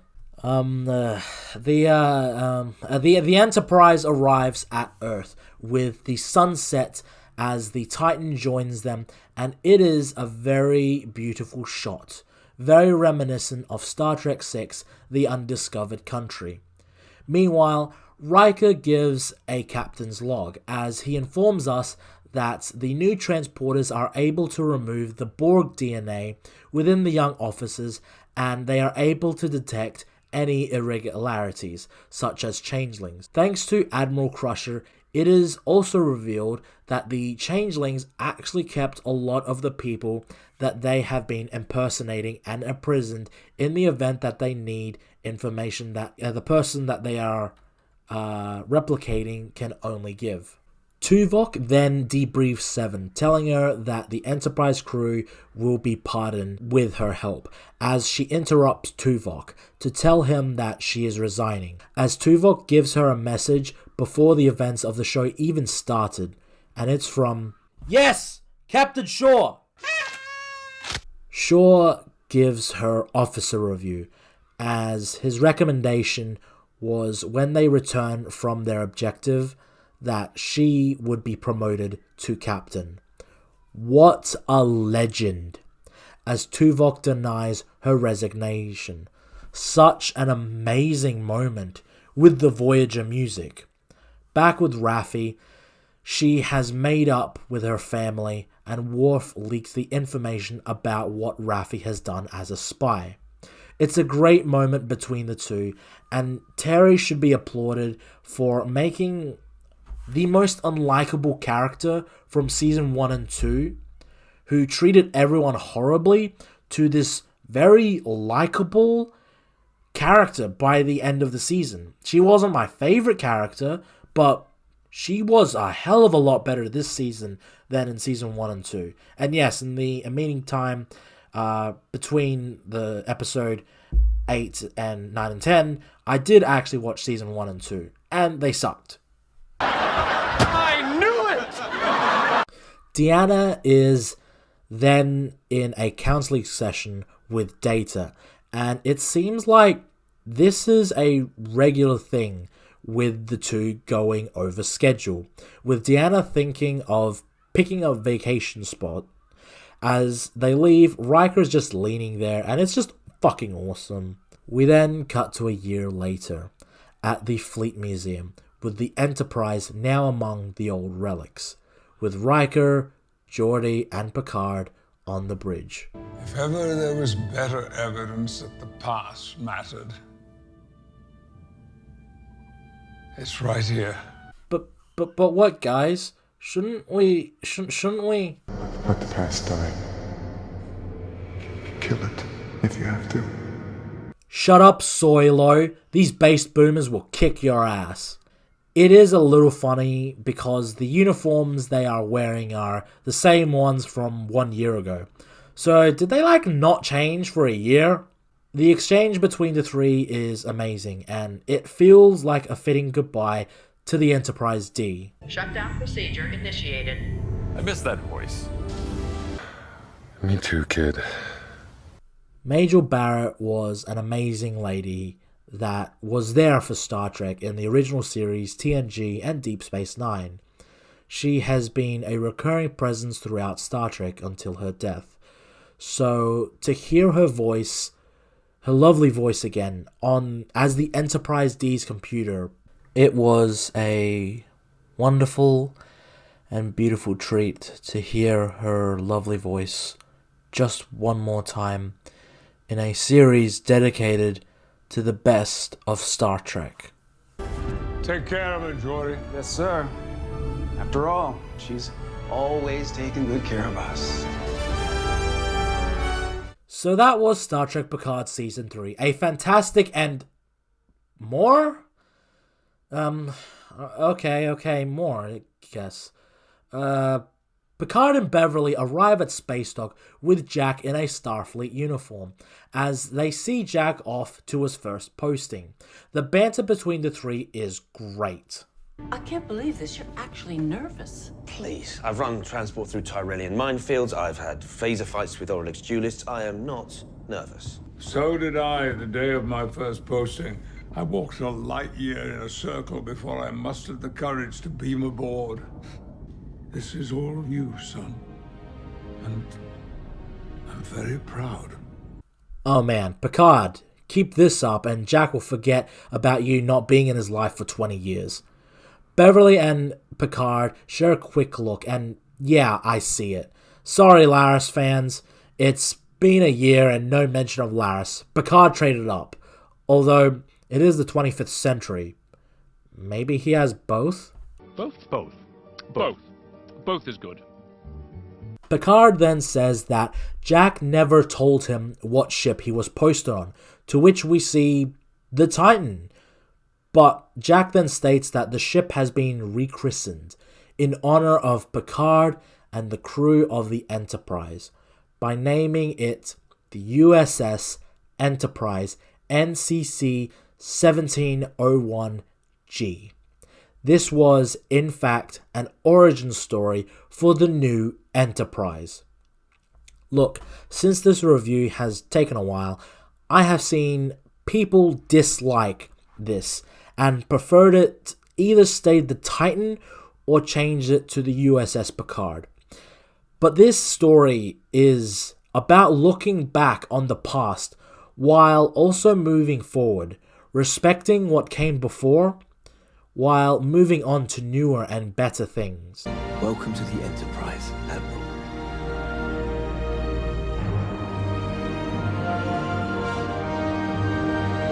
Jack enters the bridge, and man, has he got swagger. Like, he has got a lot of swagger, just like James T. Kirk. Seven and Raffi tell Jack to get out, as Seven tells Sydney to just ignore what he's saying. I usually do. Huh. I could see this relationship developing if we get that Picard spin-off Star Trek Legacy. Jack asks Seven where is he needed. You'll be stationed here as special counselor to the captain. I guess you ex-Borg friends have to stick together, hey? Seven is then given the task of giving her first command to the crew as to how she will launch the ship. As everyone eagerly awaits, Jack says, Writing the opening line to your legacy. So then, what will it be? But before we hear it, they warp to their first adventure. So that was Star Trek Picard Season 3. A fantastic I hate and... to say it, but I think this is the end of the road. Son of a bitch! So, yeah. We now finally catch up with the crew of the Enterprise D at the real Guinan Bar. The crew all together like this is great. They all bounce off each other really well, and I love that you can feel their camaraderie. Geordi gives the toast to Data as he tries to tell a familiar joke. There was a young lady from Vega, whose body was shaped like a... Captain to security, come in! Picard gives one last toast, and it is a bittersweet speech, pretty much sending off the crew. But now that Picard has become so close with the crew, he initiates the card game with the crew, as we cut to all of them playing cards around a table. Hope you're feeling lucky, Jean-Luc. You know, Will, I've come to believe that the stars have always been in my favor.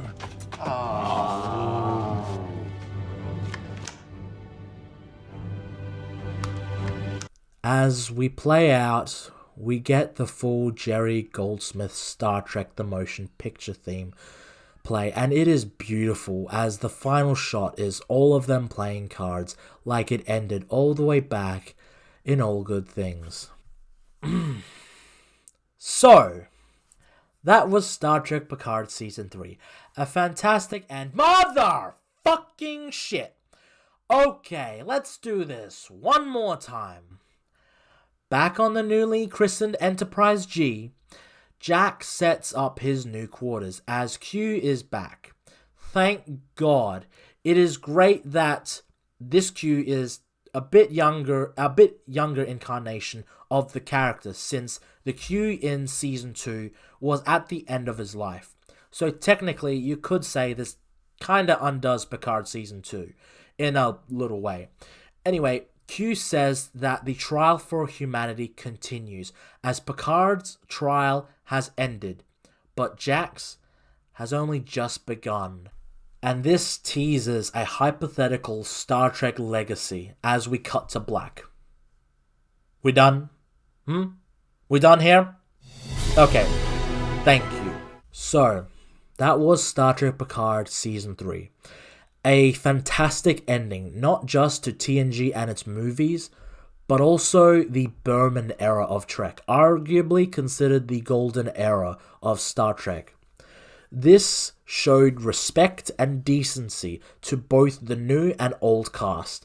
No one is out of character, and instead of subverting the show, this takes our characters in different directions through believable situations and reasoning. This is probably the best we will get from modern Trek, since Strange New Worlds is an interpretation, a very vanilla interpretation of Trek, but this embraces what came before while also making something new. I just now hope that we can move on from nostalgia, visit it once in a while, but keep moving forward. In this show, even when it got dark, there was semblance of optimism. Other Trek shows are really drab, dark, and sometimes painfully unfunny. I know some people like Discovery for some reason. I know some people like Lower Decks for some reason. I can even understand people liking Strange New Worlds.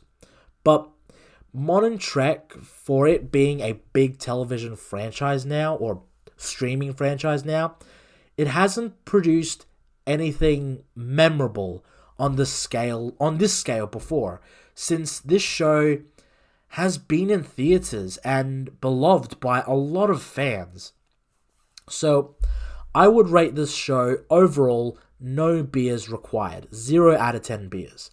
A really well-made series that really shows off the love, respect, and care that Terry tried to treat fans with. I thought maybe this may be my final video on the series, but I don't know. I think I might make one more, an episode ranking, so maybe stay tuned for that.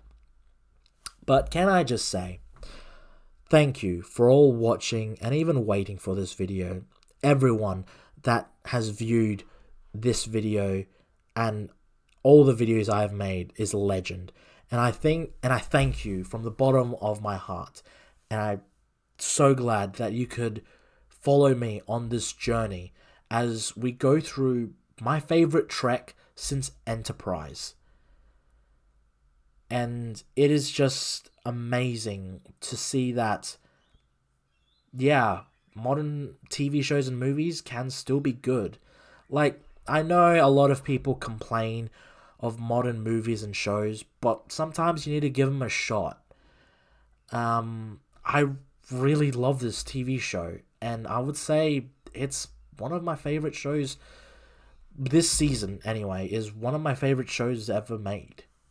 I know that's a very high bar, but as a Star Trek fan, seeing this was nearly everything to me, and it feels like the Next Generation crew finally got their undiscovered country. It is a really great show that shows respect to fans and thanks them for watching. So, like every video, thank you all for watching, and as always, have a good one. He's coming right at us! Star Trek Picard Season 3 is one of the best experiences I have had watching a series in a long time. Each week I was excited and waited with bated breath to see what was gonna happen next. And now that I have seen and reviewed every episode, I can safely say the whole is great. However, some episodes work both individually and a part of a series, but some didn't work individually and worked only as part of a bigger storyline. So let's rank all the Picard episodes, at least for Season 3, and see how they fare.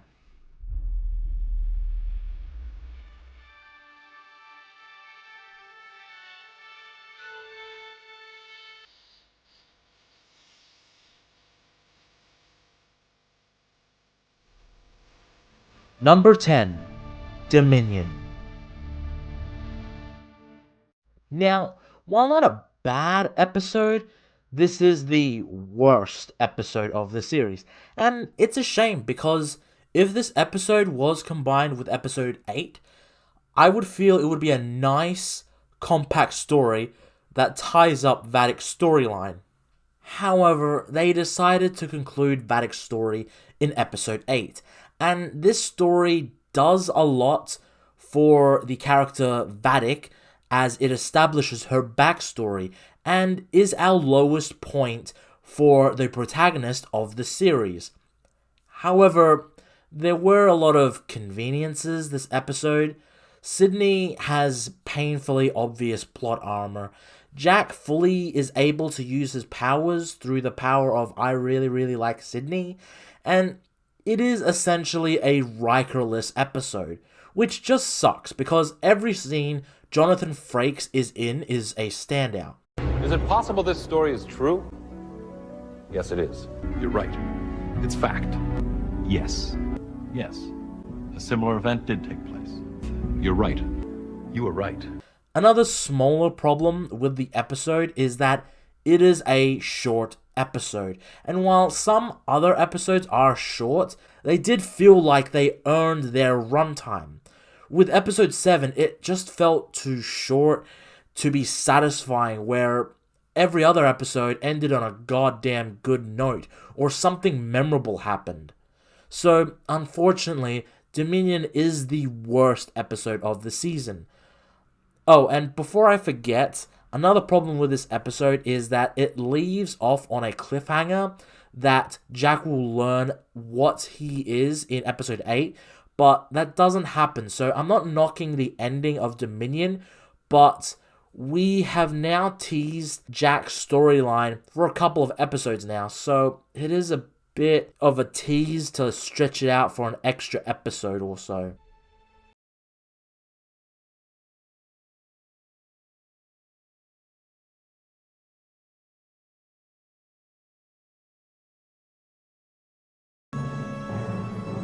Number 9, The Next Generation. So, when your series is so good that 8 other episodes are better, with only one episode being slightly worse than you know you've done something right. The Next Generation is what kickstarted the events of the series, and man, it is a great reintroduction to Star Trek. The music feels familiar, yet also new and fresh. We get introduced to a whole new cast of characters and bringing back a few familiar faces from TNG and the series Picard. This episode sets up so much for this season and it slowly builds to Picard and Riker meeting Jack. It is also great seeing it in retrospect, picking up on little clues and hints to things we have yet to see. It was a computer virus on the Enterprise when you were incapacitated. Incapacitated? Locutus. The Borg, of course. Have you ever seen ashes like this from phaser fire? No. Now, a big positive the first 4 episodes has that the other 6 episodes don't is the relationship with Picard and Riker. While the story progresses, Riker and Picard don't spend as much time together as they did in the first 4 episodes because it is an ensemble cast. Or decontamination cycle. Adrenaline rush. From fear or the thought of seeing Beverly? Both. Terrific. Your hands are stiff. My knees are killing me. So long as we don't have to move or shoot, we should be fine. Decontamination cycle complete. However, the episode is held back because it is essentially a setup episode. It didn't really feel satisfying ending with the Shrike confronting the Helios. However, it did its job to set up a mystery, introduce compelling storylines, and introduce and reintroduce characters so that if you're a fan, you would enjoy them more, and if you're not a fan, it would be enough so that people would get an idea of their relationships. Now, from here on out, it's going to be hard to rank because from here onwards, I think the episodes are just removing the beer ranking 9 out of 10 or 10 out of 10 perfect episodes because they're just great. So I would pretty much from here on out would be 1 beer, maybe no beers out of 10. So just go in sober from here on out. However, it is a ranking, and this is my ranking.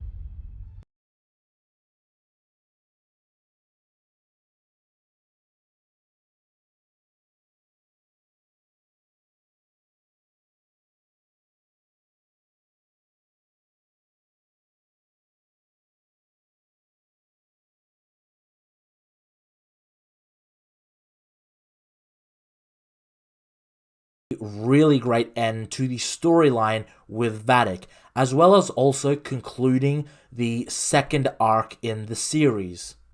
It is a really fantastic episode with great moments for each of our characters, and we finally get the whole crew of the Enterprise back together to face their final threat.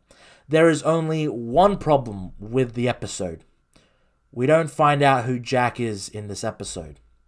Dominion promised that Vadic would tell Jack who he is, but instead of revealing it this episode, we have it teased for episode 9. It's a bit disappointing.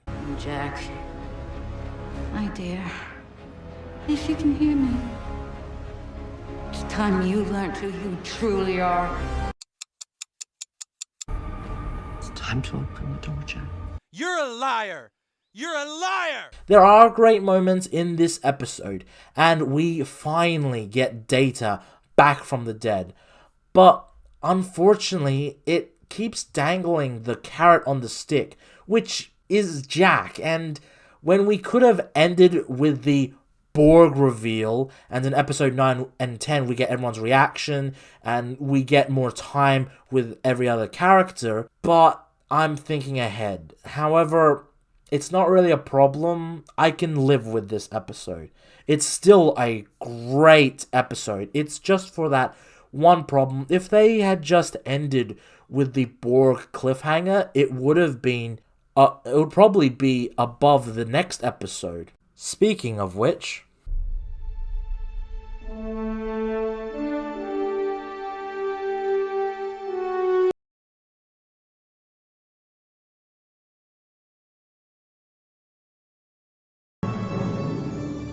Number 7, Disengage.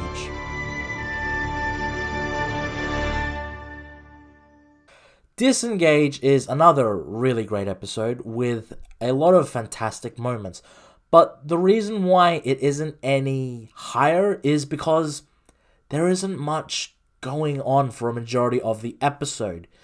Its highs are amazing though. The ending is really fantastic, with both Picard and Beverly just communicating through facial expressions only. No words needed, just looks. There is a lot of highs in this episode, but it does not feel like a lot happens until the final 5 or so minutes. That tractor beam moment was pretty awesome, not gonna lie. And the scenes with Jack and Picard are really touching and great.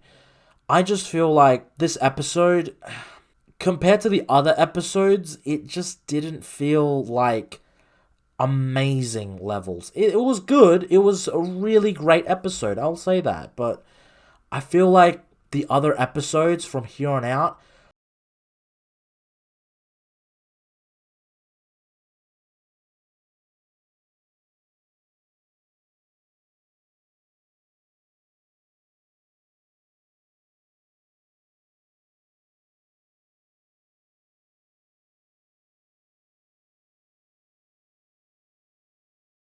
Imposters is a fantastic character episode. It does a lot to set up the rest of the series, and it builds on episode 4's cliffhanger. The return of Ensign Rowe was a stroke of pure genius. What builds paranoia, like a returning character who ended on bad terms with our protagonist, to sow distrust in Rowe's first appearance since TNG. This episode also finally ties the Worf and Raffi storyline with the main storyline of the series. This also shows us that Jack isn't all as he seems, and it's awesome to see him kill some changelings, and we see what he sees as well. How he's having bad dreams, teasing us of future events, and we see the assimilation back in this episode. A great paranoia-like episode that kickstarts the final half of the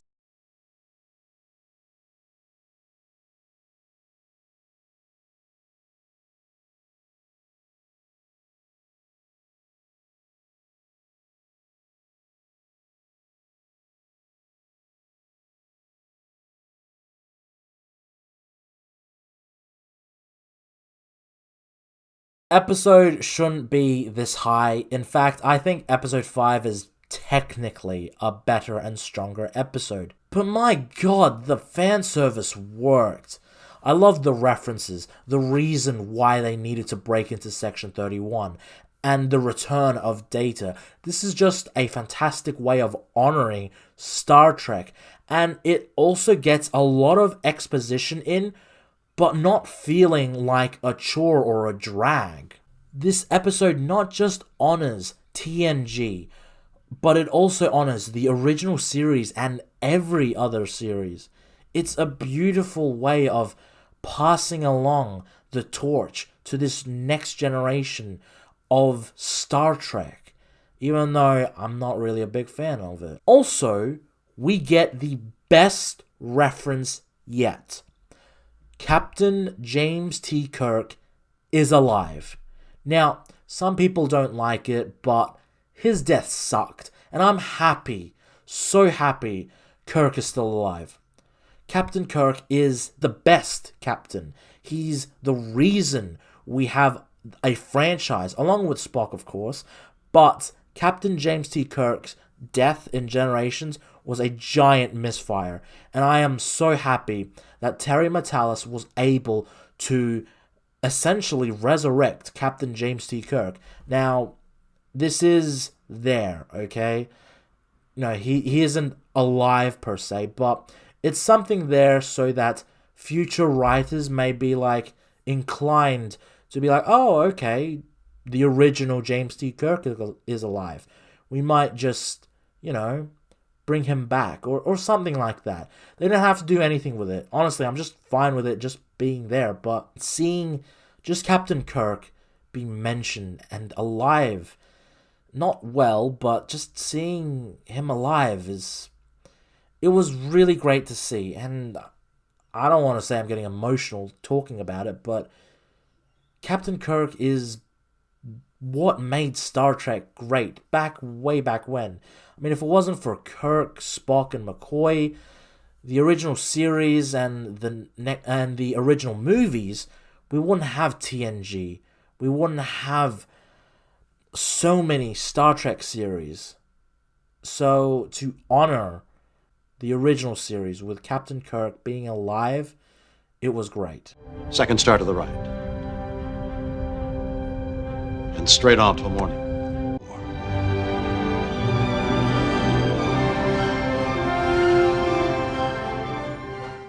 While I think this episode is just fantastic in terms of honoring Star Trek, there are 4 more episodes that are just, in my opinion, near to pretty much being perfect.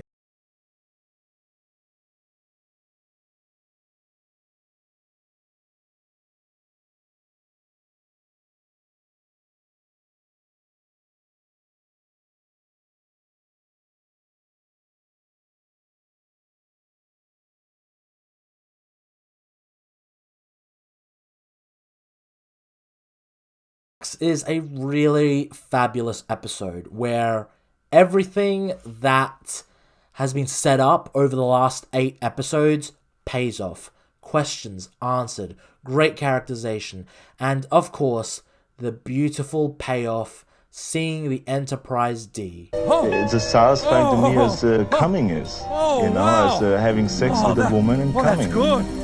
Oh, that's it. So can you believe how much I am in heaven? What is that?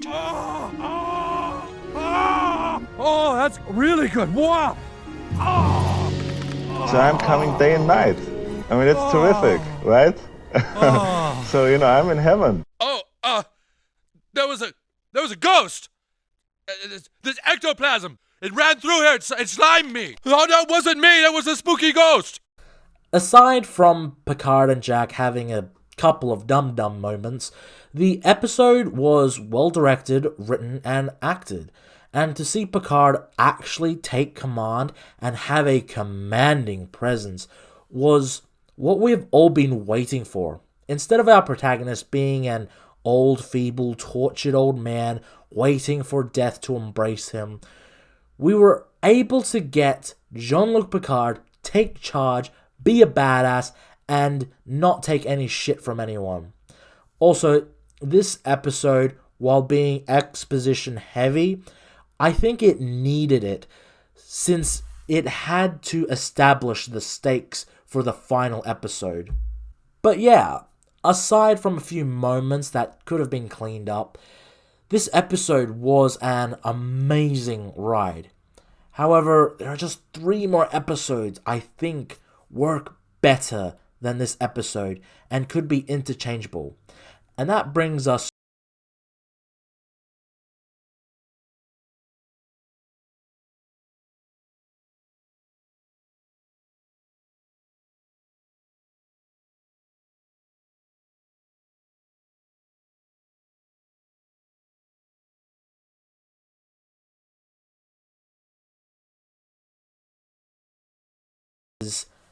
an emotional episode, an emotional roller coaster for our heroes, and gives us pretty much what we have all wanted to see. Captain Riker helming the USS Titan. This episode is a fantastic submarine-like battle episode, with the USS Titan trying to hide from the Shrike. And it was also great to see Riker and Picard be somewhat at odds due to the different command styles, and the parallel between Riker talking about seeing his son for the first time and having the turbolift be the longest 17 seconds of his life, tying in with Picard seeing his son's essentially rebirth, was a great parallel. And this shows that even though the two have different command styles, they are still friends. They may be at odds at times, but they are still great friends underneath it all. It took 17 seconds to get down there. The longest turbolift ride of my life. I thought I was losing him. My unborn son. His whole future flashed in front of my eyes. And in that moment, you became a father. That's right. We also get answers as to why Beverly and Picard never really worked out before. This episode works as a tight episode, and it sets up an amazing follow-up episode, which is just, yeah, like this episode, just as a singular submarine battle episode, really evokes battles like the Nemesis battle, which I know a lot of people didn't like it with the Enterprise E and the Scimitar, but I really enjoyed that. But this also evokes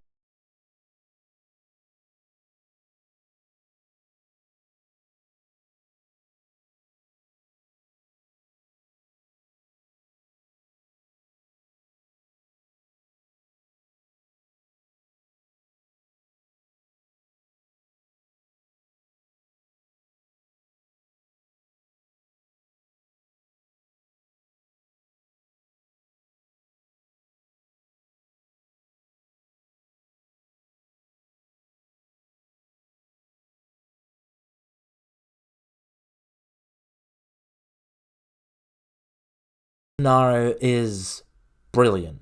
Just brilliant. It's about survival and fighting the odds. We get a lot of development between Jack and Picard. We finally get a reason as to why Shaw has an axe to grind with Picard. And there's a hunt for the changeling on board the ship, with the amazing payoff that was built over 2 episodes, with the Titan throwing an asteroid at the Shrike. It was a brilliant moment.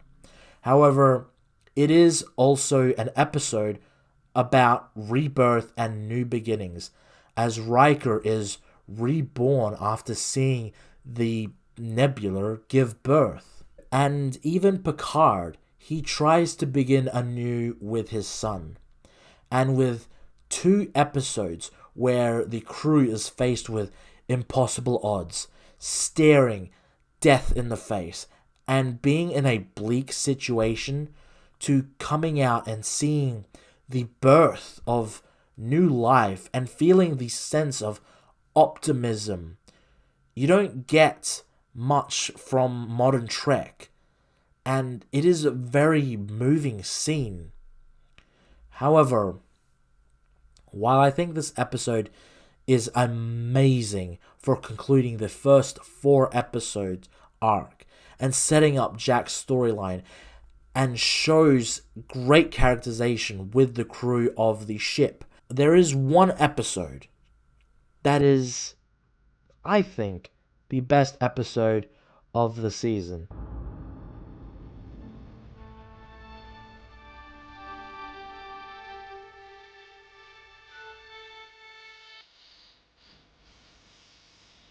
And the number 1 episode is The Last Generation.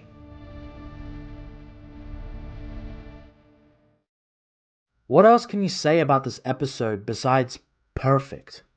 Concluding multiple storylines in a fantastic way, giving us a fitting send-off to the original crew, and of course, setting up a story with new possibilities, adventure, and a new great cast. The Last Generation is a masterclass in directing, acting. The emotions in this episode really hit, because it feels genuine, and the acting with the whole cast is brilliant. The only problem I have with it is that I wanted more. I want more. And I know I shouldn't. The Borg in this episode are intimidating. And while we had a taste of that in the last episode, episode 9, This episode is just amazing. It is just amazing seeing the whole of Starfleet be turned into Borg firing on Space Dog. This is the most intimidating the Borg have been since First Contact. Picard rescuing Jack while going into the Borg Collective is a just brilliant and heartwarming moment. Riker and Worf working together was hilarious and also heartwarming. The crew of the Enterprise flying through the cube and trying to save the crew was fantastic. And in this episode, it isn't just Picard doing everything or some characters just sidelined. No, every character had a role to play. And it is great to see each one of the cast working together and working so well. Even the Seven and Raffi side of the story, trying to distract the Borg long enough, was fun to see. The Last Generation is a fantastic final outing for the Next Generation crew, and a brilliant setup of stories to come. I'm not sure if this is the last of the TNG crew, but if nothing else, this was a fantastic send-off, and it is a beautiful story to end the legacy of the Next Generation. And that's my ranking of Star Trek Picard Season 3. And while there are some episodes that work more than the others, on the whole, it is truly fantastic and outdoes Star Wars in a lot of ways. Terry Matalas, the writers, directors, the cast and crew should be absolutely proud of what they have accomplished with this series. Not only did they give us fantastic Trek, they also told a well thought out story, amazing characters, and a beautiful send off to the Next Generation, honoring the past while embracing the future ahead. Is it perfect? No. I'll say the show isn't perfect. Nothing is. But what it does well, it does extremely well. And it's also pleasing a giant majority of the fan base. And while it hasn't redeemed Star Trek or has resurrected the brand, it's a nice stepping stone for the future of this franchise. And with this season and its direction, this is the most optimistic I have been for Star Trek in a long time. I'm not going to watch every Trek now, but I will keep an eye out for any projects including Terry Matalas. Oh, and before you ask what I would rate the individual episodes as to how many beers you'll need to have to get through, here you go. So this is how many you would have to consume episodically, but on the whole, I would say watch it sober. Anyway, I just wanted to say thank you all for watching and supporting this long series. I know it's been a long time and the hype for Star Trek Picard is done, but I just feel like good media should be talked about. Good and bad media should be talked about, regardless of your opinion.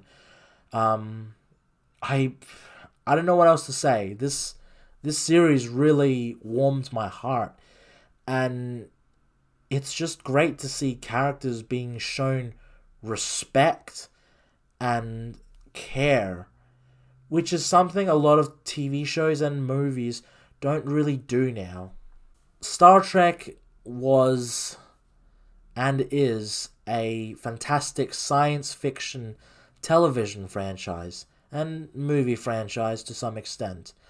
However, the movies, at least the Next Generation and the J.J. Abrams movies, they were very much action-heavy focused. The original movies were great, ranging from somewhat bad to really damn fantastic. Best of the franchise. But I do believe that Star Trek is in somewhat of a better place now than it was when the movies were happening, or even Discovery for that matter. And I'm so glad that Terry Matalas was able to give fans the send-off to the TNG crew, which we have always wanted, because Nemesis was disappointing, and it was sad to see it end on a bit of a whimper note. But to see this ending be a very happy ending, and it was just beautiful to see all the cast and crew just having a smile and having fun. So, thank you all for watching. Please like and subscribe and comment below. Also, ring the bell. It helps. Thank you for following me on this journey. And I really appreciate all of you watching and, clicking on the video. So, take care and have a good one.